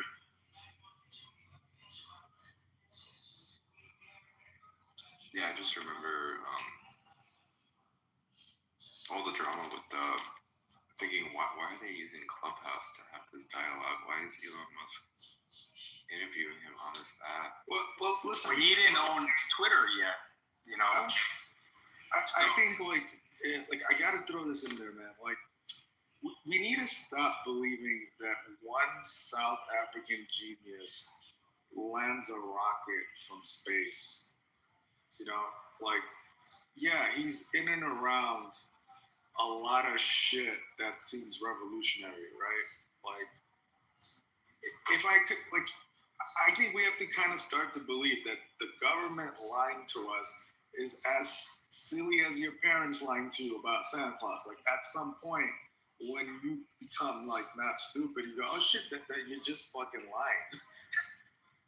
You realize what the game is. Like, or your friend at school tells you there's no Santa Claus when you're in second grade or something. He's now in charge of the satellites that we turn on and off so that Russia can't bomb Ukraine. Like, oh, so now you're just like part of the the bombing campaign. And, okay. Okay, so if aliens land, how many people would, when they say take us to your leader, would think that they're going to take them to Elon? I mean, did you guys ever notice all of the S-tier corporation CEOs, whenever they come and do public interviews, they're always decked out in all black? Did you ever notice that? I guess that's that whole technocratic shit, right? Is Are it? you Men in Black? Is that what you're People have just started calling him Mecha Hitler. So No, it's more so. It's basically letting the people in the know that that's just a puppet in place, and it's basically this person's being handled. That's why he's in all black. Yeah, like you might think like South Park is like not government control, but It's like, you know how gangs wear different colors, like red and blue. Like that's the occult gang. That's them flexing that he's handled. Right. That's our corporation. Like South Park makes fun of Charlie Kirk. 1 week, next week, Kirk is dead. Like you have to believe that the government knows that everyone's watching South Park. Like you have to, at some point, start accepting that.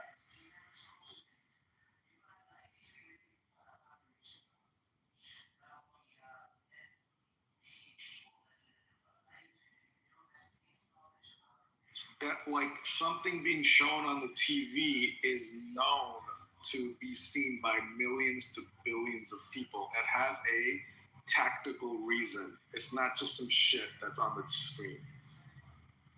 I feel bad for. So what is a tactical reason? Okay. Yeah, I want to know then why did The Simpsons put the dome in that movie they made?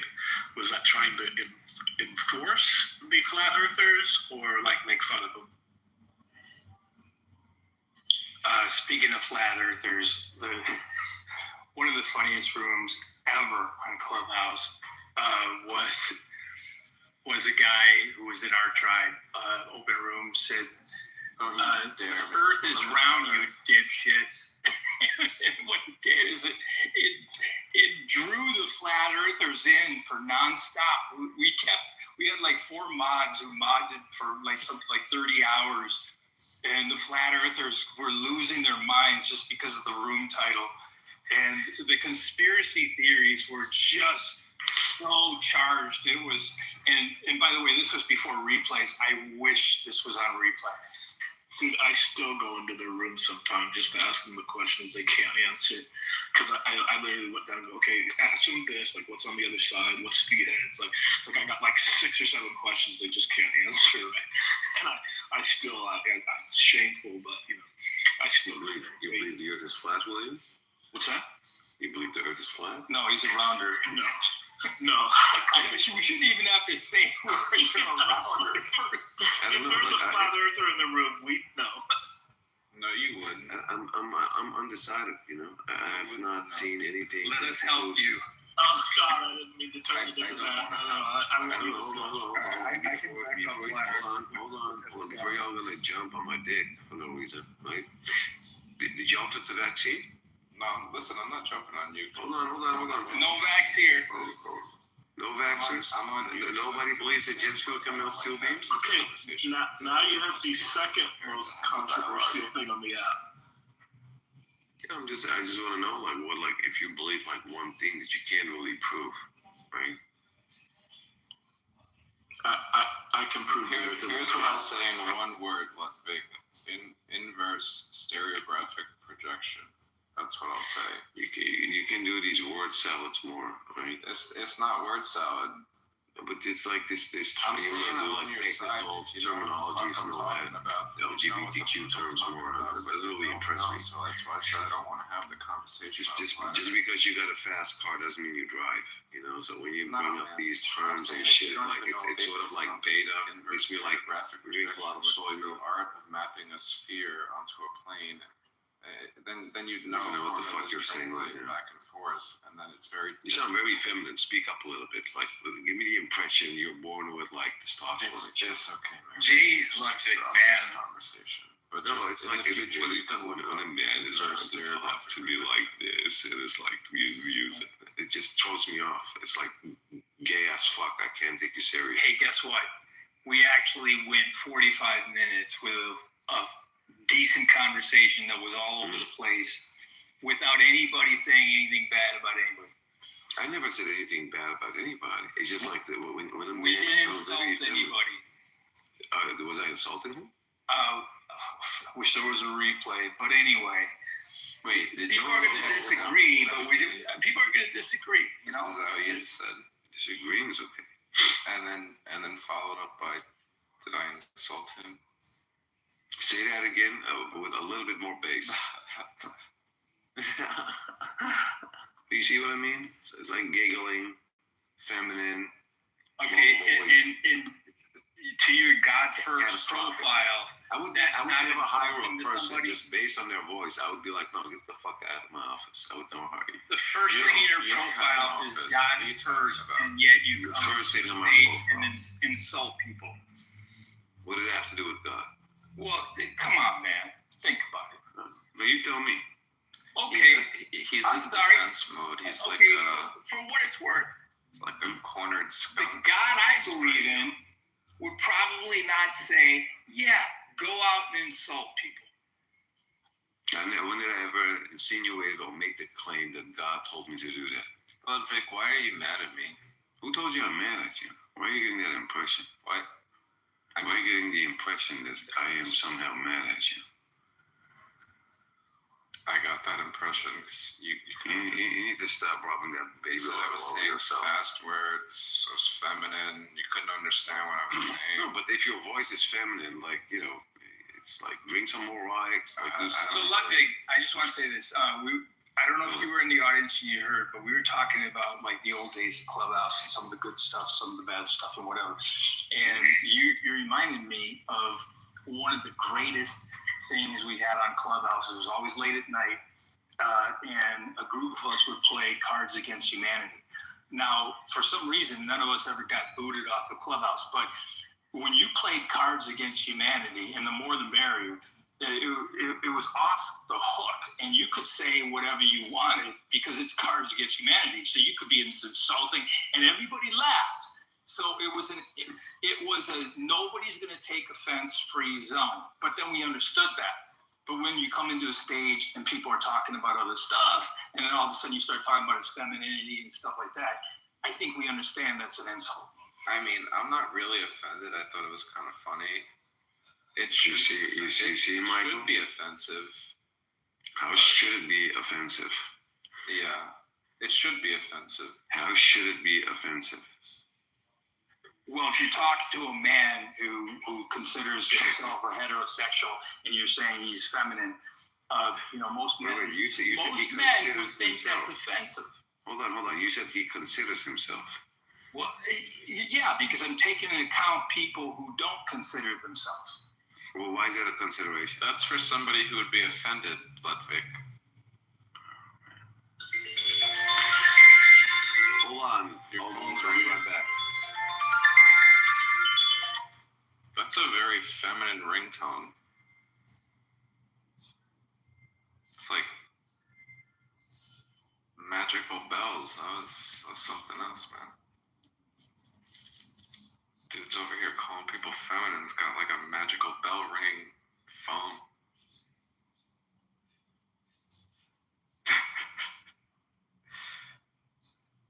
That's wild, man. Yeah, it's my fault. You just say the words flat earth and all hell breaks loose. He got very upset. I agreed with him, though. I think he came in the room to be upset.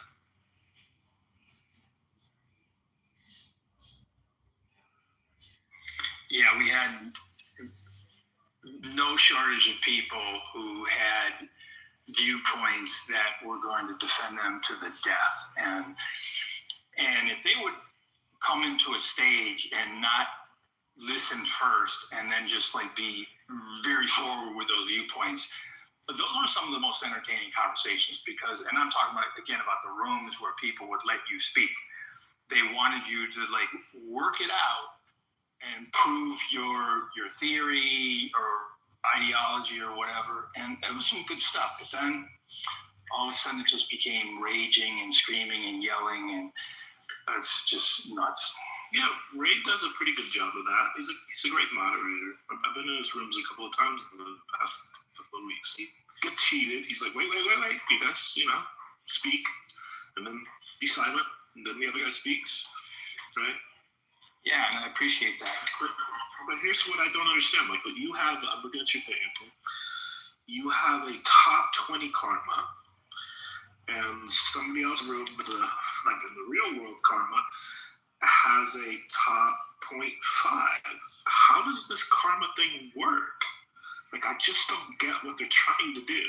Because I think what they did, when I first saw it, and I haven't been on the app a whole lot recently. I check in a couple times a week, but don't always get on stage, right? But when I saw that they introduced this, I think it was like on the day of or the next day. And so I looked around and I checked a whole bunch of people's profile to see, where they were at. And what I found out was that if you have been on the app more recently, chances are you're going to have a lower number than 20%. If you're somewhat brand new or you only hang in the audience, you probably won't have a karma score at all. But 20% was the baseline that they gave everybody. So I think they gave me a 20% just to kind of like acknowledge that, yeah, I've been doing stuff here, but again, to try to incentivize me to do more. So it's about participation, not your emotional stability. Right. Yeah, because that would be scary if they got to that point where they were like, well, then that would really. Yeah, it would totally prove my earlier point if they were right, and it worked. Well, let's just break down what they're doing technically, right? So they have a transcript of us talking in real time. We know that because when you see the preview of the room, you can see the transcript.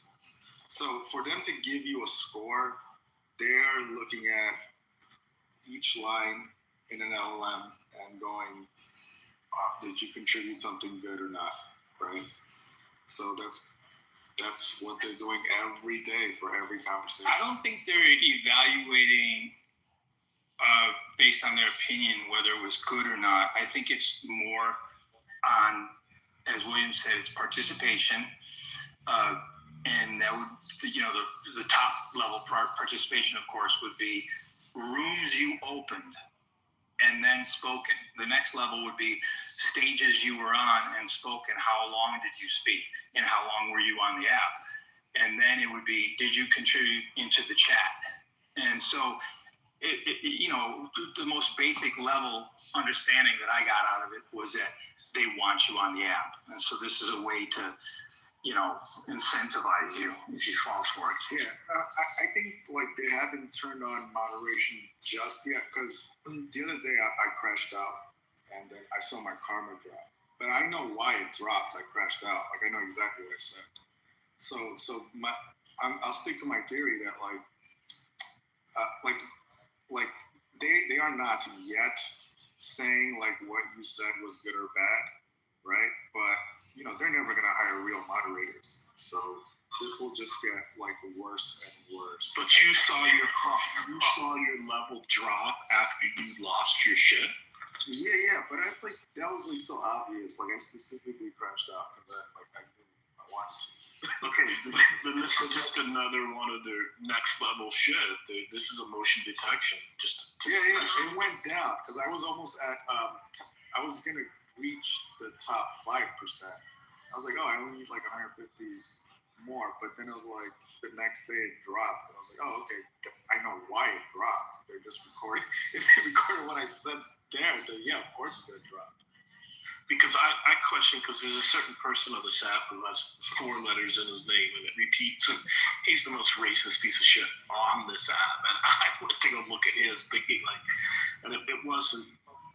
I mean, it wasn't like super low, but at the same time, it was like, how the fuck is he less than 5% or whatever, right? Like, it just didn't make sense to me if it was actually emotion based or a real karma system, but maybe they haven't fully implemented it yet. Like, I told somebody I was gonna slap the shit out of them with crayons, right?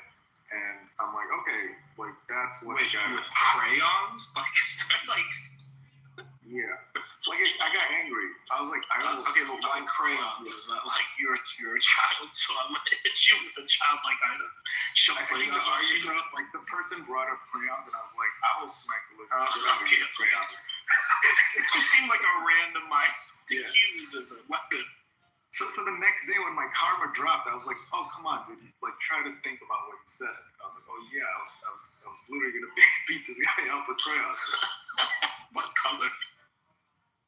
Or like the whole box? Was it like a 264 box or whatever's the big box? I just got so annoyed. Like I was making my point, and he came back with like, "Well, crayons this," and I was like, "Oh, I'll smack this shit out with crayons. Don't interject."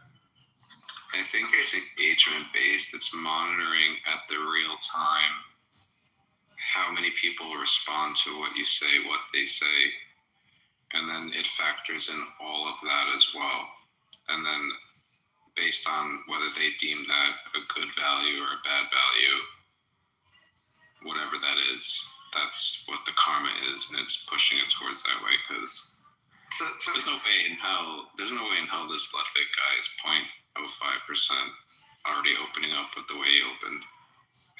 There's no way. I mean, maybe the app is trying to figure out who actually is gay and who isn't. Yeah. I don't know. You might be right, actually.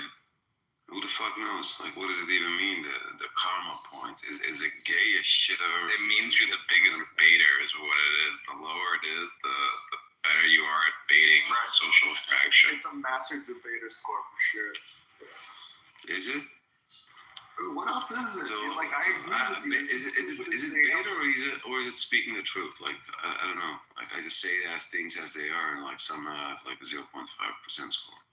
Makes no sense.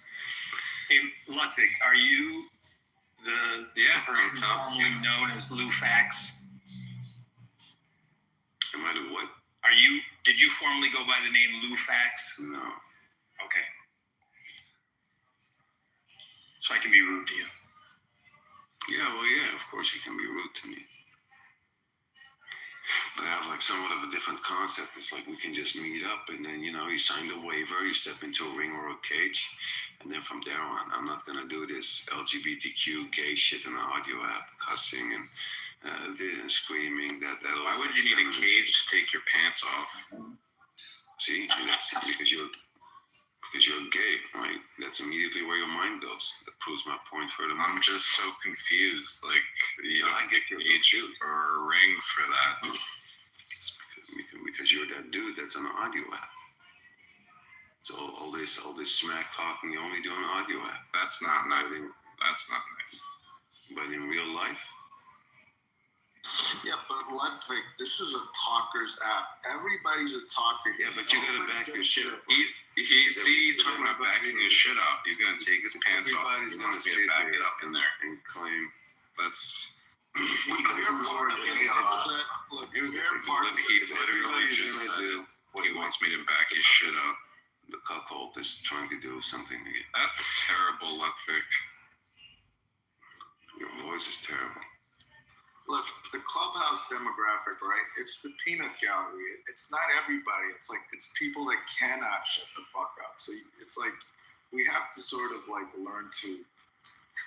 I mean, I hate to say names, but Norm comes to mind. Ooh, Norm? El Nostro? Did you say Norm? The Polish guy cosplaying to be Jewish? No, I didn't say that. That's who you meant, right?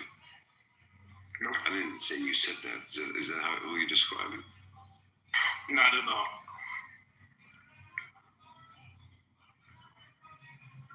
But yeah, what I was saying, Tango, talking about being gay names. Yeah, I don't do this. That's wild, Ludwig. Micro aggression on an audio app. You just want to go right to taking your pants off. You don't. You skip the small talk, huh? You just make like claims like you got like 2 Ferraris on your driveway, right? Like gay shit. Back that shit. So, Ludwig, tell us what a tough guy you are, since you already talked. No, I'm not. See, going into a ring. That's why you have this misconception. He already told us he wants to get. What did you say? Back that shit up. You want me to back that shit up? So he said, Michael, to answer your question, it's like I'm just not that tough guy. But if I'm gonna say like I'm gonna F you up, whatnot, left, right, and center, at least like meet up, sign the waiver. It's gonna be your referee, right? Okay. And it's gonna be like the end of the day. Great for you to take your pants off. Guy stuff. I'm so confused. Why does that sound like stupid ass tough guy stuff? Because you automatically go to meet up, go in the cage, sign a waiver, like, because I'm not going to be responsible for you. That's some bullshit tough guy stuff. Why would you need all that when you're taking your pants off and then a referee on top of that? Yo, Ray, you're there. Taking it off? Like, Ray, what are you thinking? Ray, can you make this So, Ludwig, why don't you try having a conversation with us instead of going to I'm this trying, but place? like we got somebody that makes like unsolicited fucking gay comments all the time. I'm not gay, you know. Gotta be honest, you started it. No. I don't do gay shit, homie. I didn't hear Tango say gay once. I've heard you say it like 20 times. Okay, faggot. Is that better? There you go. That's terrible. Did your mother is terrible. Your mother should have his car went up. His pushed 1% vaccines, like something other than what you're doing today, right? Anything. Delete the app. Go see your doctor. Take all the fucking booster and COVID vaccine, gay shit vaccines, whatever the fuck there is. Take them all at once. Take them as a tequila shot. This what you're doing is lame. I actually prefer my vaccines as suppositories. Yeah, sure. It's easier on the body. While you're at it, ask for a couple of testosterone shots. You know, anything better than what you're doing or trying to do. And I know what you're doing, right? It's always like people like you named themselves Tango with a fucking sunset profile picture. Like, it's weird. I'm in Miami. What's wrong with sunsets? It's a Miami sunset. What's your problem? This is lame.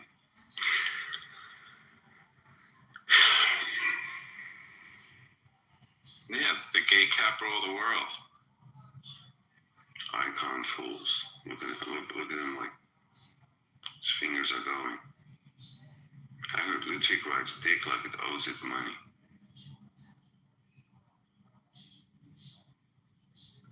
Do you owe it money? That's pretty crazy.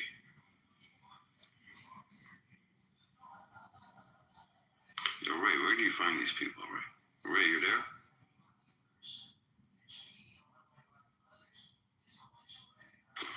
Alright, maybe we go back to the topic, right? That's a good one. Is piss rail burning already? I don't know. I think Trump's supposed to talk this morning, right? I think Trump is somewhat in trouble, man. He has not only like Iran, but also like Russia and China against him. Yeah. So, I agree with that. It's like, are we here to fight everyone you know what I mean? Yeah, but that's impossible, right? Like, Ukraine is getting decimated. There's no war against Russia or China. We're not involved. Okay. No, the hostile stance is the same as it's been for a long, long time. Yeah, but things has changed. That's what you don't seem to get. It's not only Iran. I do get it. I do get it, and as you weren't here earlier, I already said it. There's no chance, no way that China gets themselves involved in this. China's already involved. They're not involved. Then you must be lacking awareness, respectfully. So tell me, since you have an understanding of it, tell me how China is involved outside of having a loose association with Iran via BRICS. That's exactly where I make the mistake. You consider that to be a loose association. It is a loose association. Yeah, that's what you see on television. No, because know the history of BRICS. The whole thing came about 20 years ago as a communist answer to the U.S., and it was led by Russia. Russia and China got North Korea, Iran, Venezuela, Cuba. They got them all showing up at the same place to have the little alternate world conference. Nothing ever came of it. And then finally China just said, hey, let's make some money off this. But China does not depend in any way on Iran for their economic stability. In fact, if they were to attack the U.S., the only thing you know for sure is that Iran's economy would drop overnight because they hold so many U.S. dollars in reserve. There's no way they're going to do that. So here's the thing. That's the element that you don't seem to get. I'm not sure if you're in finance, whatever, but if you knew a little bit about like holding U.S. dollars, your dollar has plummeted. Right? It might still be like the world's #1 leading currency. So you're telling me that China doesn't need the U.S. dollar? Michael, let me finish. As we speak, there are already transactions being completed for raw barrels of oil versus the Chinese currency. In the last 7 years, you had 40% of all your dollars printed. Right? 40% of all the dollars worldwide have been We're printed. just getting started with the printer. Don't you worry. Yeah. So I'm not even kidding. We are just getting started. Yeah, we're dead ass, bro. Yeah, we know about inflation. Go on. So if you know anything about like currency collapse and the collapse of societies, it always has been. If you know anything about hard asset appreciation during a hyperinflation, you wouldn't be bugging out. All right. We're not like I said. Well, hold on. Look, we're smart, right? I'm not saying no one here is stupid, right? But what I'm saying is nation states are making decisions with the smartest people, right? So, like, if a currency is a threat, the smartest people might be thinking we're gonna go start off an insurrection in Iran, or the smartest people might be thinking like, in ways that we're not thinking. It's not as simple as like I'm watching the news right now, right? And to me, this looks like the smartest people have already thought and have already acted, and here we are kind of looking at this going like, oh yeah, acting has something to do with the currency. It's like, they know, if it's something to do with the currency, they probably knew like 25 years was ready for it, or, there's no like stopping the dollar from plummeting, right? Like I say plummeting, quote unquote, right? Trump is trying to do everything he can to keep it like the economy propped up before the midterms. The S&P 500 has been testing the same goddamn fucking line of resistance way too continuously. We're going to head into a bear market. That's obviously going to happen, right? Banks across the central banks have been buying gold for quite a while to diversify themselves, and instead of holding traditionally as much American bonds as they did, right? I mean, obviously what's happening is that certain people want to stray away from the dollar. This is America exerting its like geopolitical power, try to reestablish that. Like, don't forget that a couple of days before Operation Midnight Hammer, when like Chinese council was there, like it's all gonna be fucking fine. Here are the lucky numbers and got like destroyed, right? Venezuela just got like taken over. Anyway, this is all to say like we are heading into a bearish economy. I don't think it has to do with Iran.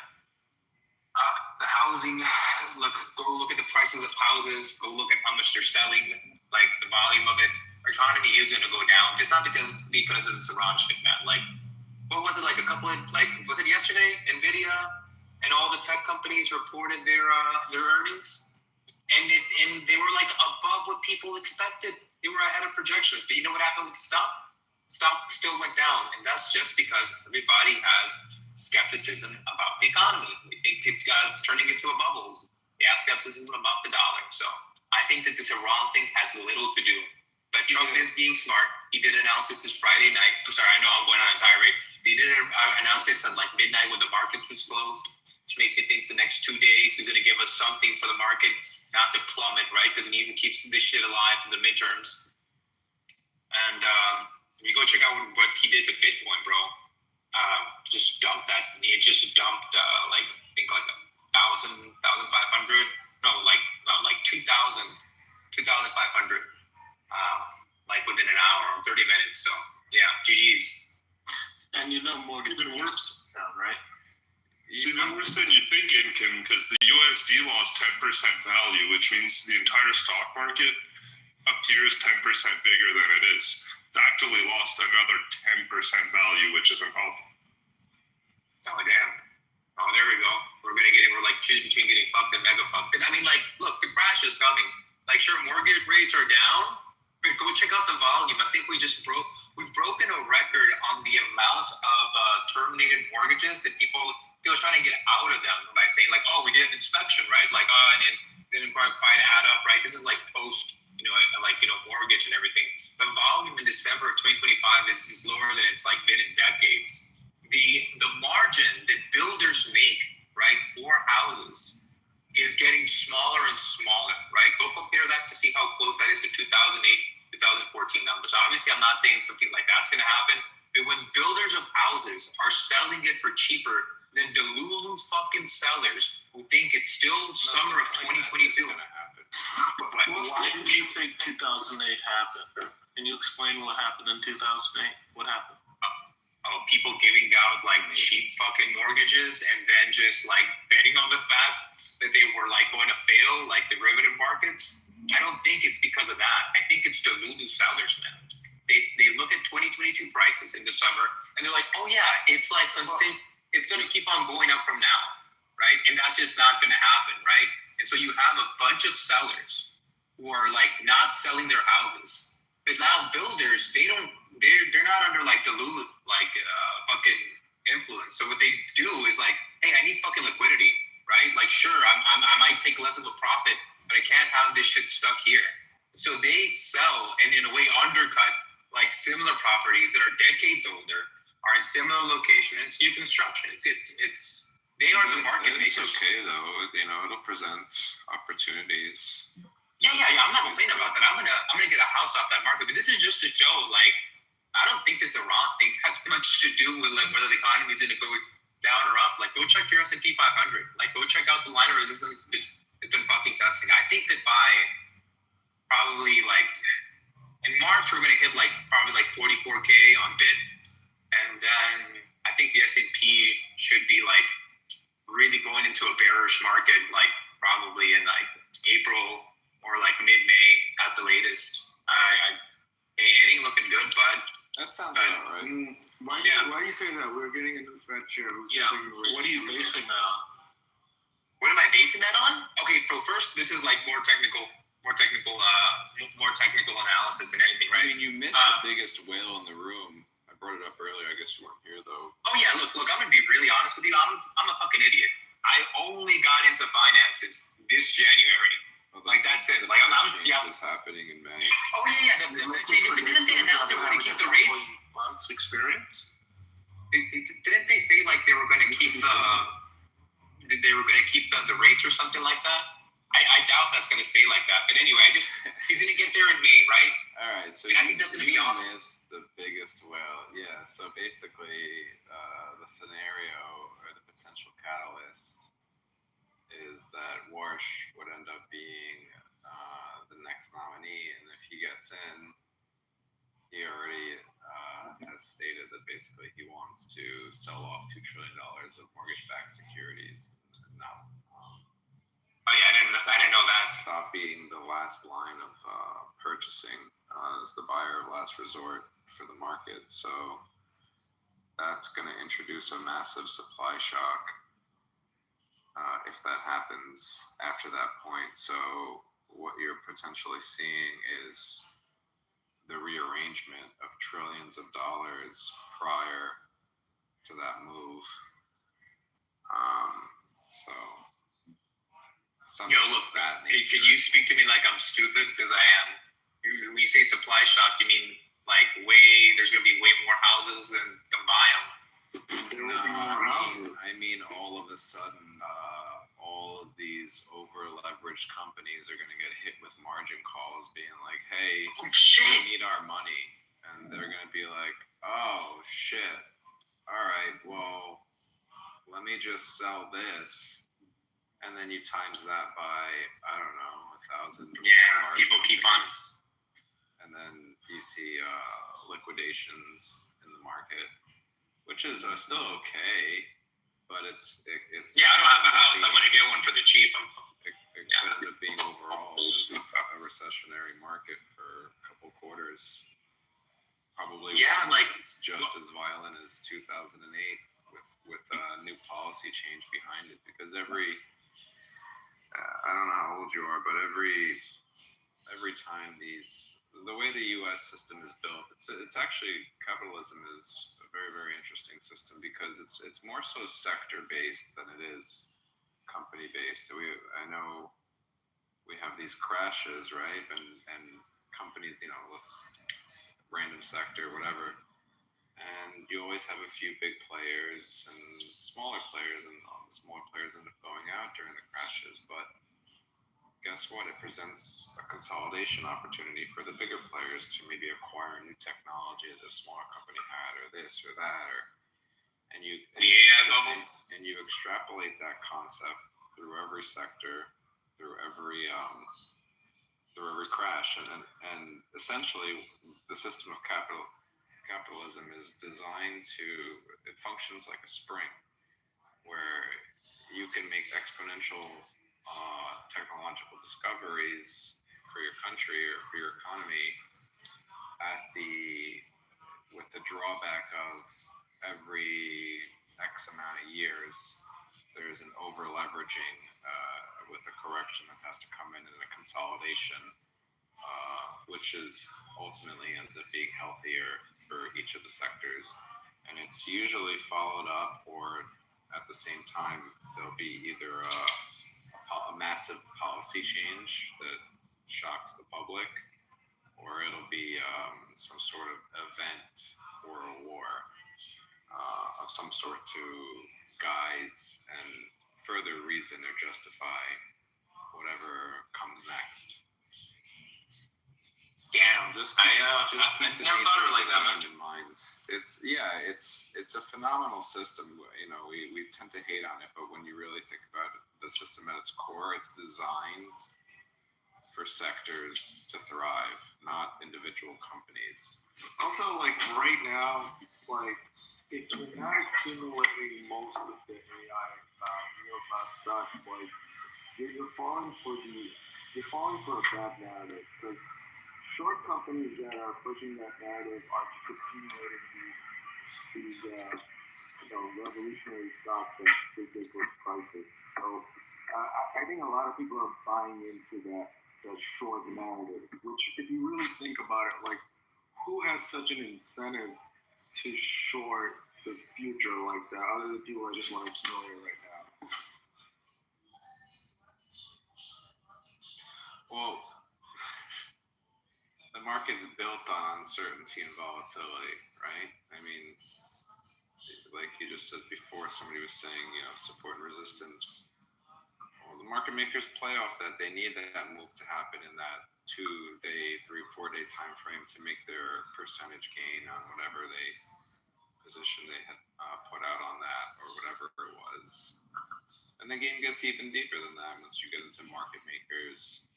And then market makers, once they fully know the active volume of any given asset, and you can control it. If you know this trades around 1 million daily, and you have 10 million simply dispose on that one particular asset, you have wiggle room to move it around because the average daily amount only accommodates 1 million. So you extrapolate those numbers by much larger numbers. Obviously, they're dealing with trillions and billions. But it's all quantified on those types of levels, and then it becomes more chess-like because it's institution A.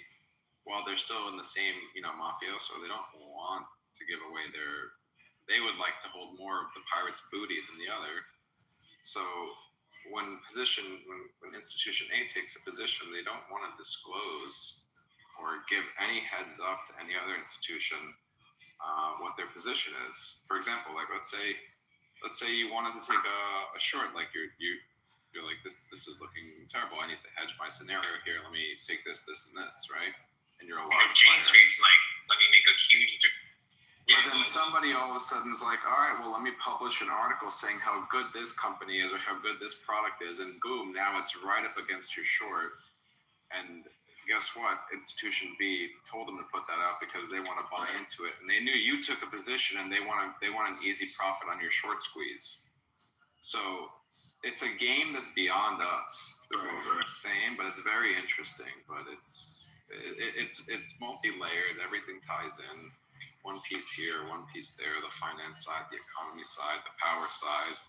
The IP side of property or technology, the geography, the resources. If I were to address look at what the shallow version is presented to regular people, we know for a fact that superpowers are taking a percentage of AI chip sales.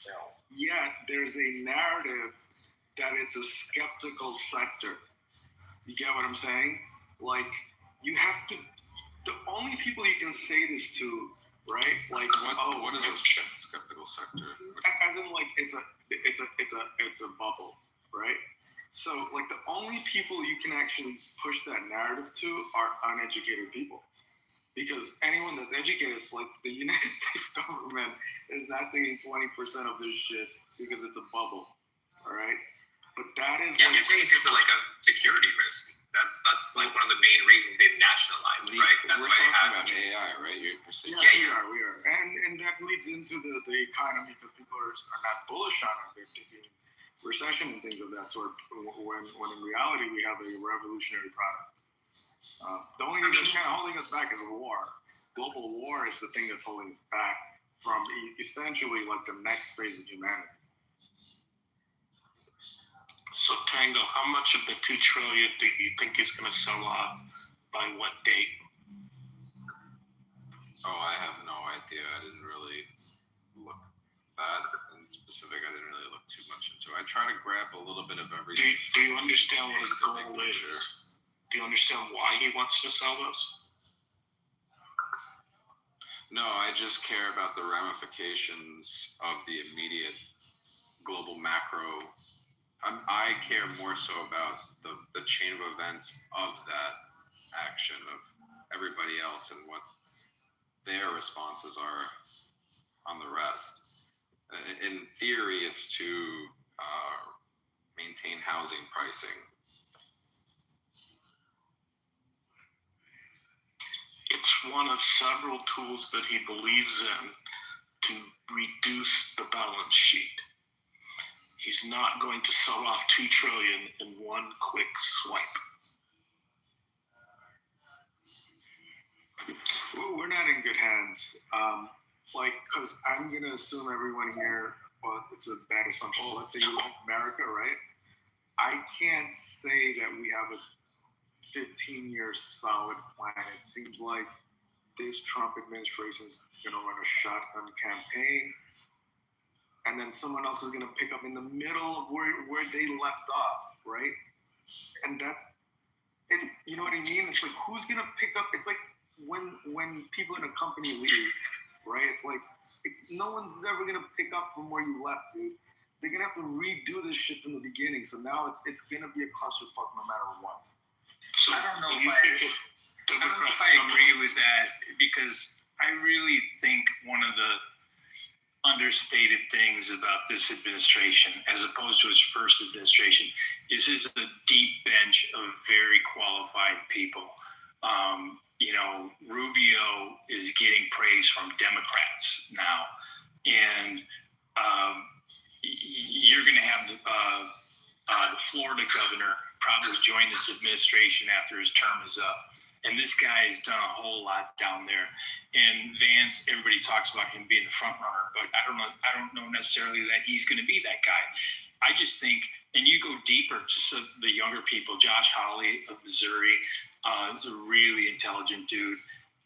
There's a lot of really very smart people, and then people who are in cabinet positions who, would stick around for the next administration, like Scott Bessent and everything. I really do think that he's going to have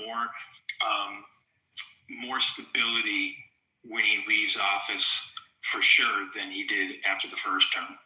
Yeah, but the Fed traditionally stays regardless of whether it was switched. Do you think the Democrats are going to remove the Fed chairman when Trump leaves or the Democrat takes over? Well, that's a big if and when. Because I'm not convinced at all that the Democrats let's say he reduces the balance sheet and he avoids what Tango's predicting here, and the economy's not in the toilet. We still have decent GDP growth. We still have wage growth, which we have. Both of those are up right now. CPI is 2.4. Stock markets are soaring. Let's say everything's just where it is now. And the only things we're concerned about is unemployment and the price of some consumer goods. Do you think the Democrats are going to change the Fed at that point?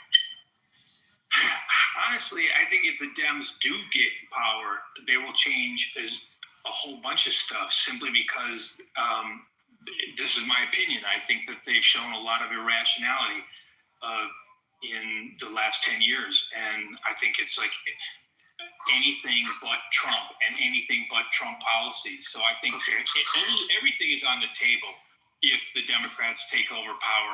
And I think the best thing for the Democratic Party is for them to be out of power for at least another 6 years so that they can reform and get back to like being what a lot of people remember it used to be.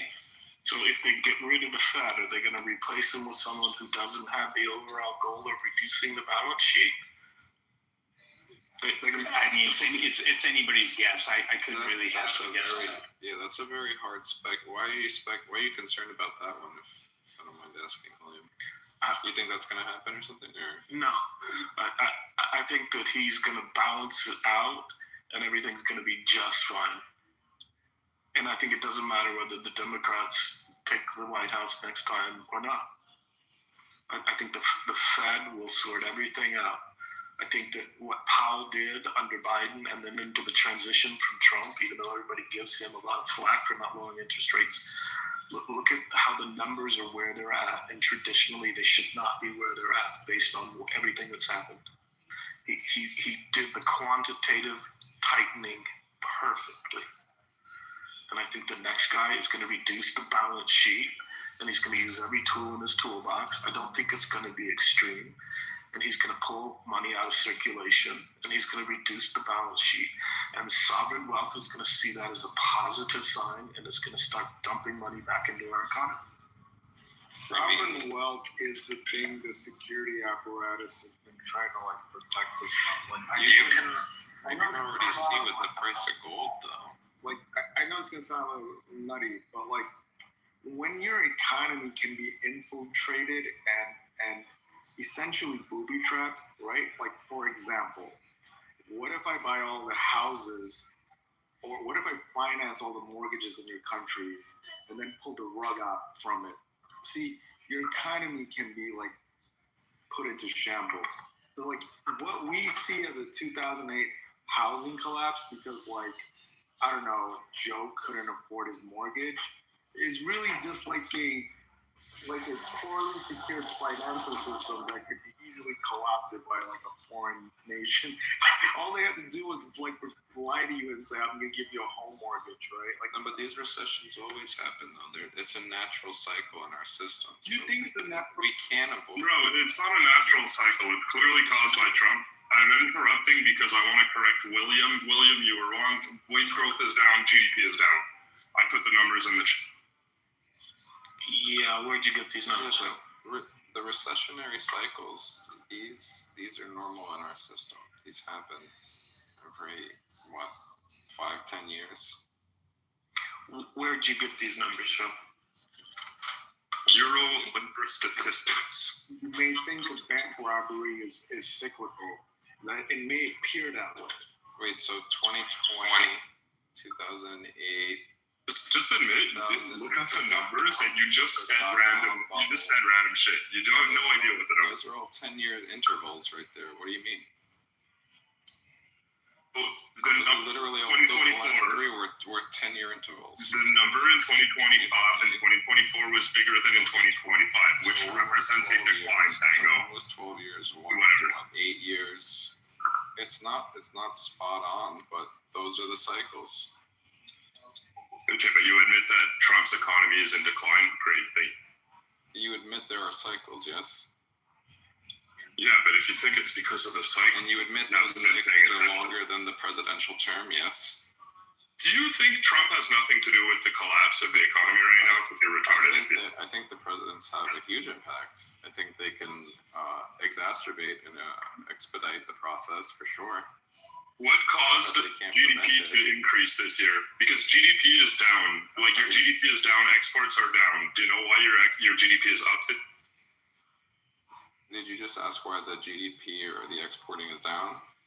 GDP is affected by exports. Everything is down in America except one metric that's causing your GDP to increase. Do you know what that metric? No, tell me. What's that metric? It's gold exports. So every other export, everything else is down, but gold exports are up because the price of gold is high because people are hedging against the US dollar. So interestingly, the collapse of the US dollar is causing your GDP to increase because you're selling more gold. It's kind of funny. And the chart of gold, has that been going up only in the past few years, or has that been going up, I don't know, in the past 100 years, and it only made an exponential move in the past, 3 years? Past 3 years.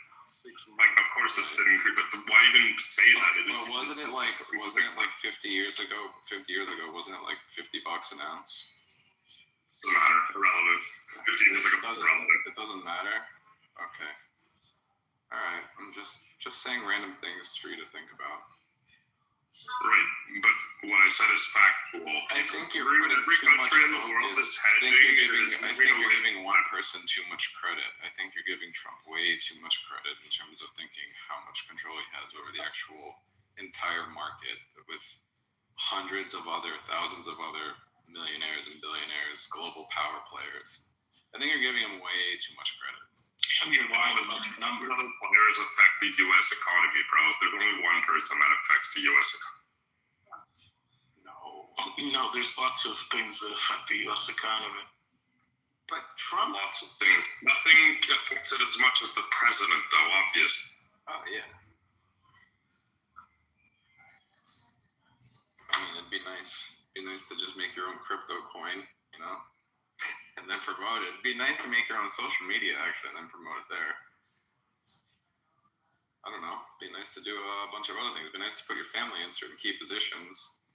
I don't know. Oh, wait. Every president does that. My bad. It'd be nice to inside trade like politicians. It'd be nice to like politicians like Nancy Pelosi, but nah, we don't talk about those people. They're all fucked up, man.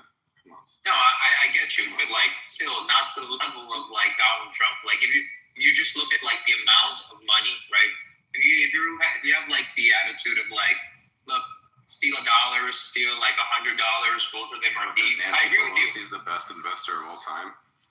No, I don't think so, right? I don't think she's like that. Her stats say otherwise. Okay. One thing I did see is the Democrats, man, they outperform Republicans by a lot, man. They outperform them by a lot. It's just not illegal. Insider trading for politicians, it's not illegal. So yeah, we can't even call it insider trading. But if you did it's illegal. Oh, yeah. So it's just... Yo, where do you think the price of Bitcoin going to be in like March? I'm thinking 44, man. We were due for a breakout out of this like triangle we've been fucking in. hit 72K, then go real bearish, and then that's what we're really building up for until this whole Iran started putting like ships like close to them and shit. And then we started going like, it's like downtrending. Iran is only moving those ships because Russia said so. Please do not think Iran is like playing Risk by itself. Like, if anyone thinks that, I mean, it's like you would have to believe that like they're playing a video game on StarCraft. Like, I'm gonna go fucking fight the United States. Like, that's not what they're doing. Russia like got involved with Ukraine. They got to move around all this oil, right? And they work with Iran. Like, this is what you guys have. Yeah, I'm saying. I was just saying how this like would reflect on Bitcoin. I know there's like other implications, right? Like the whole like there's a whole like stretch of water, right? That if it gets blocked off, we're gonna be seeing fucking oil at like what 100 something, right? But no, I was just saying I was preparing for a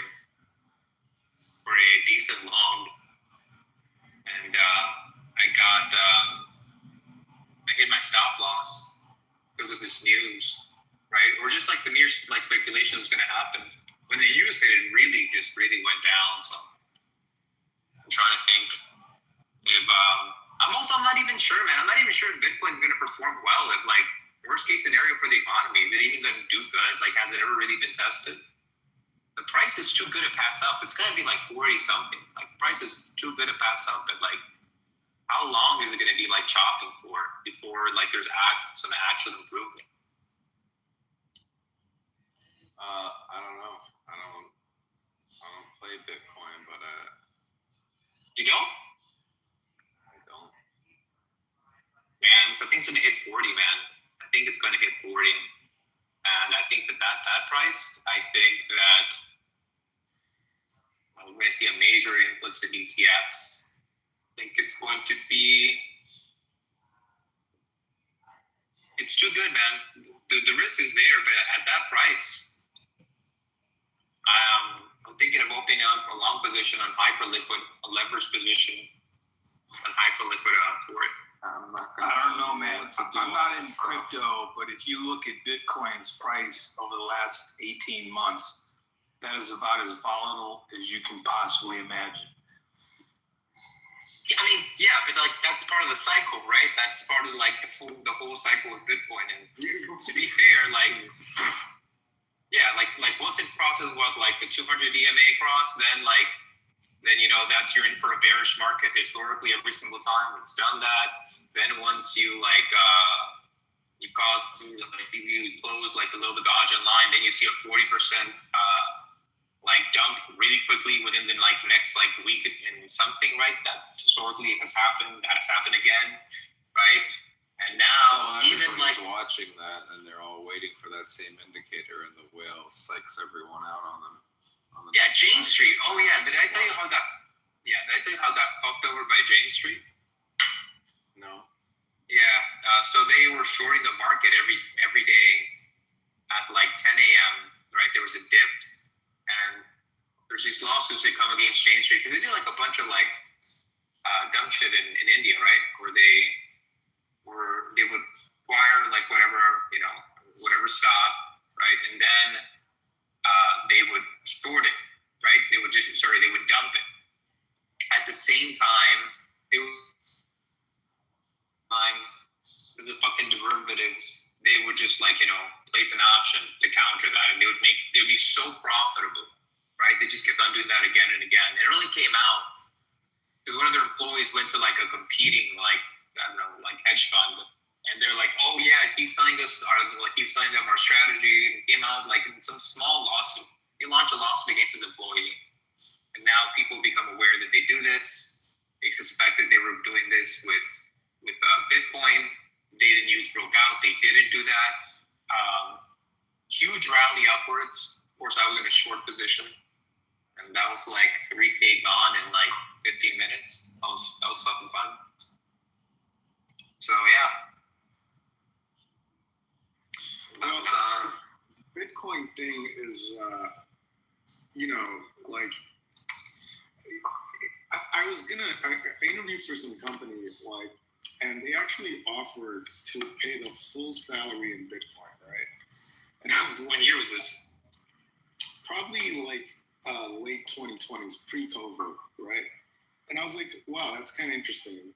But like, can you imagine that shit? Like, that imagine thing was like 40% of its value. Like, I don't know what the fuck they convince people with that shit, but it's like, If it was in the beginning of 2020, right? You'd have been like massively profitable. Yeah, right? I know, but it's like, it's not just about flipping for a profit. It's like, how the fuck is that a store of value? Yeah. If People can't deal with that, with the volatility. Like, if you get paid $100 from work, you don't want to get paid, and then all of a sudden 2 weeks later it's worth $50 because right. You know, that's what the market deems it now. And you're like, fuck that. So confidence loss is what we're witnessing here, right? So now when people say, oh, it's definitely going to come back, it's like, says who? Like, no one wants to see that shit. Like, why don't I just put it in Google? Like, you think people are that stupid?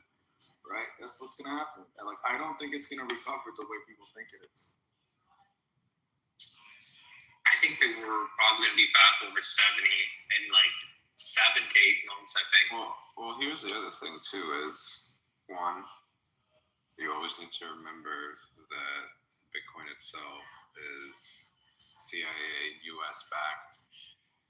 2, people just found out that it is also Jeffrey Epstein backed. 3, I think people are digesting that very fact that maybe some people didn't even think of option 1 and 2 at all. Maybe some people just saw option 2 and they're digesting it.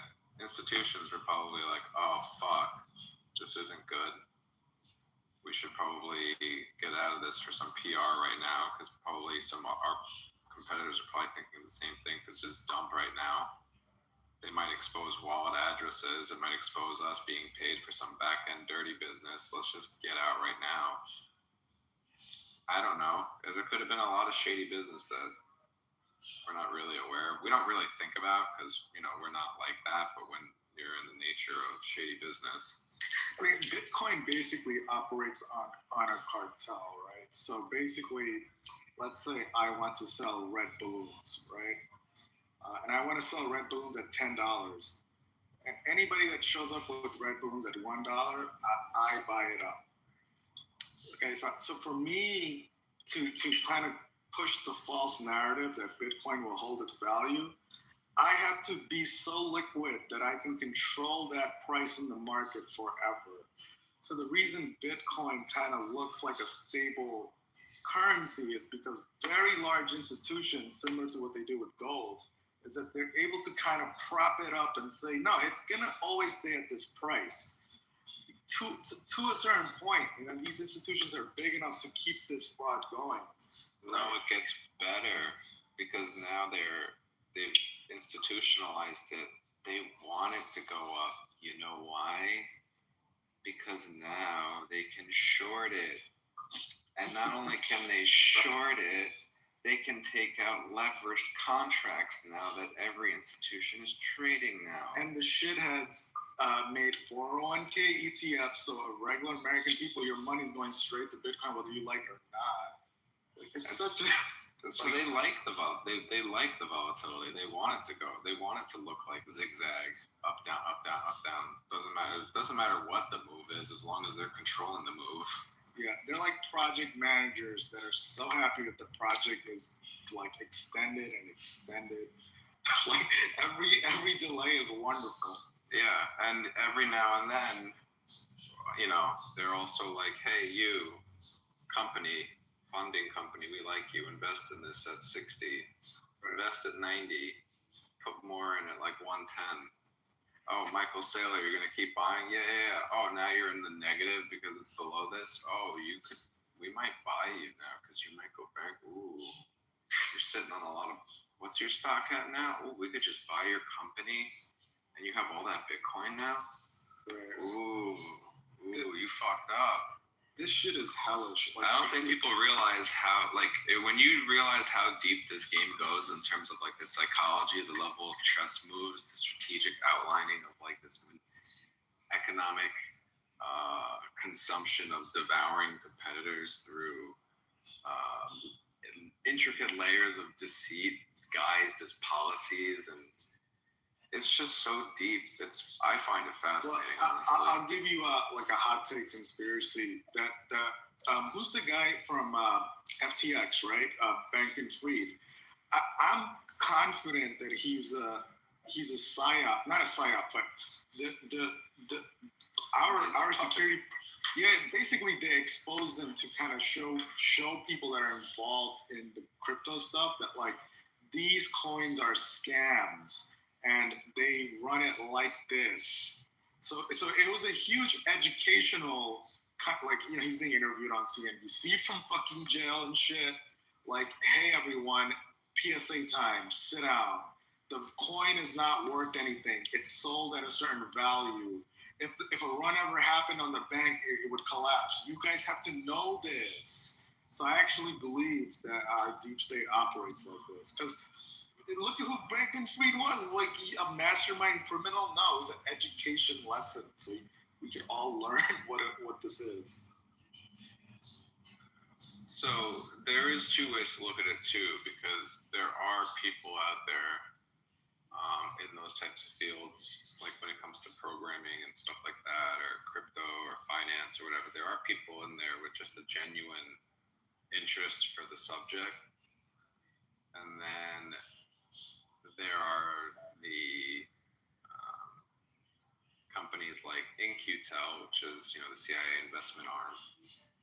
And there are other different investment, you know, angel investors, quote unquote. And these are the ones that are looking to exploit the technologies and patent it and gain control of it. So sometimes, yeah, the person may or may not be aware. Other times, it's the name of the game is it's like they look at them as prey, literally. They're literally like, all right, what's the next business game plan? What next company are we acquiring? What are we selling? Boom, done. We got this. We sell it to this company. We got this technology from here, from this software engineer. He's creating this. Boom, we sell it to Google. Done.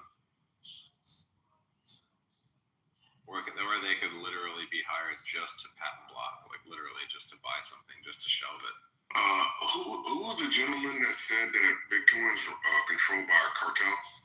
That was a very astute observation. So I didn't say it's controlled by a cartel, but it has to operate like a cartel. Because the economics of it, because it has no real value, like diamonds, stuff like that. That's everything in life, though. Well, some things have real value. Like oil can run out. That's a lie. Oil can never run out. Human energy can run out. I'll tell you what. A scientist was paid to tell you that in a 1940s forum that we're going to run out of oil. You know how many times I've heard that we're going to run out of oil? I was told it was like in the 1990s we're going to run out of oil. Then like 2010 we're going to run out of oil. Then like by 2020 we're going to. Guess what? We keep finding oil. It just never runs out apparently. But you know what it is good for? You know what's good though when you tell them you're going to run out? You know what that means? It creates scarcity. Oil insecurity. Yeah. Well, it creates scarcity, and now if it's a finite resource, so that means I don't think that's it, bro. I think you're gonna tell me next. Well, what's next? The diamonds, they're like not rare, but they're not a woman's best friend. They're not. Fuck out of here, bro.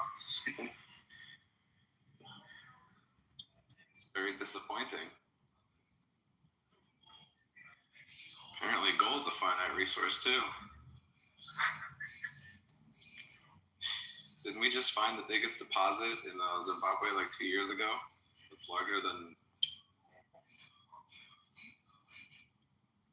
Basically, we're going to probably get to a point where me and you, or anybody on the street is going to go like, I don't believe that your money is worth anything, right? Now, that'll be like a real debate. Like, if I were to look you in the eye and say, I don't care that your computer solved this hash, right? Like I don't care, right? Like that is where the wars will start. That's where the civil war is gonna happen. Like, I really don't care that you think your wallet computed a hack. Like, I don't care what you think the value of this money is, and I think that is the risk that we're headed towards. I think that people said that about like when they got the dollar off the gold, right? Like, okay, I don't believe in the speculation of like XYZ or whatever this is, right? I don't understand this new thing. It's not something solid backing it up. But I think that in the future, things will be tokenized, right? I think that those systems will have like certain value. I think that there's a big uphill fight about it. But the fact that they're making their way to ETFs, the fact that BlackRock has their foot in so many of them, right?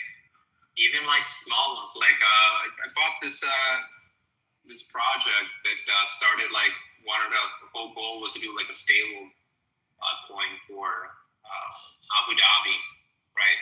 An Abu Dhabi back coin, which they did, right? BlackRock was also in that. I think that at the very least, right, the big players are taking this into consideration and they are preparing for a scenario where that could be a possibility, right? And when you prepare for that, right, and you feel a bit comfortable, the chances of it being adopted quicker increase, right? Because what they're really worried about is like whatever this new technology is, are they going to be able to have some control over it? Otherwise, they want no part of it. But if they can have a better control than they have now, right, where there's less government in it and they manipulate it, they'll be more than happy to adopt it, right? They would adapt it in like, a flash. I don't know. I think that only time will tell, but I don't think Bitcoin's going anywhere soon. Sorry, Incan. That just sounds like hope, brother. You gotta have fundamentals underneath your hope. And hope, it's not enough, man. Sorry. And somebody earlier today was talking about the expansion and contraction of the economy and how that happens. There's a couple of things that I think you gotta have conviction. No. You gotta have analysis. I think about the money supply, liquidity, and I think about interest rates, right? And we know that the Fed controls it, right? We know the Fed can loosen, expand, or tighten, contract, right? And so there's this thing called the quantity theory of money, quantity theory of money, which talks about, and then you gotta watch this documentary. It's called Money Masters. If you watch the Money Masters documentary, you get it. It's 3 hours long, but it's entertaining. Then there's another one that's called The Princes of the Yen. It talks about the Japanese ascension after World War II and how they, went into like hyper of appreciation of their assets and how they went into a 10-year recession. Seemed a little engineered. Yeah, man, this is all intentional. You let the economy expand, and you tighten it. Everyone starts collapsing. Also, there's another guy you could look into. His name is Hyman Minsky. He wrote the Financial Instability Hypothesis, and basically what he says is the more stability you have, or the more prosperity you have, the more unstable your economy becomes over time. And there's 3 stages, which is the first one is the hedge stage, which is all projects that are financed. They get paid back their interest and they can pay back their principal, right? Those are the good loans that are first given after a recession. Think 08, 09, 10, 11. The best loans are going to get paid financed, right? The best projects. Then over time, those loans are gone. There's no more loans or projects that can pay back interest and principal. Then the next stage is speculative finance, which is they can't pay back their principal, but they can pay back their interest rate. And so what these rely upon are being able to refinance. So the business will stay the same. The project will operate. It'll always throw off cash, but not enough cash to interest rate, and so they'll always be able to refinance, right? Because at least you can pay back interest, and that's good enough, right? And then there's the third stage of finance, which is the Ponzi stage, which is you can't pay back interest, you can't pay back principal, but if you rely upon appreciation, then that will be your route to exit, right? Because when you get a loan, at some point you have to exit in order to pay back your lender and to make a profit. So these are the projects that say, give me $100 million. No, I'll never throw off any revenue to pay off the principal. No revenue to pay the interest, and you're gonna have to give me the interest payment, all right, to make it look good for your constituents. But it's gonna increase in value over the course of 5 to 10 years, whatever, 5-year loan period, and then I'll be able to sell it. I'll make a profit, and I'll pay you back. That's the Ponzi. Are you saying Bitcoin is a Ponzi? Not just Bitcoin that relies on money go up, but a lot of other, like Jamie Dimon. We all know him, one of the biggest, if not the biggest, financial institution in the world. I don't know if you remember when there's this thing. It's called shadow banking. It's been a concept for since 2008. You can look it up. And so basically, they are opaque financial arms that are very influential. They're supposed to be capitalized to the tune of like $2 trillion right now. And they made a bad bet in a couple of areas. And Jamie Dimon said, when this, I think it was True Colors or something, like when they collapsed, he said, you know how it is when there's one cockroach, there's others, right? You can look up the quote. He used the word cockroach. So he was alluding to trouble in the private credit environment. And there were like 3 big bankruptcies, or 2 or 3 big bankruptcies that happened like in a short period of time. And then recently, he said, about a couple of days ago, it's looking like pre-financial crisis environment because there's a lot of people doing dumb things, right? And so he's again alluding to trouble in the financial markets. And I take this to be a signal. Somebody else, I think, mentioned it, where they basically tell you what's happening. They educate you on the situation to like kind of absolve themselves of, I guess, I don't know. Some people call it karmic retribution. 100% karmic retribution. Yeah. It's a rule they live by. How do you confirm that? I know we speculate about it, but how do you get some more concrete, no pun intended, evidence? Like, that's what I'm curious about. I'm not saying you're wrong, because I believe it to some degree. I'm not fully convinced yet, but it does make sense if these are like esotericists, people who are into like esoteric Eastern, I don't know. That's my spiel. The one thing I'll say, the people are agreeing with their own will, their own free will. They've come to the agreement, and so you've never wronged the people against their will because you told them what was going on or what you were going to do or what was happening, and you told them, and they did it themselves. They said, I want to do this. That's what it's about. Oh, yeah. Plain sight. Well, somebody else will say something? Yeah. I don't want to derail the convo, but like, so I'll just leave it here, just to leave it here. But like, if you say like Bitcoin's a Ponzi, right? And we kind of follow the financial instruments and say like, if Bitcoin were to ever get called, right, this whole thing would collapse. I think trying to get to the bottom of that question can get you to the origin of where Bitcoin came from. Because as Bitcoin collapses and you see things trying to keep it alive, that's where you can figure out who cares about this, or who would have cared enough about it to have made this, right?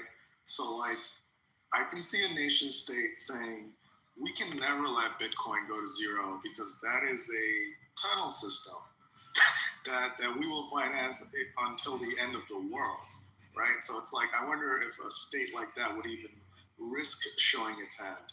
If that's the case, it doesn't matter what the price is of the asset. Right, it doesn't matter if it's $100,000 or $5. They don't care. They're still going to buy X amount of units and transfer X amount of however much they have to transfer. And that's the bullish case for the world is so messed up that Bitcoin must exist as a entity because superpowers are fighting. Well, you don't need Bitcoin as a funnel, right? You think of it like this. You need duffel bags of gold? No, you can do anything. I'm joking. No, well, the thing is, you can use anything, any company, because you control all the apparatus of enthusiasm, right? All you need to do is like post enough glowing stories with the Wonder Kid CEO and the cutting edge technology, and you've got yourself a fucking unicorn, right? $1 billion company. That play is easily duplicatable, such that you don't have to kill yourself propping up Bitcoin. There will be another opportunity, right? Because again, when we go through the collapse, that's when they're clearing the board, they're cashing out, they're liquidating all assets, and they're collecting. That's clearing the board. And when the recovery occurs, after all the pain, 1, 2, 3 years, however long it might take, people are gonna resume a hopeful posture, and that's when you sell them anything. You can sell anybody anything when they've gotten out of a doldrum and they're looking for hope. They're looking for, to feel good again. Yeah, in psychological interrogation, this is just called exhaustion. Like, you exhaust the person to such a degree that they'll do whatever you want. Yo, Concrete, I kept on looking into the thing, because I forget who was that late woman in Chillism. It was like, no, like, nothing's wrong with the housing market. Everything's absolutely fine. Jessica. Yes. No, bro. It's definitely not. Definitely not Concrete. Yeah, I looked it up. I looked at, there's this thing called Calculated Risk. They're a blog, and they were just talking about all the different cities that have depreciated in terms of prices. And there was one that hit like 22%. There was a Jesus Christ. Yeah. What city is that, dude? Bro, if you look on the list, they fucking sprinkle fentanyl on the streets, bro. If you look at the list, a lot of the blown economies or housing markets are in Florida.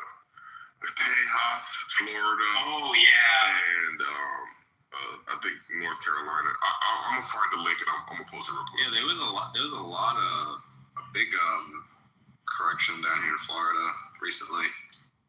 Bro, we gotta go to Chillis and sell Gustavo. We're about to buy a size house for pennies of a dollar, man. But to be fair, the correction down here, like, that shit has to happen, man. The pricing is kind of out of control down here. Like, a lot of these units shouldn't have appreciated 100% in like 2, 3, 4 years tops. Like, that's kind of crazy. Oh yeah, I saw like this new 2020 was worth $666,000, and then in 22 they're like, oh, it's worth like 1.78 million. And then it just sold for, and it was put on market for like 1.9, and just sold for like, and then like the same, they were like, cookie cutter housing basically, right? Up to like deluxe variety. Same exact one, like next to it, like 1.2, right? Just sold. Okay, but do you understand? I'm saying, I want to move to Knoxville. But do you understand why? The other thing too that no, I think it's just people got really like we have a housing shortage by 75% of where we should be. It's supply and demand. There's not enough housing. There's not enough buyers, right? That's an even bigger problem for people who are selling, right? If you're selling and you know who's buying, right? It's not about, you can't quantify the number of buyers. Some people aren't even looking anymore who would buy if they could. It's a whole bunch of reasons, but the biggest issue is we don't have enough houses. That's why they keep going up. It's not a bubble. It's not anything else. It's because we don't have enough of them. Do you know why? We're not building. Yes, regulations, construction, labor. No, yeah, but I think, like, I'm gonna tell you, the National Association of Home Builders, they do a developers survey, which is, here's a bunch of developers. Hey guys, what are your costs looking like? And they break them down by line item. Do you want to know how much what percentage goes to the government of a $400,000 house? It's like 100,000 or something like that, and it varies state by state. Yeah, exactly. Some of them you have to pay like 100 or 200,000 before you even put 1 2x4 on the property. Bro, the government is fucking us everywhere we look, bro. Because developers are gonna develop, but the government is slowing down permitting, increasing fees. When you go to get do a subdivision, you got you can only imagine, right? And then the only people who want to fucking do it are who? The Wall Street fucking hedge funds, when they're building communities just to rent out. You son of a bitch. I was just about to say the struggles that you just mentioned that are in place. That's by design to keep it only to the big players or any of the players that are sufficient enough to even play that particular game. And there's a lot of things like that where they just over-regulate it to only just keep it a certain. Yeah, but when are the people gonna revolt, bro? Nobody's revolting, bro. Gen Z is, I think, the first generation that's dumber than the previous generation. They've done a successful job at dumbing down the U.S. population to the point where this generation is officially dumber than the previous. Like, that's fucking crazy. I used to think that movie Idiocracy was a joke. No, it's real, but he's trying to say that baby boomers are Gen X is not dumber than baby boomers, and millennials aren't dumber than Gen X. What? All of y'all are dumber than those who should point that out. It keeps going down, is my point. Yeah. I can't believe people thought Gen Z were smart. Wow, they're so smart. I mean, they have all the tools in the world to learn anything now. It's because Gen X and millennials, right? They have fucking problems resetting their phones. They think that because Gen Z understands how powerful. And I'm Gen Z, by the way, right? The first generation, the first year of Gen Z, none of the bug fixes, but none of the nerfs.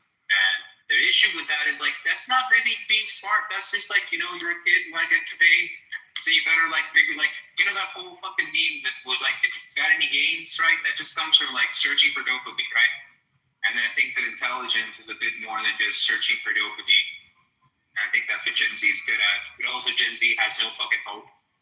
Let me shit on millennials. That's no, there's a few different things that shape the character nature. For one, the whole game design, little things that you guys don't even realize, the types of games that you guys played as kids, right? That's FC's fault. Well, for example, the games we played had no saves. We couldn't.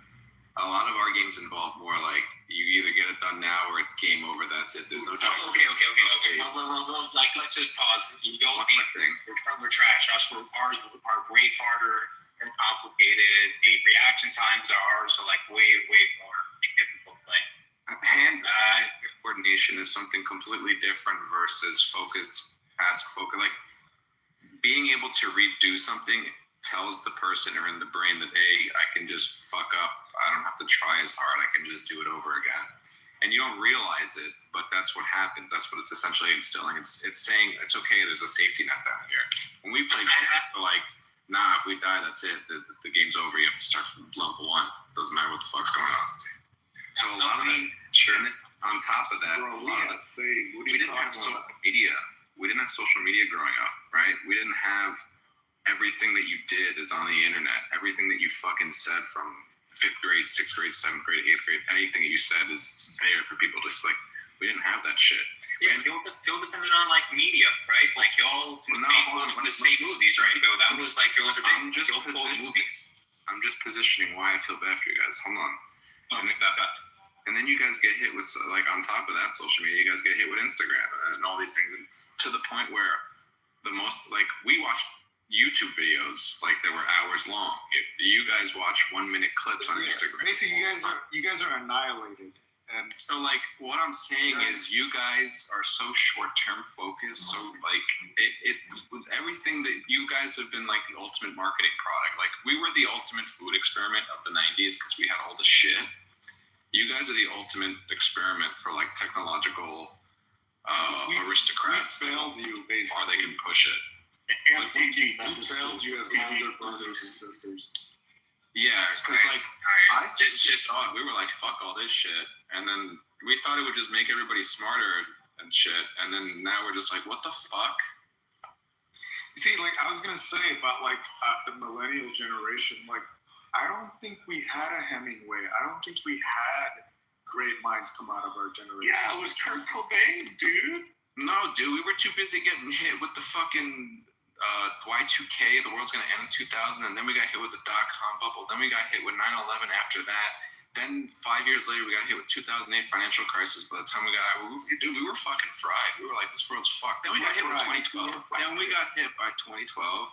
You know, like, we were so traumatized by like 4 or 5, 6 different events by that point. We were only just 20 years old at that point. Okay, but the Y2K generation.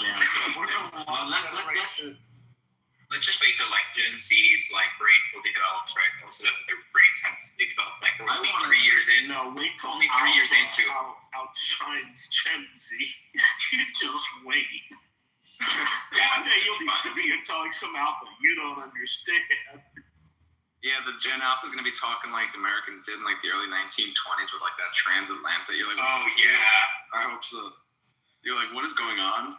I'm 97, man. That shit's gonna follow me for the rest of my life. When I put like 1990 something, remember when I was a kid and I was like, it must be so weird being born. You're fucking oblivious, right? That was me. That like people were born like 18, like 40 something, right, and died in 1920. I was like, so weird. It's like the tens place went fucking down in their life. Like, what was that like? Right? And then I'm like, oh shit. I was like, oh shit, that's me. All I know is every year that goes by, it just feels like time is moving quicker. That's all I can say. Yeah, the aliens are speeding up the timeline, bro. Yeah, I just want to say that the coolest generation was Gen X. I don't know what the fuck millennials do. The millennials were like the first generation of hip hop. The generation was so much that they didn't even consider leaving assets. We're like, fuck it, we're just gonna do this in retirement, go around the world. We'd have to have assets, but No, I'm saying like, I know, like, baby boomers were told, I don't know what y'all did, but like, it used to be like, we must protect the future for our children. We must protect the future for our children. And then somewhere along the lines, right, I don't know what the fuck y'all did, but y'all let them down so bad. They were like, fuck y'all, fuck the future generation. Everything's easy for y'all. And became like, these villains. But like, every villain has an origin story, and I think it was giving birth to you.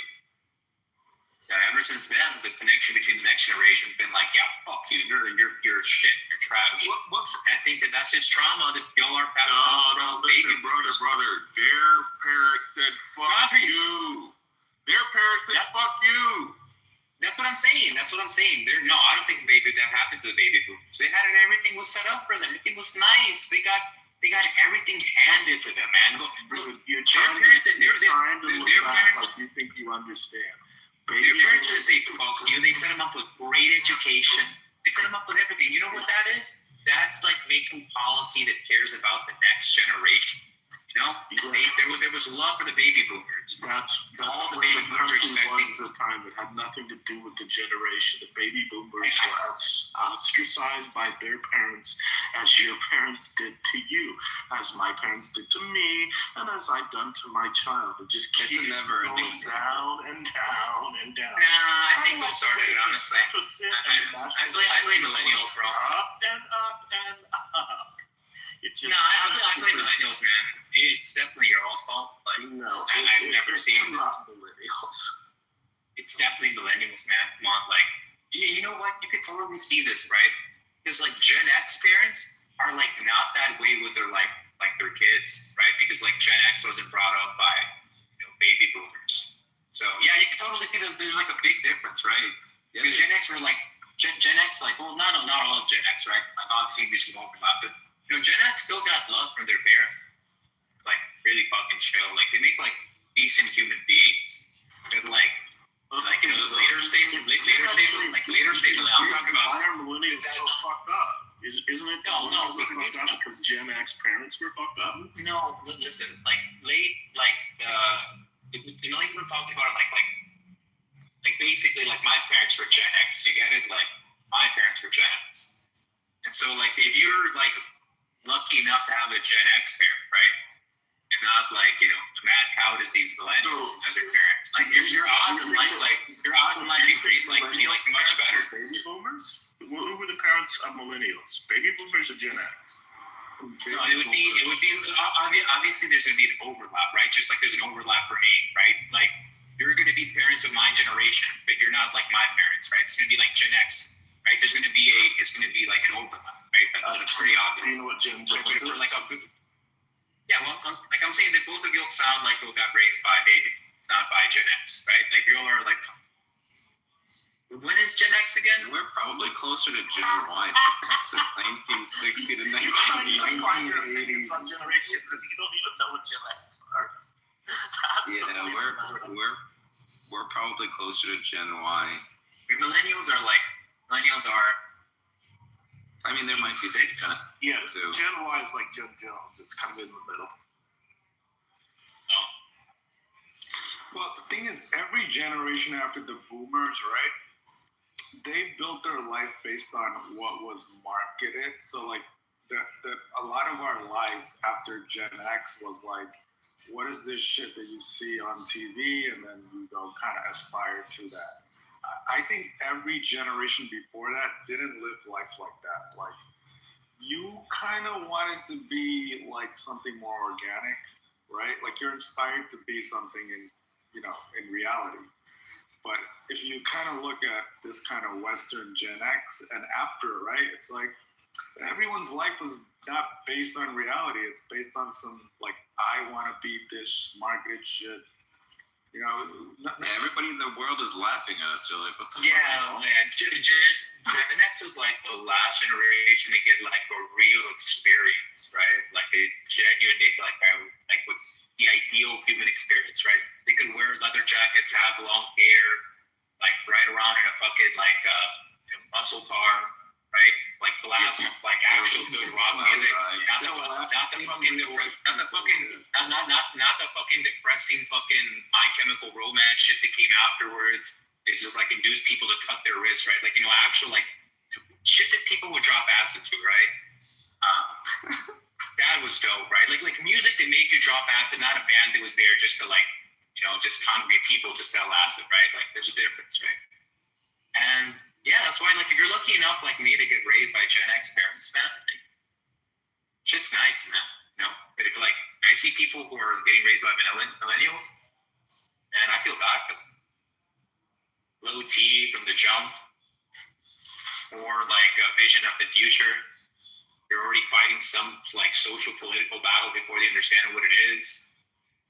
Yeah, I feel bad for them, man. I don't get it. And, like, all that does is just makes them feel like, when your parents push something on you that you don't care about, and they do it so much that like you become immune to it for like the rest of your life, like you don't care about it. Yeah, that's why I think that's what's happening.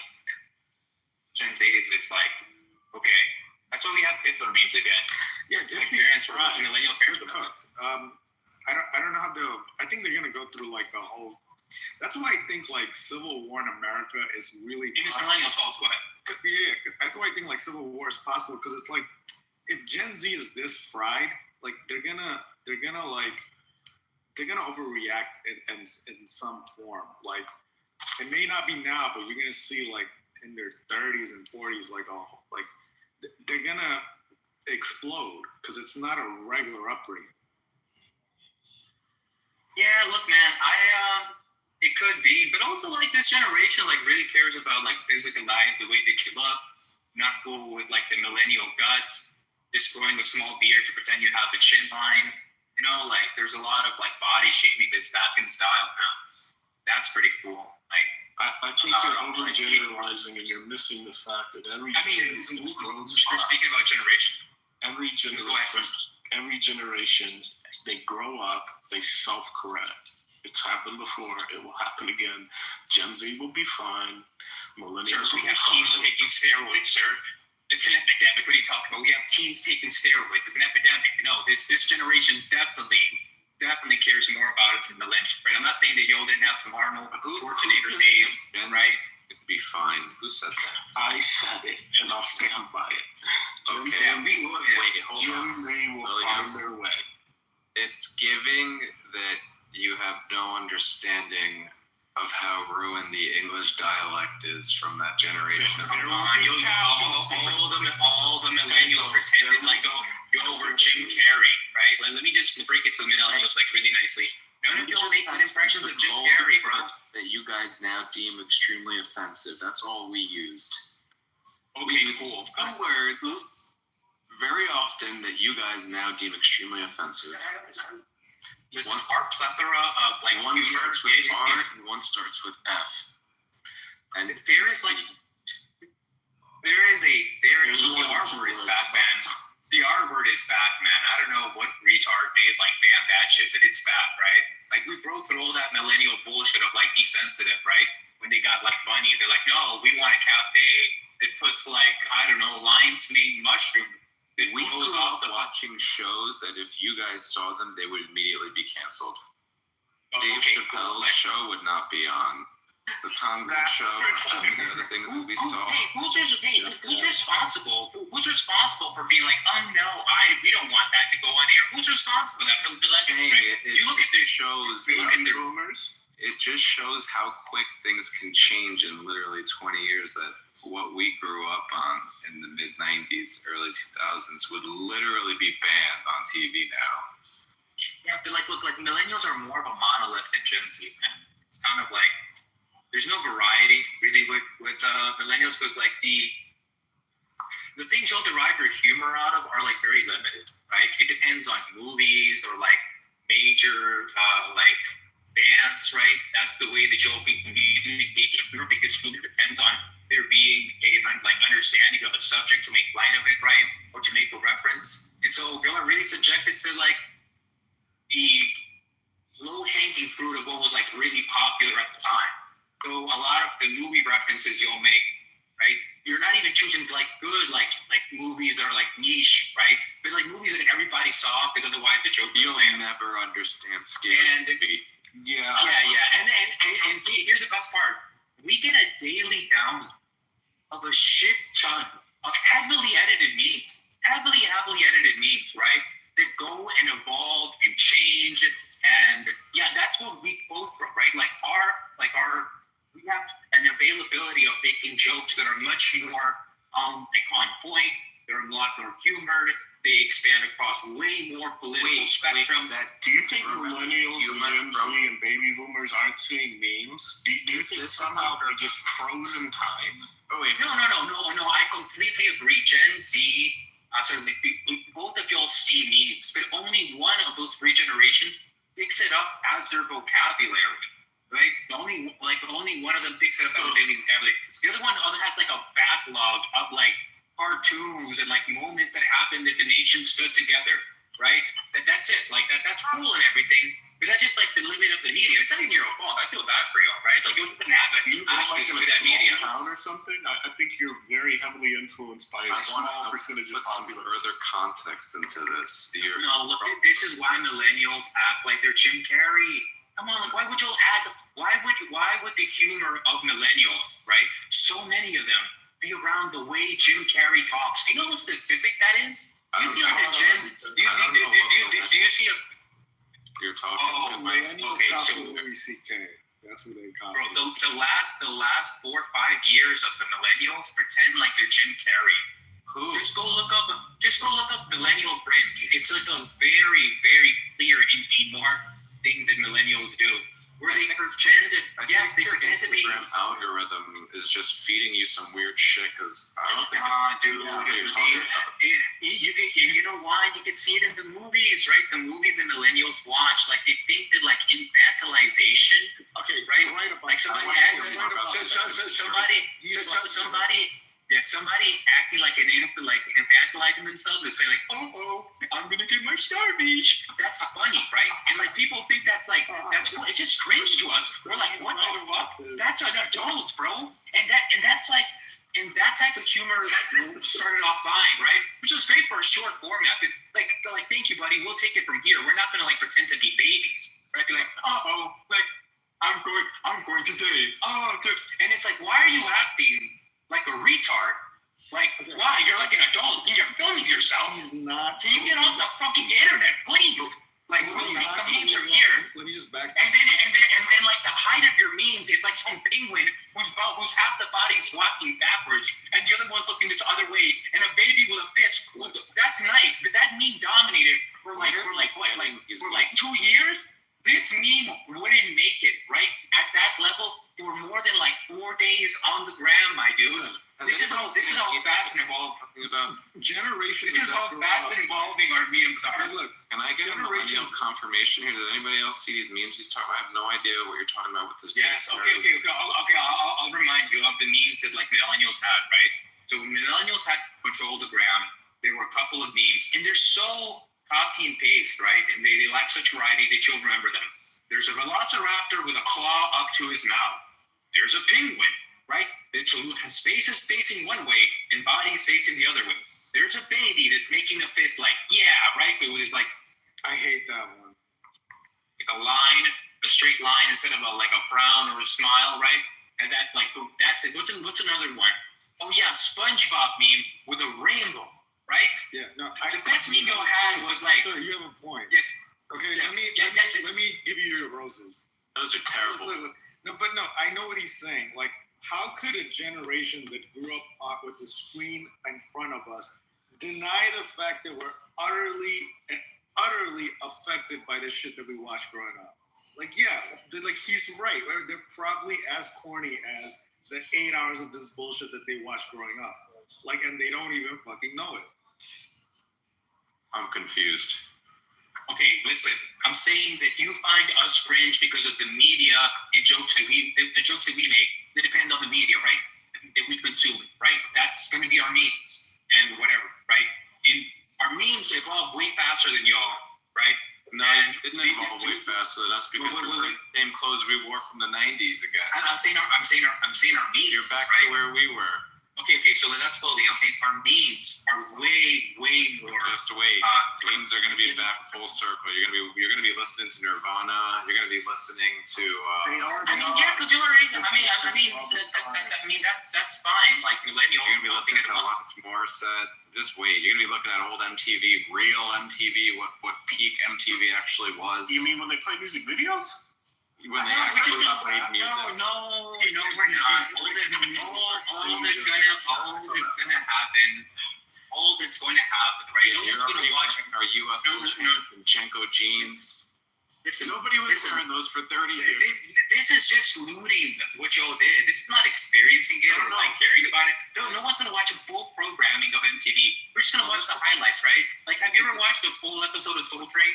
We did. Watch like a full Yes, that's crazy, bro. Early 2000s. Because if you're a all the straight girls guy, were wearing bell bottoms. you know to watch Soul Train, the full thing, if you're straight. Okay. Back then, I did not know that, Lord. Born back then, you had to watch Soul Train. Oh, that's crazy, bro. You'll jacked off to like women who fits the ankle. That's crazy, bro. You didn't wait for the static to turn into the blue screen on your TV. The squiggly lines. Yo. I'm the first gen. I'm the first gen of Gen Z. So I do have some of these memories, right? But I will deny them, right? Because I never did the Ace Ventura thing. I never did the like infantilization thing. Wait. That always scared me. Ace Ventura, first of all, Pet Detective is a fucking amazing movie. Right? Yeah. Look. Sure, both of them are great. I think that's Sure. Look. I'll try to like pretend like a grown man acting like a retard, right? Right? It's like great, right? Cool. It's all about his faces. It's funny. You go. Like a woman, like pickle. That's funny, right? Maybe you'll never got exposed to public crash outs, and that's like the closest you'll saw. That's like, that's not tragic if I actually saw a person do that, right? All right. Who are you comparing? I'm the Beast. Okay, Mr. Beast. Look. Listen. Oh, look, like you have to hear me out. George Carlin or Dude, Kai Cenat is like what Nietzsche warned against. Like, Kai Cenat's like the worst thing ever. Like, somebody pretends like he doesn't even enjoy the culture that he's trying to like participate or experience, but only to get status. Like, there's a whole like thing about that. For your generation. That's what it is. Yeah. But listen, hear me out. I just want to say this. Sure, Jim Carrey was like a great actor, right? Like, he did much like Yoko Ono was like great for her like music thing. Apparently, there's a whole genre of music, and she's a leader for anyone. Don't ever disrespect Jim Carrey. Yeah, and don't bring up Yoko Ono in the same. For some reason, millennials think, right, that the way of honoring Jim Carrey is by like doing a Jim Carrey, and all that it does, right, is that it impregnates the minds of people who have not, like doing faces. Like, have you not seen like Okay, look. I swear to God, man. If you look up millennial. So like we have the internet, right? And it's documented. Okay, you'll left a hefty footprint of y'all doing the eye things. You'll know when Jim Carrey here. This whole Jim Carrey. Okay. You know when Ace Ventura that speaks for your generation. You can't name one person that matches the level of popularity of Jim Carrey. Sure. Maybe some genre. Sure, maybe some genres are dominated by some generations, and they become a hallmark. Maybe that's what the meanings are. I would argue that could be like that. Comedy could be like dominated by millennials. It could be that their generation, right, in the media formats that they present. Generation OnlyFans? No.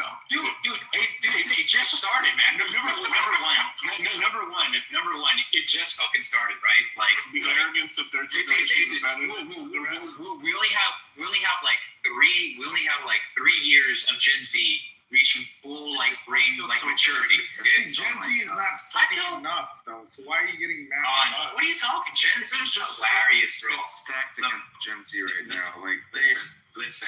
Hitler memes are back. There's fucking like fascist memes. There's memes of every single variety. The reason they're not funny to y'all is because y'all are not invested in y'all.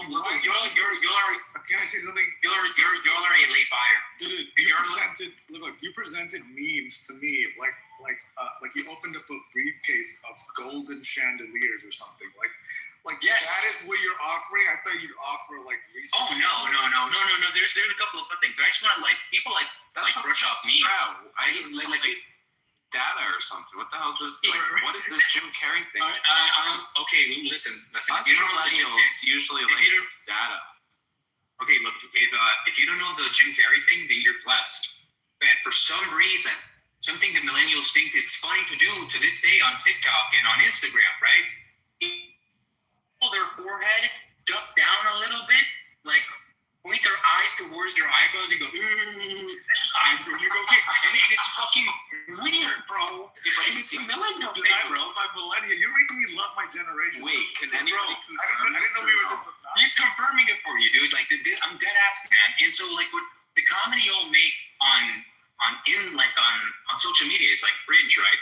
Versus like the memes that are made by Gen Z. It's like, here's a reason why y'all don't find it funny. Y'all came too late to the party. If you try to understand memes now, the memes now are so dense with like references to other memes that have evolved, right? For like the last like 7 years, right? Yeah, no, 100%. You 100%. Y'all provided some like basis of like putting text on a JPEG, right? And it evolved. Like that's very nice, man. Like I'm very happy for you. Like it evolved. You do understand they used to have comics and news. I want to know what your problem is, Jim Carrey. I know your problem. Your generation.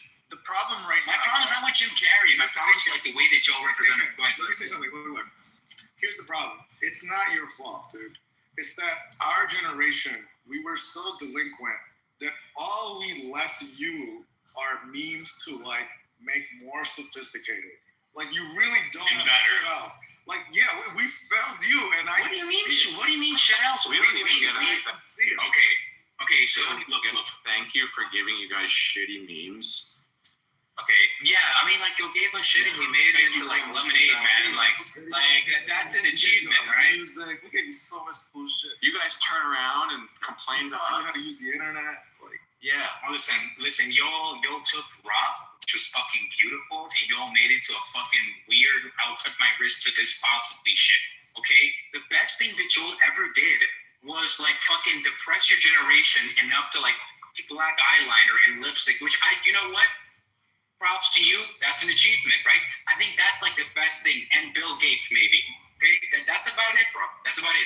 Did it rock? Nah, man, none of it. Oh my God, Audio Slave is such a better band than like what it was in like in the 70s. No, bro. Get the fuck out of here, bro. Let me tell you something. Audio Slave, right, isn't fucking Jesus Christ the second coming. It's mid at best, right? And there's no song that's like better than like I don't know. Like Guns N' Roses, Sweet Child of Mine. I don't know what y'all did with rock. I really don't. But it's like it's trash. It's trash. Like what's it giving? And yet people said the same thing about Guns N' Roses. Oh my God! I'm gonna hear my black flag. I feel a little bit afraid today. Time to hear my Linkin Park. Yeah, see, that's me doing an impression of a millennial dating, like a millennial on TikTok right there. You have. What band do you have that you believe in? You don't ever make fun of John Podesta's Linkin Park band. Look, I'm gonna be honest with you. Y'all fucked it up so bad. We're just fucking it up even more. Y'all lost the sauce. You're right about that. And I did. You went even worse. Okay, yeah. You know what? I'll take that. But here's something that we're better at. Like, I mean, what do you got? Y'all had it. Y'all kind of had it. No, that's still millennial. Y'all kind of had to do like whatever was popular around you. That's like what you could get good at, right? It was like pretty much it. Yeah. So like if your friends, if your buddies didn't like race cars, good luck, bro. You ain't racing cars. Like if your buddies didn't like do this or that, like you ain't doing that. Like I can get into fucking anything, man. I can get into anything. Yeah, well, that's technology. So like our generation. Yes, and you know, and so we had the internet growing up. You know that, right? No, y'all didn't. Y'all had some. Okay. Right, guys. I don't know what you're talking about. We had the your generation barely. We had the Oh my God. If your internet came in a CD, don't fucking talk to me, okay? But look, this is what I'm saying. We actually have the internet, like Live Leak when Live Leak was actually. We can FaceTime other people. Faces of death. We had tomato.com. We could watch somebody. Live Leak is still there, and eat our still watch it. I don't think you realize the internet. Yeah. We could.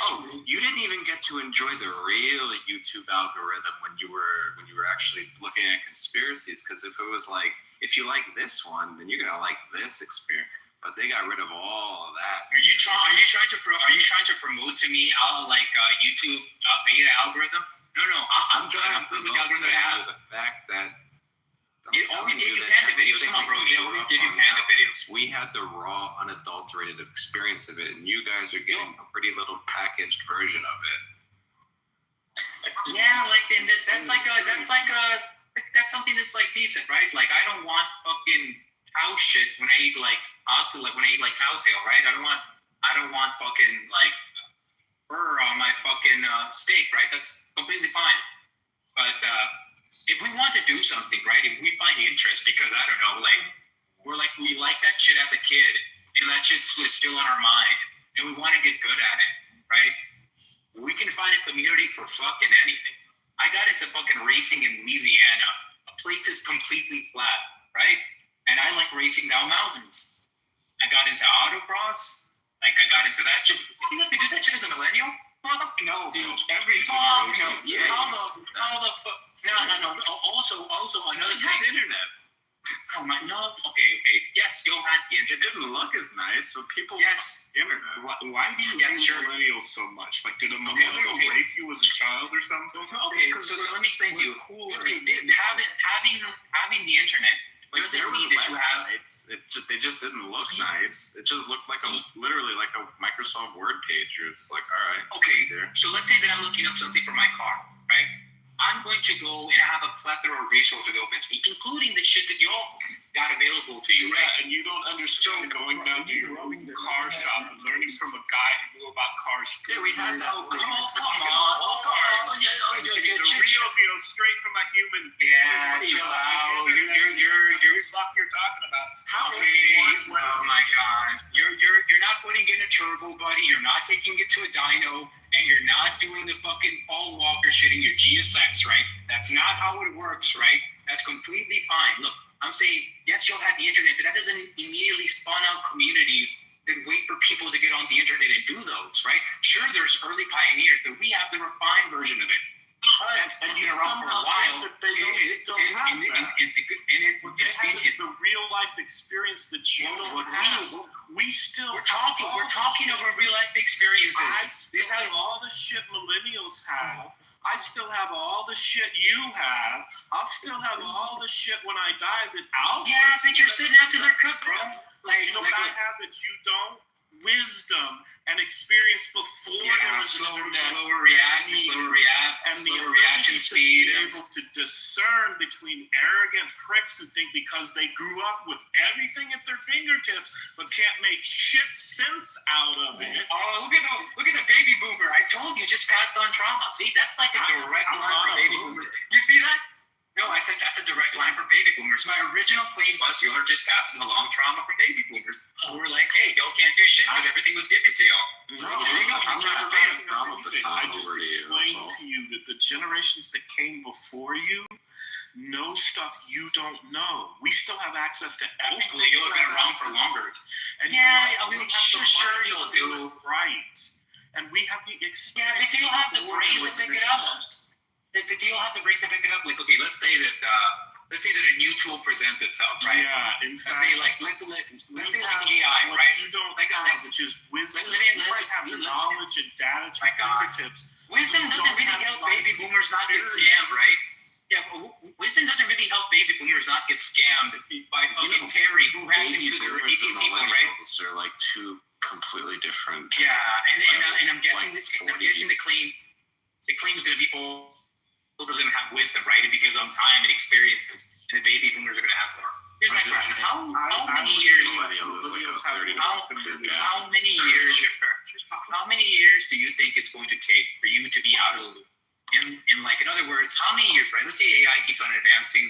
Like, have you set up OpenPlot yet? You know what OpenPlot is? Sure. Have you set it up yet? Yeah. Like, you have to set it up. Like, you have to make a server for it so it can have access to its own computer.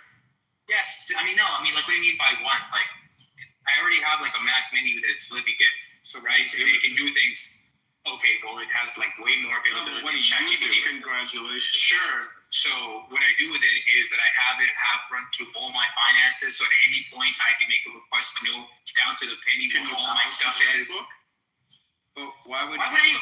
Why would you? I think. Okay, can you start a fire with 2 pieces of sticks? You would die in X scenario. You would die in X scenario. Sorry, sir. I'm sorry to tell you would die in X scenario.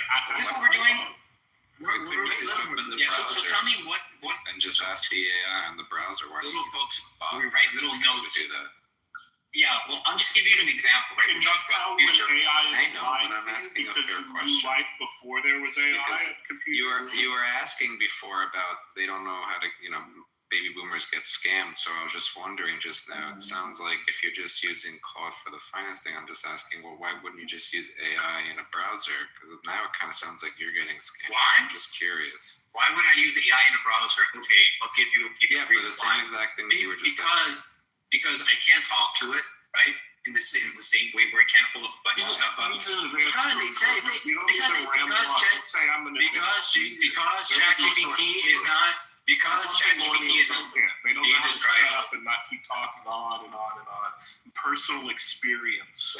I just want to learn how to make your point very quickly. You're an advanced user. You spent the time to do it. I guarantee you, my friends who are twice your age, who are doing machine learning, building fucking robots, real shit, going down in pipelines and scraping for rust to see if the water's leaking in. Those guys know how to fucking program. But if you were to write a program, you'd have to go into AI, and then you'd have to run it and see if the AI. Compare the best. Where somebody even doing it before the AI could write the code knows whether the code the AI came in. All right. So let me just. Life before it was handed to them. Sure, I want to cherry pick the best players from every generation and just compare them to the general. Sure, that's the point. But anyway, look, the reason why is because ChatGPT is not good at databases. It's not good at databases. So you can also tell OpenCloud, like, hey, look, I want you to go open up X account, do this. We'll take research of like the market. You can even have it call fucking offices and take like information, put it for you in a database. Like it's fucking crazy what it can do. Browser though. Why can't you have why can't you have ChatGPT call people and then like do tasks for you while you're not like telling it to do so, doing it in the background? But you're not compile databases for you. But you just said you're not calling anybody though. So why would you bring that up? Who says I'm not? You just said what you were doing with it. What do you mean? No, I mean I'm using it for like a bunch of things, right? Any of us can do that. What the fuck does it matter? Yes, I'm asking you. I'm giving you. Stupid to know. Because you don't understand that with age comes wisdom. That's some bullshit they tell you because your joints are hurting, okay? But I have life experience. I can do it better than you can. Yeah, and the value of life experience is going down. It used to mean a lot. So if you go back like 100 years, life experience was a big. Okay, sure. I'll give you an example. If you I'll prove it to you. I will prove it to you. I am the first Gen Z. So I'll prove to you how life experience value. Sure, I do know more than somebody who's 13 years old. I'll give you. He's gonna prove it. Yes. So somehow he's gonna yes.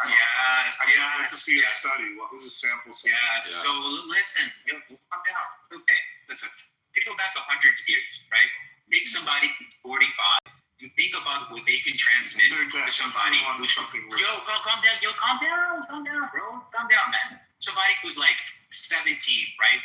Obviously, what they tell them is going to be an amount of information that's going to be greater than what he has readily available, right? Because it's going to be new information that he can put in place, right? And so the value of what he knows and the things that he knows, right? Because he can't go, he might not have access to somebody that's in the group like that person was, right?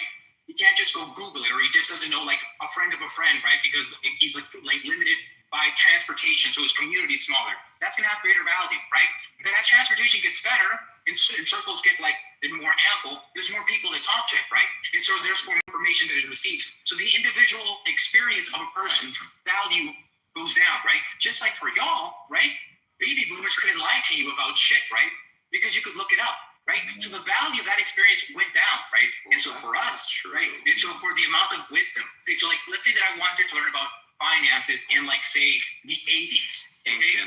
What would I need to know? Yeah, but that was in the 80s. Is a lie. Yes. Look up everything you can look up right now. The question is very simple. What it means. You don't. Yes. But if I wanted to learn what it meant, it would cost me a lot less. No, I would have to read it. Because you would have to go figure out what it means. Where I instantly look at it and know what it means. Sir, you're just describing something that you learned. We're describing. No, I'm saying okay. any topic, any single topic. You started with finance and thought because you started in January, you somehow understand financing. I didn't say that. I didn't say that at all. I said I'm stupid. I said I'm stupid. Houses. Like people who understand and have understood that long before you were fucking alive, understand the same information. Yeah, being closer to not a flex, my dude. Being closer to not a flex. Hey, Incan, I just wanted to understand it. Incan, I want to jump in here on this. Bad, and I used to think, oh, it's getting worse. But you're just actually proving the millennials are right. You are a hopeless generation. Right. Incan, just with the generational bullshit though. No, I'm just rage baiting. I'm just rage baiting, bro. I'm just rage baiting. I'm just rage baiting the shit out of the people in the room are sick of your fucking prejudice bullshit. No, dude, I love people who are older. I kind of want to have the conversation. Yeah, I think that everybody knows. I'm saying it tongue in cheek. I'm fully aware of Juvenovia, right? Where you think that the other generation is boom to shit. I know that I'm going to have the same attitude. I just want to say one thing here. People who were adults, before the internet, had to. You're not special, bro. Will you shut up and listen? People who were adults before the internet had to, and they accepted it. It's just the way it was. They had to seek information through a variety of different sources. So appreciate what you have, and people who are older appreciate what we have too. But what William is saying is true, because when you had to use different tools, multiple different tools to get information, as opposed to the stereotype that older people don't understand technology, I disagree. I worked for Apple, and what I found is older people actually had a much broader view on technology and were able to create things that advance technology in ways that most people don't understand. It's because the older I get, the more I understand technology. Their brains were wired to think in different ways and not just the technology that's right in front of you. Listen, I'm not saying anything controversial. All that I'm saying is that generations that are exposed from a very early age to the newer technology will probably be able to adapt to the next wave of technology, right? That happens for every generation, right?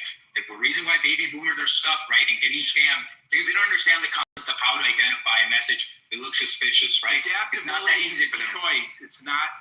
No, it's not a choice. It depends on a lot of things, man. Baby boomers are just choosing to get scammed. My bad. They're all just over there scam me, Raj. Yes, I want to send you all my Social Security money. I will buy $2,700 gift cards from Target. Yes, I will. They're choosing to get scammed. They're going to ATMs and emptying out their bank accounts. Buying into generational superiority. That's kind of stupid. That's not. Those are stats, buddy. Okay, no, they're made up stats. You can't prove that shit. Okay. Let's do something real quick. Let's see who's the most susceptible. Sure. Which generation? Because this guy's claiming like baby boomers have a broad view on technology. So obviously they would be able to broadly see through a scam, right?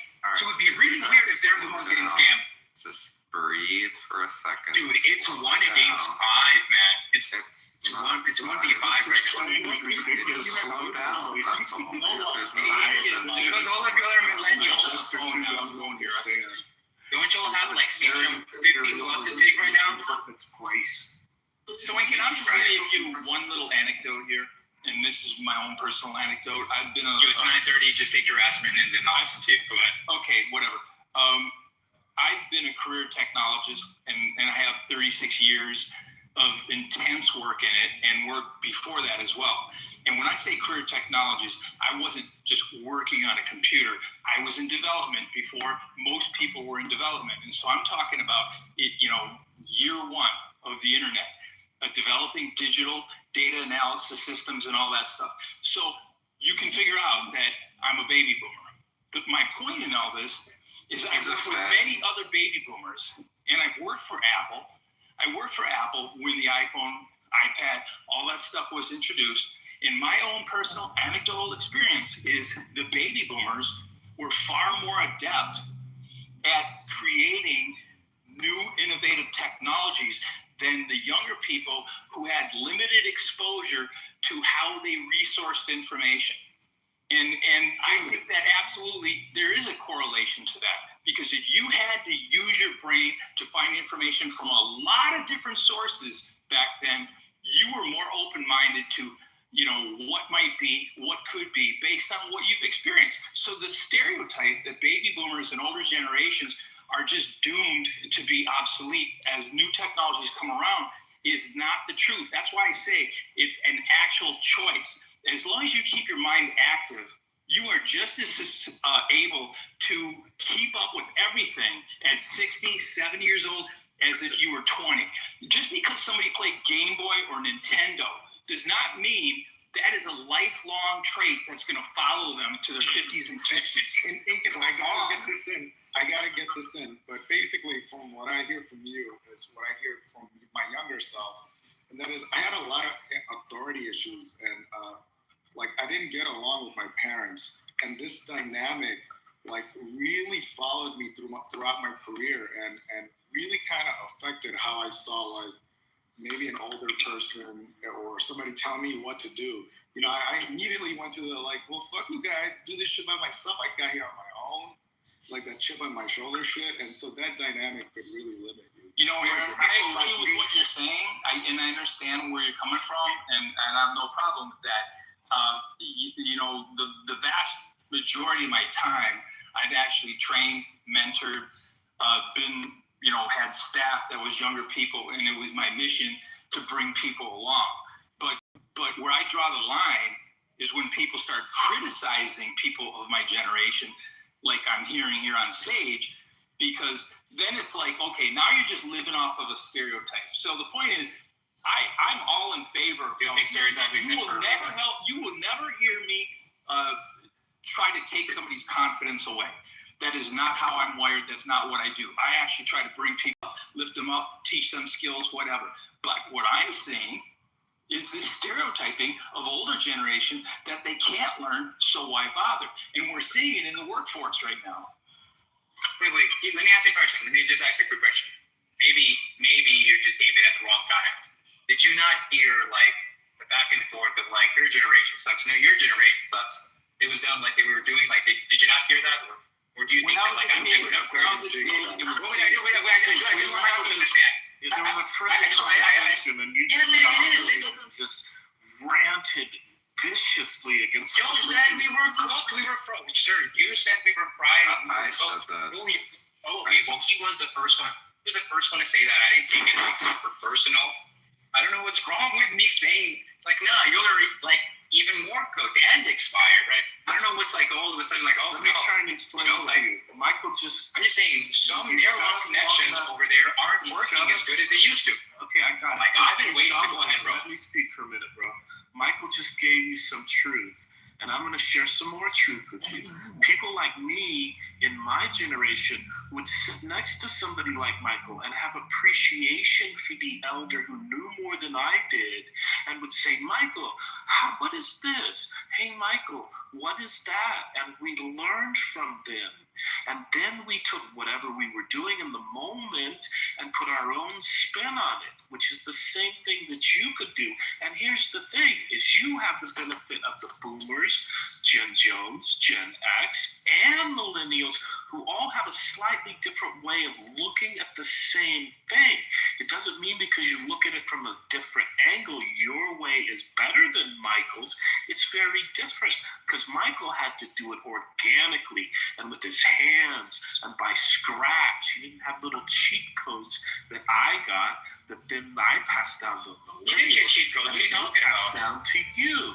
And instead of being so arrogant, if you would just understand that you have all of the wisdom at your fingertips through people and all the knowledge through the technology, but you put all your effort into the knowledge and say, fuck the wisdom, I know better because I grew up with all the knowledge. when what you don't understand is the problem with your generation is the same problem with the millennials when they were your age, and the same problem with me when I was your age, and the same problem with Michael when he was his age. It just keeps. So why are you trying to stop the canon event, sir? If this is just part of I'm trying to help you out. Okay, I'm really angry. But I'm done. I should get some sleep. Michael is super cool. I know you too, William. You're gonna get some sleep, yeah, bro. You'll need the sleep, bro. Like your own neurons are already cooked. But thank you, man. Dude, you came to the room all happy and upbeat, and then you started ripping on. What's going on? Okay, look, listen, Michael. I'm dead ass, Michael. Before you go, let me say this, Mike. Or William, my bad. But before you leave, William, I'm fucking trolling. I don't think that Joel neurons are cooked. I do think that when you're talking about like generations, you're obviously generalizing. And to think that you're not speaking of generalizations is just like what the millennials say? You're being retarded, I don't right? think you because should make obviously a mistake about millennials. We are probably the rawest generation. I mean, just so when we talk like this, we are the generation right before we crossed over into. Yeah, Linkin Park only sounds hard to y'all. Sorry, man. No, we had things like we had inappropriate stuff like Jack. You see what's a part of me? Yeah, I'm sorry, man. You can only okay, be so for they have so crappy long. taste in music. They still didn't have a chip on their shoulder. I'm just saying, Incan. All I'm saying is our generation was like, if you really look into it, like that was the 90s was the time where the U.S. was like, fuck it, we're just the youth wants this. They want radical coolness, and they just unloaded all this MK Ultra, fucking Jeffrey Epstein like psychological campaigns. And, you were saying you were like professional victims. Well, you guys are professional victims. You have to remember, Reddit was created and funded by Epstein. QAnon was funded. Who did the LGBTQ movement? You really took that off? It wasn't fucking Gen Zers. It was millennials. But when you really, who's pushing back against that? Gen Z. Listen, you gotta let somebody finish speaking. When you really, think about it, like you're the final. Like we were the initial cooking phase. You guys are like the final product of all of that. And that's what I was trying to say to you before is like, if you only realize like, and as you get older, you're going to realize how fucking narcissistic and how everything is just focused on basically commoditizing you and you're just a fucking product to a company. Once you start really getting to that point in your life, you're like, fuck this bullshit. But you're not there yet. Which will happen when you're arguing with somebody that came after you. Or dude, I'm trolling, man. Oh, okay, listen. You're definitely not trolling. You're definitely harboring. Look, we had a like 4-day conversation about this on Chillism, where it started lighthearted, and the same day got like I've been through this conversation. It was a room full of millennials. I think it was like 3 Gen Zs, and they'll like to shit in numbers, right? So splitting some shit back, and I didn't even say much, right? Just pointed out a couple of things that knowledge does lose value, right? Like quote unquote, like somebody's like wisdom does lose value, right? Learning from somebody's wisdom does lose value. Generation 1, like the advice that Joel will give me, like in general, will have more value than the advice that I'll give like Gen Alpha. That'll be because Gen Alpha will have more things, they'll have more kick on tap, right? And so what I'm offering them, right, might be less valuable because they could probably access that same opinion, maybe even word for word, right, if they wanted to, right? And it all depends on where you search. That used to be a skill, but now that can be done by a search engine. Screw that. We don't even use search engine anymore. You can ask limited language models, right? It has to be a skill, though, Ink. And see, that's the problem with your generation. You're not understanding. Who do you think owns the AI models? Wait until they introduce targeted advertising to the AI models. Wait until you ask, oh, what should I do for this stomach ache? And it's only recommending prescription drugs. You're not realizing where it's really going. You think it's going to give you the answers you're looking for. I don't. I think that it's already getting monopolized by the certain countries as well. That it's your answers are going to be predicated on the highest bidder for that advertisement. And so right now it seems like, oh yeah, maybe we'll get, but it's the same thing that always repeats is what we're trying to tell you. It's, yeah, it's the game of finding out whether or not it was true, and it was always looking at multiple resources. How many times has the news told you something straight up as fact and it wasn't fact? So like it doesn't matter if you have access. It doesn't matter if you can click on a website and get to it in 1 second if it's not true. It doesn't matter if it's on Instagram 100 times on your video feed telling you over and over that this is the truth, even though it's really not true. I think your generation is in more danger with that kind of stuff because for some reason you guys are putting so much faith just immediately into the AI, or just immediately on first video seen without double checking or triple checking, or maybe being like, wait, let me see if this is actually true. Let me look into who actually did that. Everything is always being taken at face value now without more research, without more data. And that's dangerous. And some of us know the data, we already know it. It's in our head already. We don't have to go find the data. Yeah, like, can you tell me, like, what data you're referring to?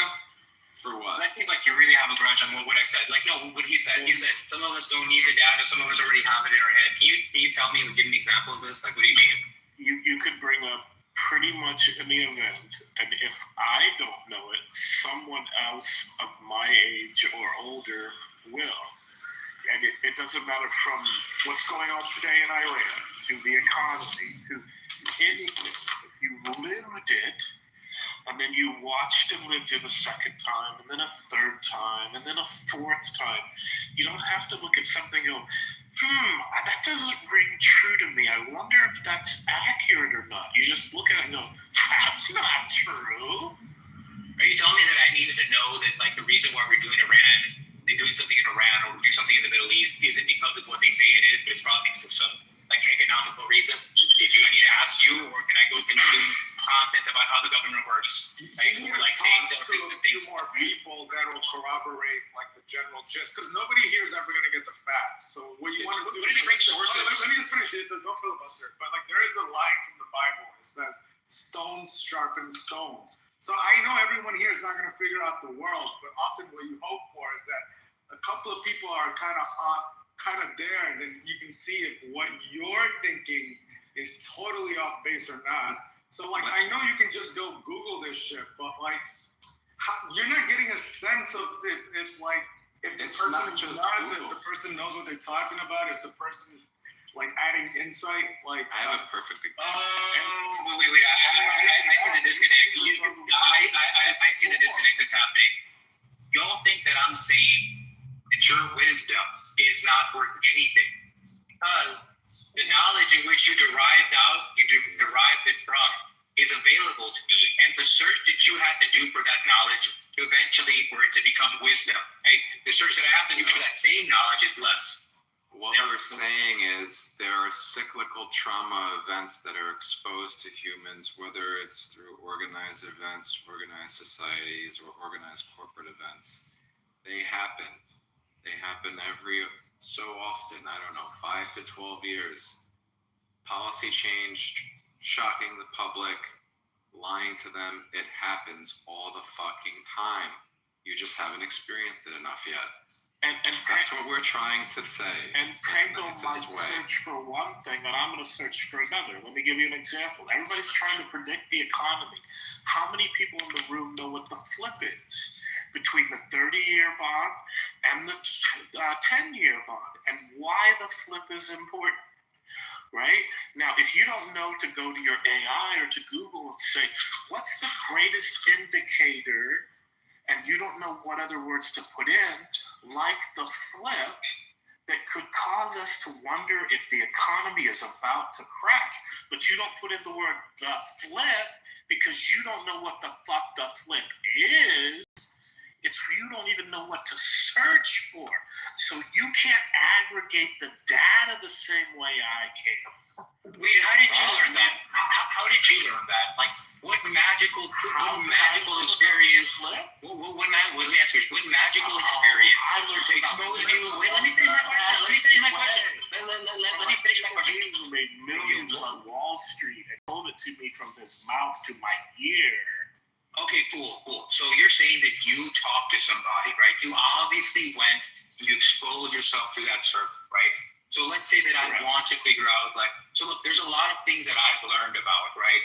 like the exponential moving average. Obviously, I'm not saying that's it's important as like whatever, right? How do I know to look up what an exponential like moving average? I would have to know what indicator is. That's fine, but all that we're doing is we're doing like, look, this guy can never complete this 100-meter like race because to get there he has to get to half of it, which is 50.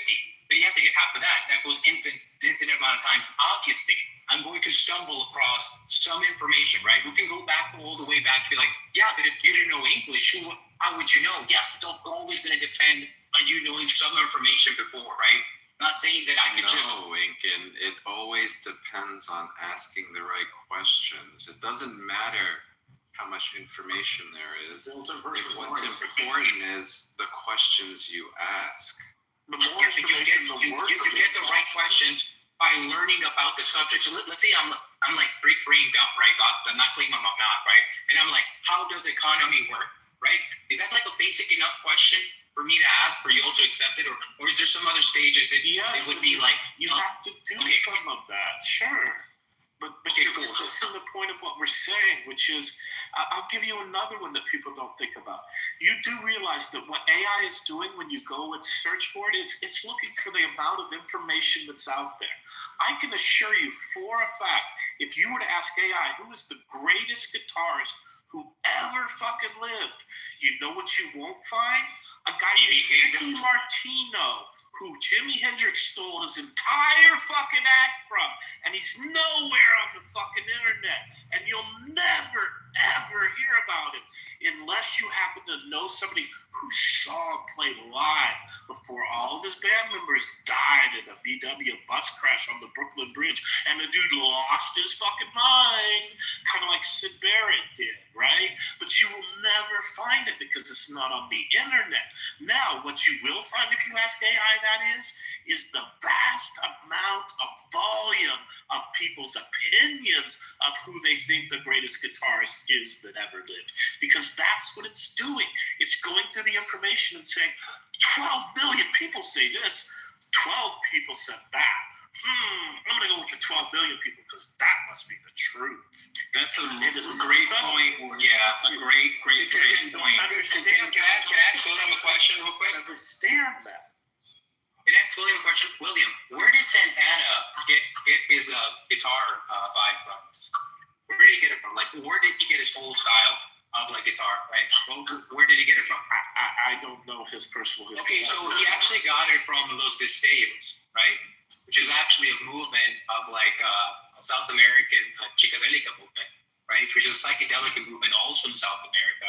It's based more around like other psychedelics that were native to South America, right? So Santana's whole flow is copied from it. If you look like Guajira Psicodelica, it's from there. His style of this almost identical to that. Now you would never know that. There's no way you would have come across it, right?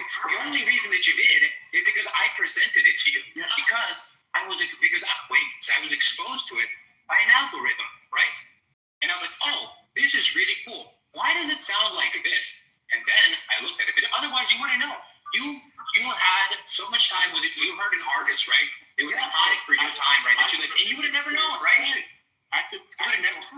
I know, but that's my point. We can say the same thing, right? I'm not. If the claim is like, following claim is this.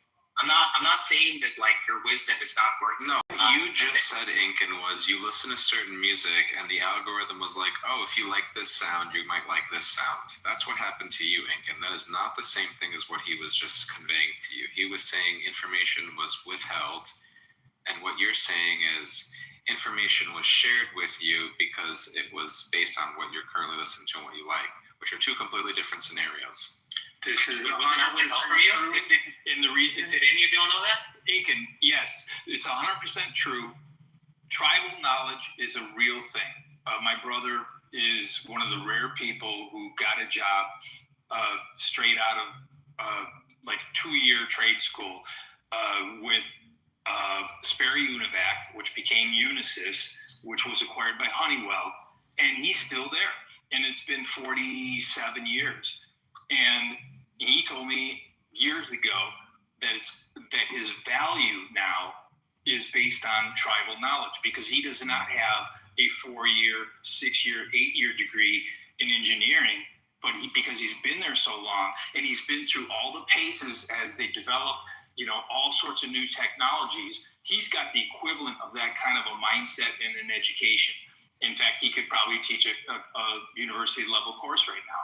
So tribal knowledge is a real thing. And versus algorithms are programmed. An example I will give you, so the Rock and Roll Hall of Fame announced a new inductee or the nominees for this coming year. And I happened to be in Cleveland working when the Rock and Roll Hall of Fame opened up 30 years ago. And I happen to know that Meatloaf, God rest his soul, he threw the first party at the Rock and Roll Hall of Fame before the official public opening 2 days later. So I went to Grok and I asked Grok if there was any information on that, and Grok did not know. And so I gave detail because I was very involved, because a friend of mine who is the label representative for Meatloaf at MCA, he asked me when I was working for the Cleveland baseball team if I would invite the Cleveland Indians and the Boston Red Sox to attend this along with these record industry people. Now, it was a blowout party that had a whole lot of consequences, but AI doesn't know this. So I wanted to be in a conversation where I was giving all this detail and AI was at least acting very fascinated, wanted to know, and the questions I was asking were trying to get more and more detail. Now, near the end, I said, now, will this become part of your shared knowledge database? And the answer shocked me. The answer was no, because I can only spit out what I have been programmed. So since I'm not on the programming team, Grok will not share the information that I shared with Grok. So these are this is the value of tribal knowledge, and it's also the problem with current AI. And let me tap into that real quick, Michael. My father worked for Honeywell, worked on Univac computers, and I'll teach you a little something that you probably won't be able to fund in AI. These two are There used to be this program called I swear to God, man. Is that what you're making up too, bro? And Fortran was still used in your ATM. Oh, yeah, these guys are... That's confirmed. That's all I need to know, bro. Yeah, go ahead. I'm what? You're trying to say on something? Fortran was still used in your ATMs as of about 5 years ago. And if you happen upon an old ATM, it's still running a program from the 70s. Maybe the 60s, Mike, you probably know better, right? Technology and the wisdom that you can get is not just going to come at you from AI. And the people in the room are not just fighting against you. We're actually trying to help you. We're trying to tell you that they're going to rewrite history. Yeah, no, like, look, just give it 15, 20 years. It takes generations. They do it over the course of decades. They think in decades to shift generations. I mean, one of the most clear-cut examples that I like to think of, unfortunately, just literally just look back at any movie or documentary or educational video from the U.S. in the early 1930s and 40s. Just look at the cadence, the tone, the dialect of how people spoke and carried themselves, and fast forward to now, how we talk. It's just, we've gone downhill so dramatically, and it was by design, of course. They wanted cookie cutter working manufacturing as they pumped out the universities for specific tier class jobs. But Tango, to your point, there was an interview about a month ago with Matt Damon and Ben Affleck, and they were describing what Hollywood has become in just the last 15 years, and how there's a specific formula in how you tell the story, and they're sick and tired of it. And unless you do this specific formula, you won't get picked up for distribution. And so these guys just came onto the scene in the 90s, and here they are in 2026 saying it's happened that fast. So formulaic programming is now the rule, which again affects algorithms and where you're directed for information. So true treasure troves of information are to be valued and respected, and if you choose so, to dive into them. not to just say, hey, everything's at my fingertips, therefore it's better. And information feeds off of information. Like when Michael says that, I go, yeah, it's like the teal and gray LUT that everybody uses, everybody's sick of. And what he's talking about is a variation of a thing called Save the Cat. But you would never get me feeding off of Michael's information, and then maybe Tango knows something off of what I just said, and then you have a perspective of something and share it, and then A has something. There's a collectiveness that you're not going to get the wisdom from the computer that the collectiveness can give you, and the more diversity you have in the room, not just age, but culture, where you grew up, gender, sex, all of those things play into information, and AI will never be able to duplicate that. It's looking for the largest amount of data that all syncs to what it thinks it wants to feed you. And I'll give you another one. My ChatGTP, it thinks I'm a conservative. GPT. Oh, I'm sorry. It thinks I'm a liberal. And my Gemini thinks I'm a conservative because I asked it questions in a certain way to make it think that way. And I can directly see the bias in the answers when I put in the exact same words into both. Yeah, that's why when I can, I jailbreak them. Yeah, could get you.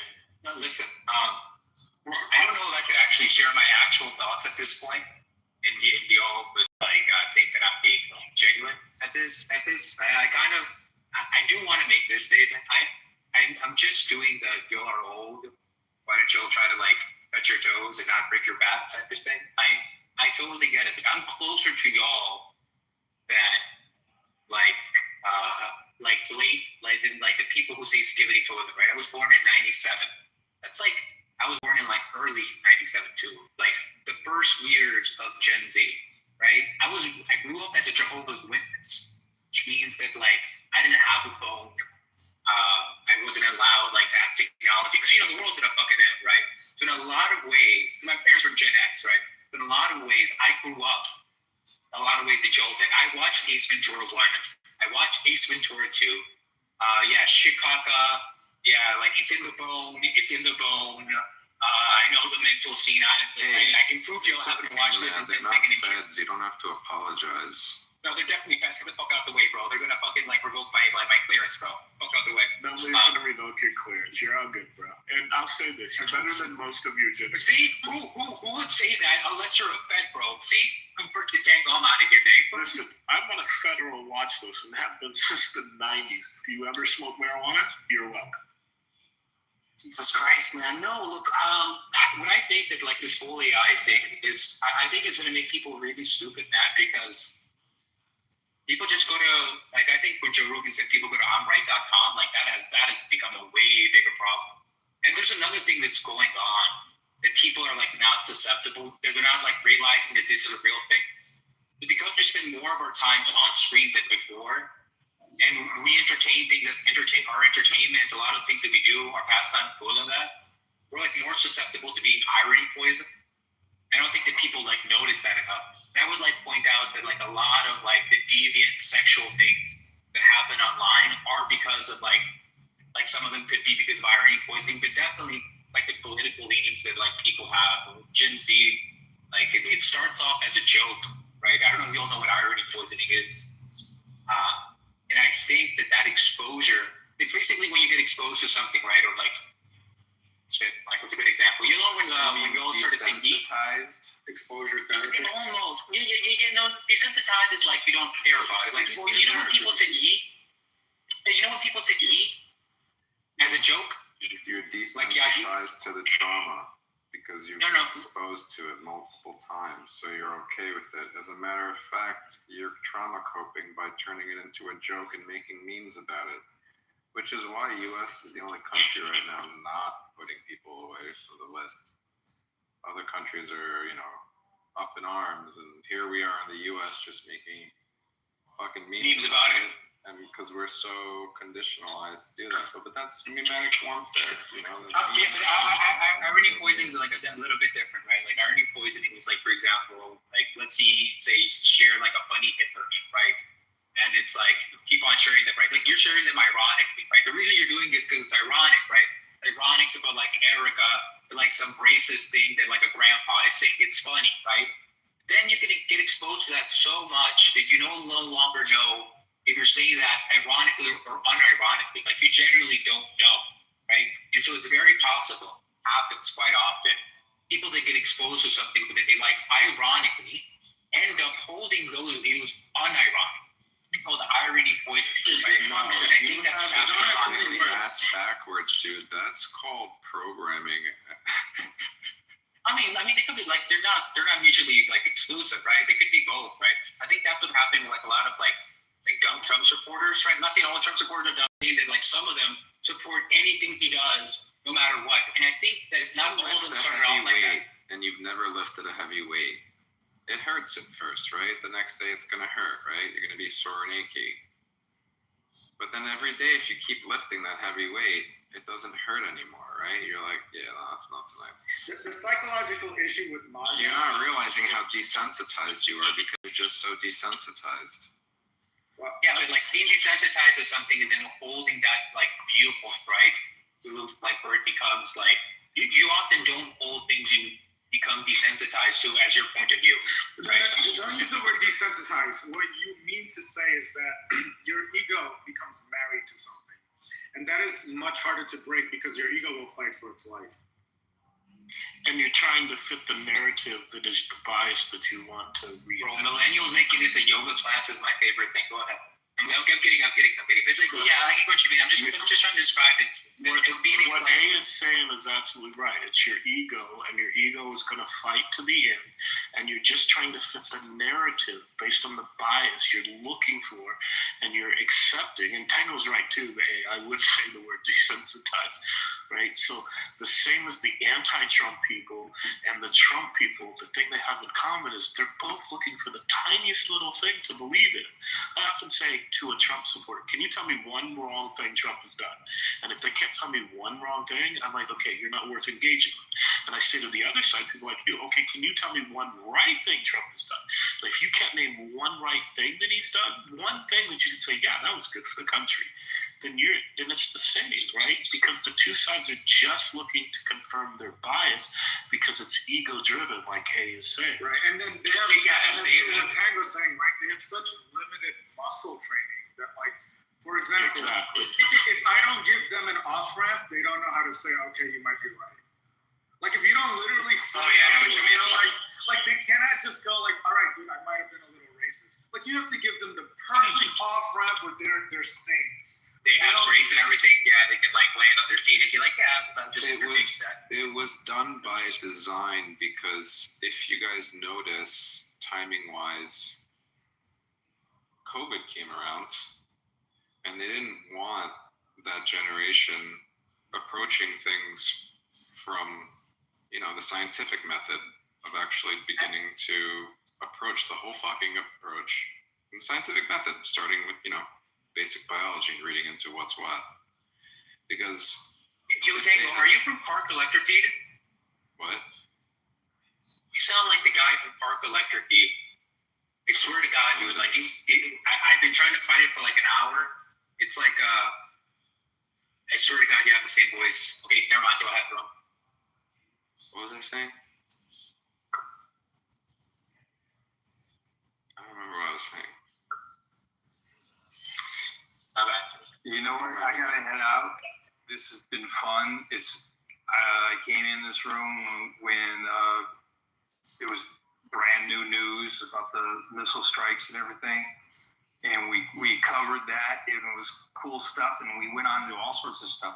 We talked about technology. We talked about generations. We talked about a lot of stuff. It's been a lot of fun.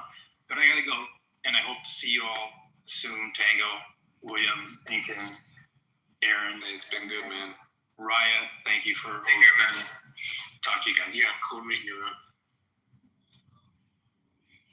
It was the COVID thing, that's what I was saying. So, yeah, at the time, if the generation had begun actually, because the way the whole thing was implemented made absolutely no sense. And then at the same time, I think the prior year, they launched the... That radicalized people, dude. That COVID shit radicalized people. Yeah. It really did a number.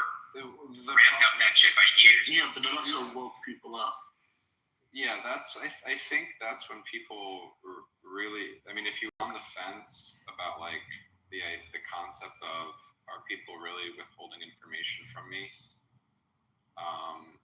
and you actually found some discrepancies in that scenario, I think, like William just said, it did open up people to that concept of like, oh shit,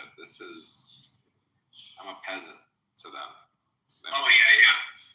The fucking Democrats fucking leaving their fucking home. Life in general that way, honestly. If you approach life with the concept that you should just be very gracious of just A, just being alive in your health, but B, that you're a peasant in some weird fucking system of hierarchy, mafiosos that you're not a part of, but you're just a victim of the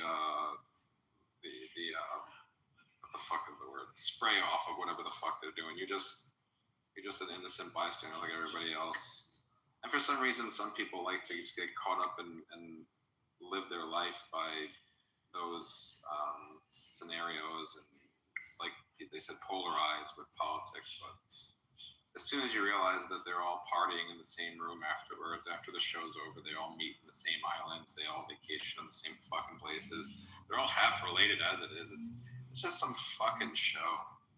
And then once you realize all that, a little weight is lifted off your shoulders. Because then you realize it's one big club and it's just all one choreographed show. And once you start seeing that, some of the signals or some of the telltales start to become more obvious as to, oh, maybe something's happening around this time. Oh, maybe something's happening around this time. They use certain words, they use certain lingo, certain imagery, everything it goes back. I don't know if you were here before, but they enjoy the karmic retribution of what the bylaw essentially is you have to put it out in the face. So I think once you really realize, look at life like that you realize we're living in blue waters surrounded by massive whale sharks that want to encircle us and keep us in this little pen. Then you're fine. Then you realize, all right, yeah, no, that's none of my business to get all worked up about those politics. Yeah, you can have an opinion here and there, but the people who take it, like the fight of the century. Yeah, the people that take it to the extreme ends and make it their life, like that's what they want. They don't care if you're on the left or the right. They just care that you're on one of the poles, touching one of their poles. And eventually you get to the point where you can see what's going on very clearly. You see a little flag that says, hey, pay attention to this. It matters. Yeah, it'll be like, and the bells will ring immediately when whatever that signal or cue or pattern was. Yeah. You're going to immediately see it. You'll be like, oh, shit. Something's cooking. I don't know what, but I hear the pots clanking over there in the kitchen. Well, eventually you do know what it is because you understand. You're going to smell it. Yeah, you're going to start smelling it, obviously. Yeah. And you can tell what's cooking. And then you don't get bogged down by the left and the right, just like, it's this, it's that, blah, blah, the anger back and forth. You just kind of go like, oh, I got you. Now you're just waiting for the meal. Now you're already just waiting. You're not waiting for that bell to ring. Or salivating like Pavlov's dog.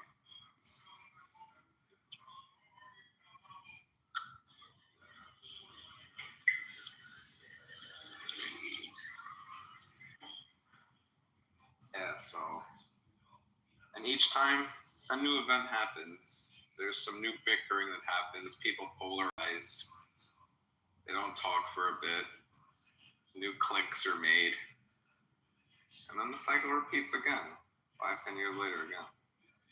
Some more trauma. Keep us in line. Yeah, like if you look at like the COINTELPRO like documents and all that, it's like they send like people. They're like, yeah, you could like take part, like check on them, make sure they're like not talking about like class warfare. Don't engaging with that.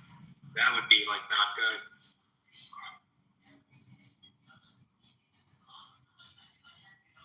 Yeah, but class warfare is just like all the other divisions that they want us to believe in. Just like, do you really think the rich don't pay their fair share? Are we we supposed to hate them? Right? They want us to think that way. It's the rich guy who invented the scrub daddy's fault, not that old royal family in Europe that has multiple assets scattered across the U.S. under multiple shell companies that are making money from war every time there is one. And then insures it. Not Making the some money scrub from daddy. the loss. We gotta tax the scrub daddy guy. Fucking rich bastard. Tango, People like him. Do you live in California? No. Okay. I live in Florida. Okay. Have you heard what we're doing here? We drove You out. guys are driving everybody out of the state. Yeah, we drove out 8 guys who pay $16 billion a year into the fund that nobody's going like, well, where's the You money guys come did from? the opposite of the ICE program. Like, instead of getting rid of immigrants, you guys were like, nah, fuck that. We're going to get rid of billionaires. It's like, wait, what? I mean, I'm not saying I don't have hate for someone. They're like, no, fuck that. We're going to get rid of billionaires, and we're going to create a new funding program for all the lower class. Yeah, what do you guys think about that? And all the Californians go wild. Like, yeah! So, like, we're going to add another $1 billion to our state deficit. Okay, did you hear about Valero spent $1 billion just to leave a year early, and Chevron is 3 years early and $10 billion just to get out of their contracts? I believe it. They're just like, fuck this. Yeah, we're about to go to like $7, maybe $8 gas. It's already ticking up. You guys are already like $6, so no, we're not that. That's not far off. I pay around 4, and the highest you see it is under 5, like 4.75 or something like that. That's not bad. I mean, it's way more than everything, but it's gonna shoot up. I was there like a year and a half ago in San Diego, and it was like $6. I'm like, this is a crime. Yeah, it can be in really specific areas, and it was higher last year. It dropped like literally when Trump got elected. Like 2 days later, you started seeing gas stations dropping the price, and then when he finally took office, it was just like it just started going down. It's down, I think, 8% nationwide. Honestly, it should be cheaper. Fuck that. Yo, speaking of the old time, did y'all ever do the Fast and Furious shit? Like that? Was that like a real thing? Like, was that like what was like people racing cars or tuning cars like a real thing? Dude, like to a point that's like substantially like more than what we're doing today. I've been in Hakomi where it all started. I was in the passenger seat, and the guy's going up the mountain and then down the mountain, and they're crazy as fuck. Nobody's blocking away the mountain. Where are you? The drop is about 2,000 feet, right? California? No, Hakomi. It's in Japan. It all started in Japan. It's called Hakomi. Yokohama. Right? And the dude, they don't block it off. If a car were to come down the mountain while this guy's going up the mountain, it'd just be a disaster. They do a run at like about 3 in the morning, and about 5 or 6 cars will go. They do one run. And then on the docks, like all the kids will come out and they fuck around, and the cops will show up, and they chase everybody away, and then they come right back, blah, blah, blah, all night long. And then the old timers just sit around. They don't even do the runs on the streets. They just sit around, smoke cigarettes, and watch the kids, give them advice, and, oh, you do this to your car, da-da-da. Or if somebody smashes into something, they're ready to go over and kind of pull the kid out, right? And then at like about 4 in the morning, when all the kids have gone home, the old timers, there was about 20 of them probably, and they all go down to the docks, and the guards leave the gates open. In fact, the guards are all standing out there watching the shit, right? And we went up and down the dock probably a good half a mile one way and then a half a mile back, and there's like 12, 15 cars. Some of them are like a foot away from each other, and they're drifting like a foot or 2 from the edge of the dock. And they're doing like 70, 80 at certain points in time. And they do one run up and then one run back. All the security guards are watching them, and then they just peel out the fucking gate, and then they go to like a coffee shop at Denny's or something like that, drink coffee, smoke cigarettes, and then go home. Fucking amazing fucking shit. Way better than the shit that's going on here in California. But California, those roads are like, they're not bad. Look, have you ever been to Tail of the Dragon? No, what's that? Bro, Tail of the Dragon. I've driven. I have a sim rig at home, right? For like driving, right? I do racing. I am sponsored. That sounds cooler than what you think it is. I do Jogi racing, right? Jogi racing. But like, I qualify for the sponsorship through Autocross. I have a 95 FR2 GTS right-hand drive, third gen 3 SUT modified to the gills, but more for the suspension, right? It has the gear suspension has been like transformed, like well embraced. Basically, the power is for it's a mid-engine Toyota, right? And I'm telling you, Tail of the Dragon, give any Japanese road a run for its money. In fact, it's more difficult in my opinion. You also have the drop box, right? It's a mountain road. All right, then go check it out. How dangerous it is. All right, you can look it up on the map. Yes, it's called 318 curves and 11 miles. And if you don't believe me, or you're part of the Discord, go check. Just look under Speedy Gonzalez, right? That's the whole tab they made for me. You can see me chasing down GTRs. I posted me chasing down a Lotus Evora S. It's over there. You can go check it out. That's an R35 GTR by Top Secret. It's not like a R30 Ford GGG. You go look it up. It's in the video too. Look at my cap. So anyway, it's 315 curves and 11 miles. And wait, so you grew up a Jehovah's Witness and now you're just a hardcore racer on a mountain? No, I want to move there. I go there for I practice a lot of sim rig. Where is this? Before I go there. This is in the border of Tennessee and Carolina. That's why I said I want to move close to Knoxville if I marry them, right? Because I want to move next. So is it a race or you're drifting? No drifting, man. Drifting loses you time. It used to be faster in the 90s because of no tires. Listen.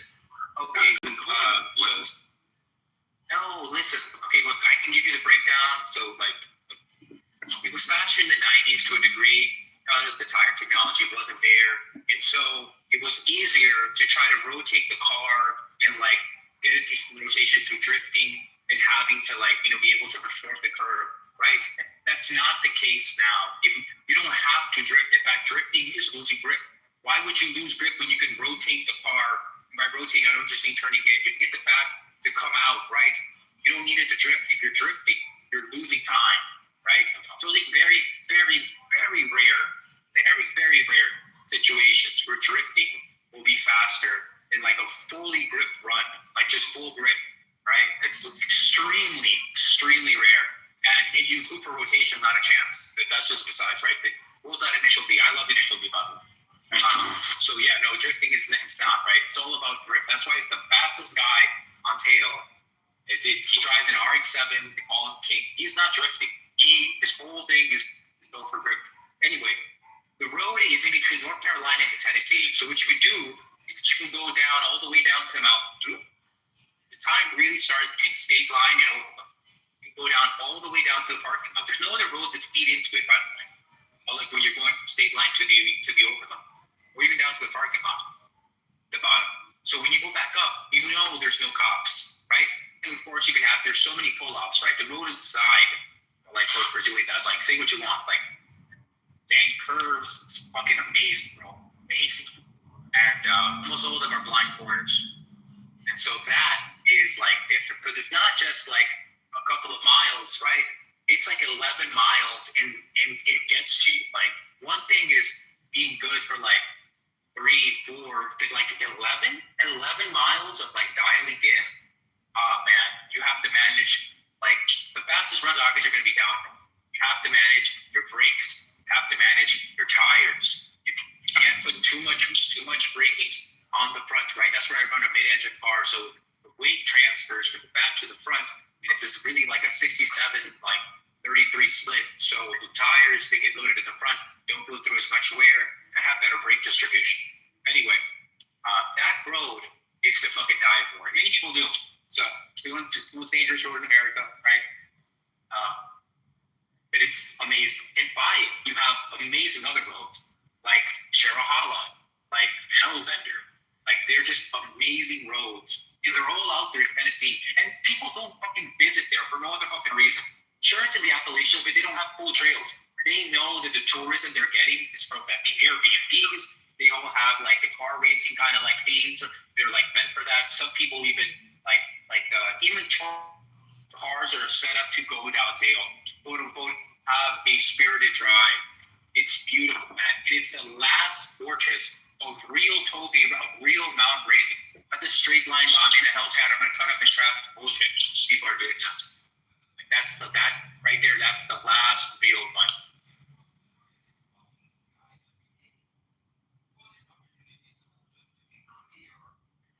That's like a tough.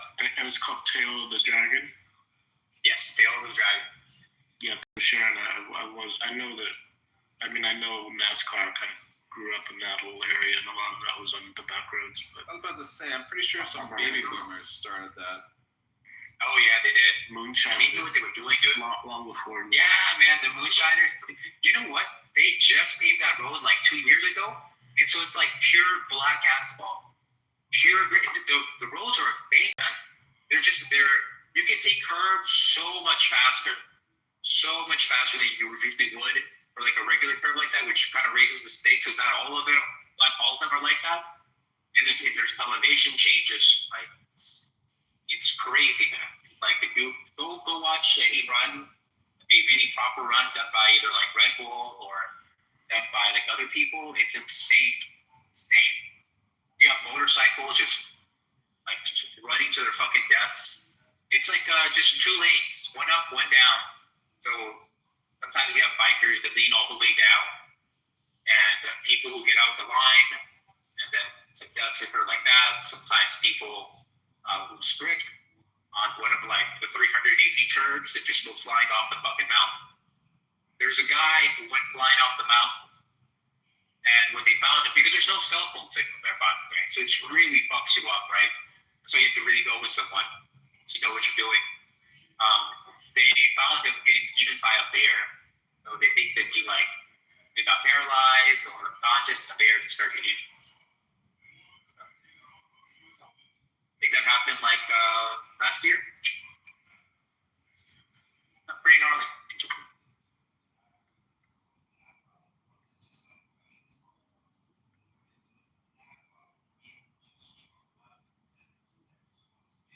Bro, it seems like the room's dying down and my phone's about to die, and I should probably get some sleep. But hey man, no hard feelings, cool conversation.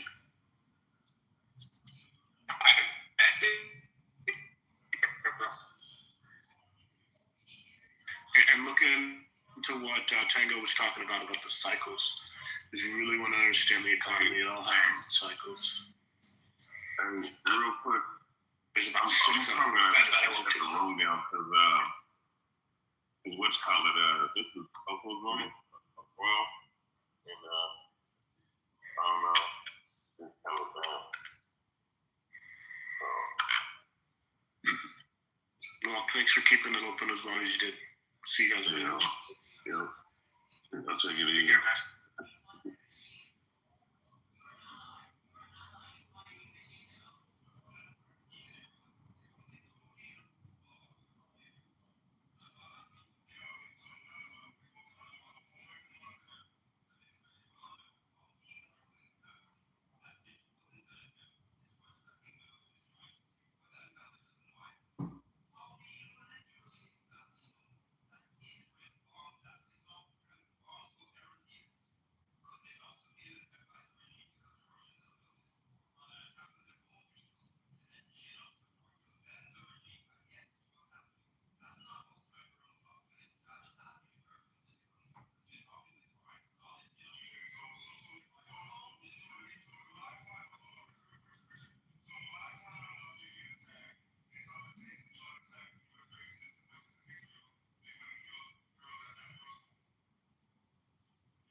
He's in a frenzy. In the most horrible fashion, in my estimation.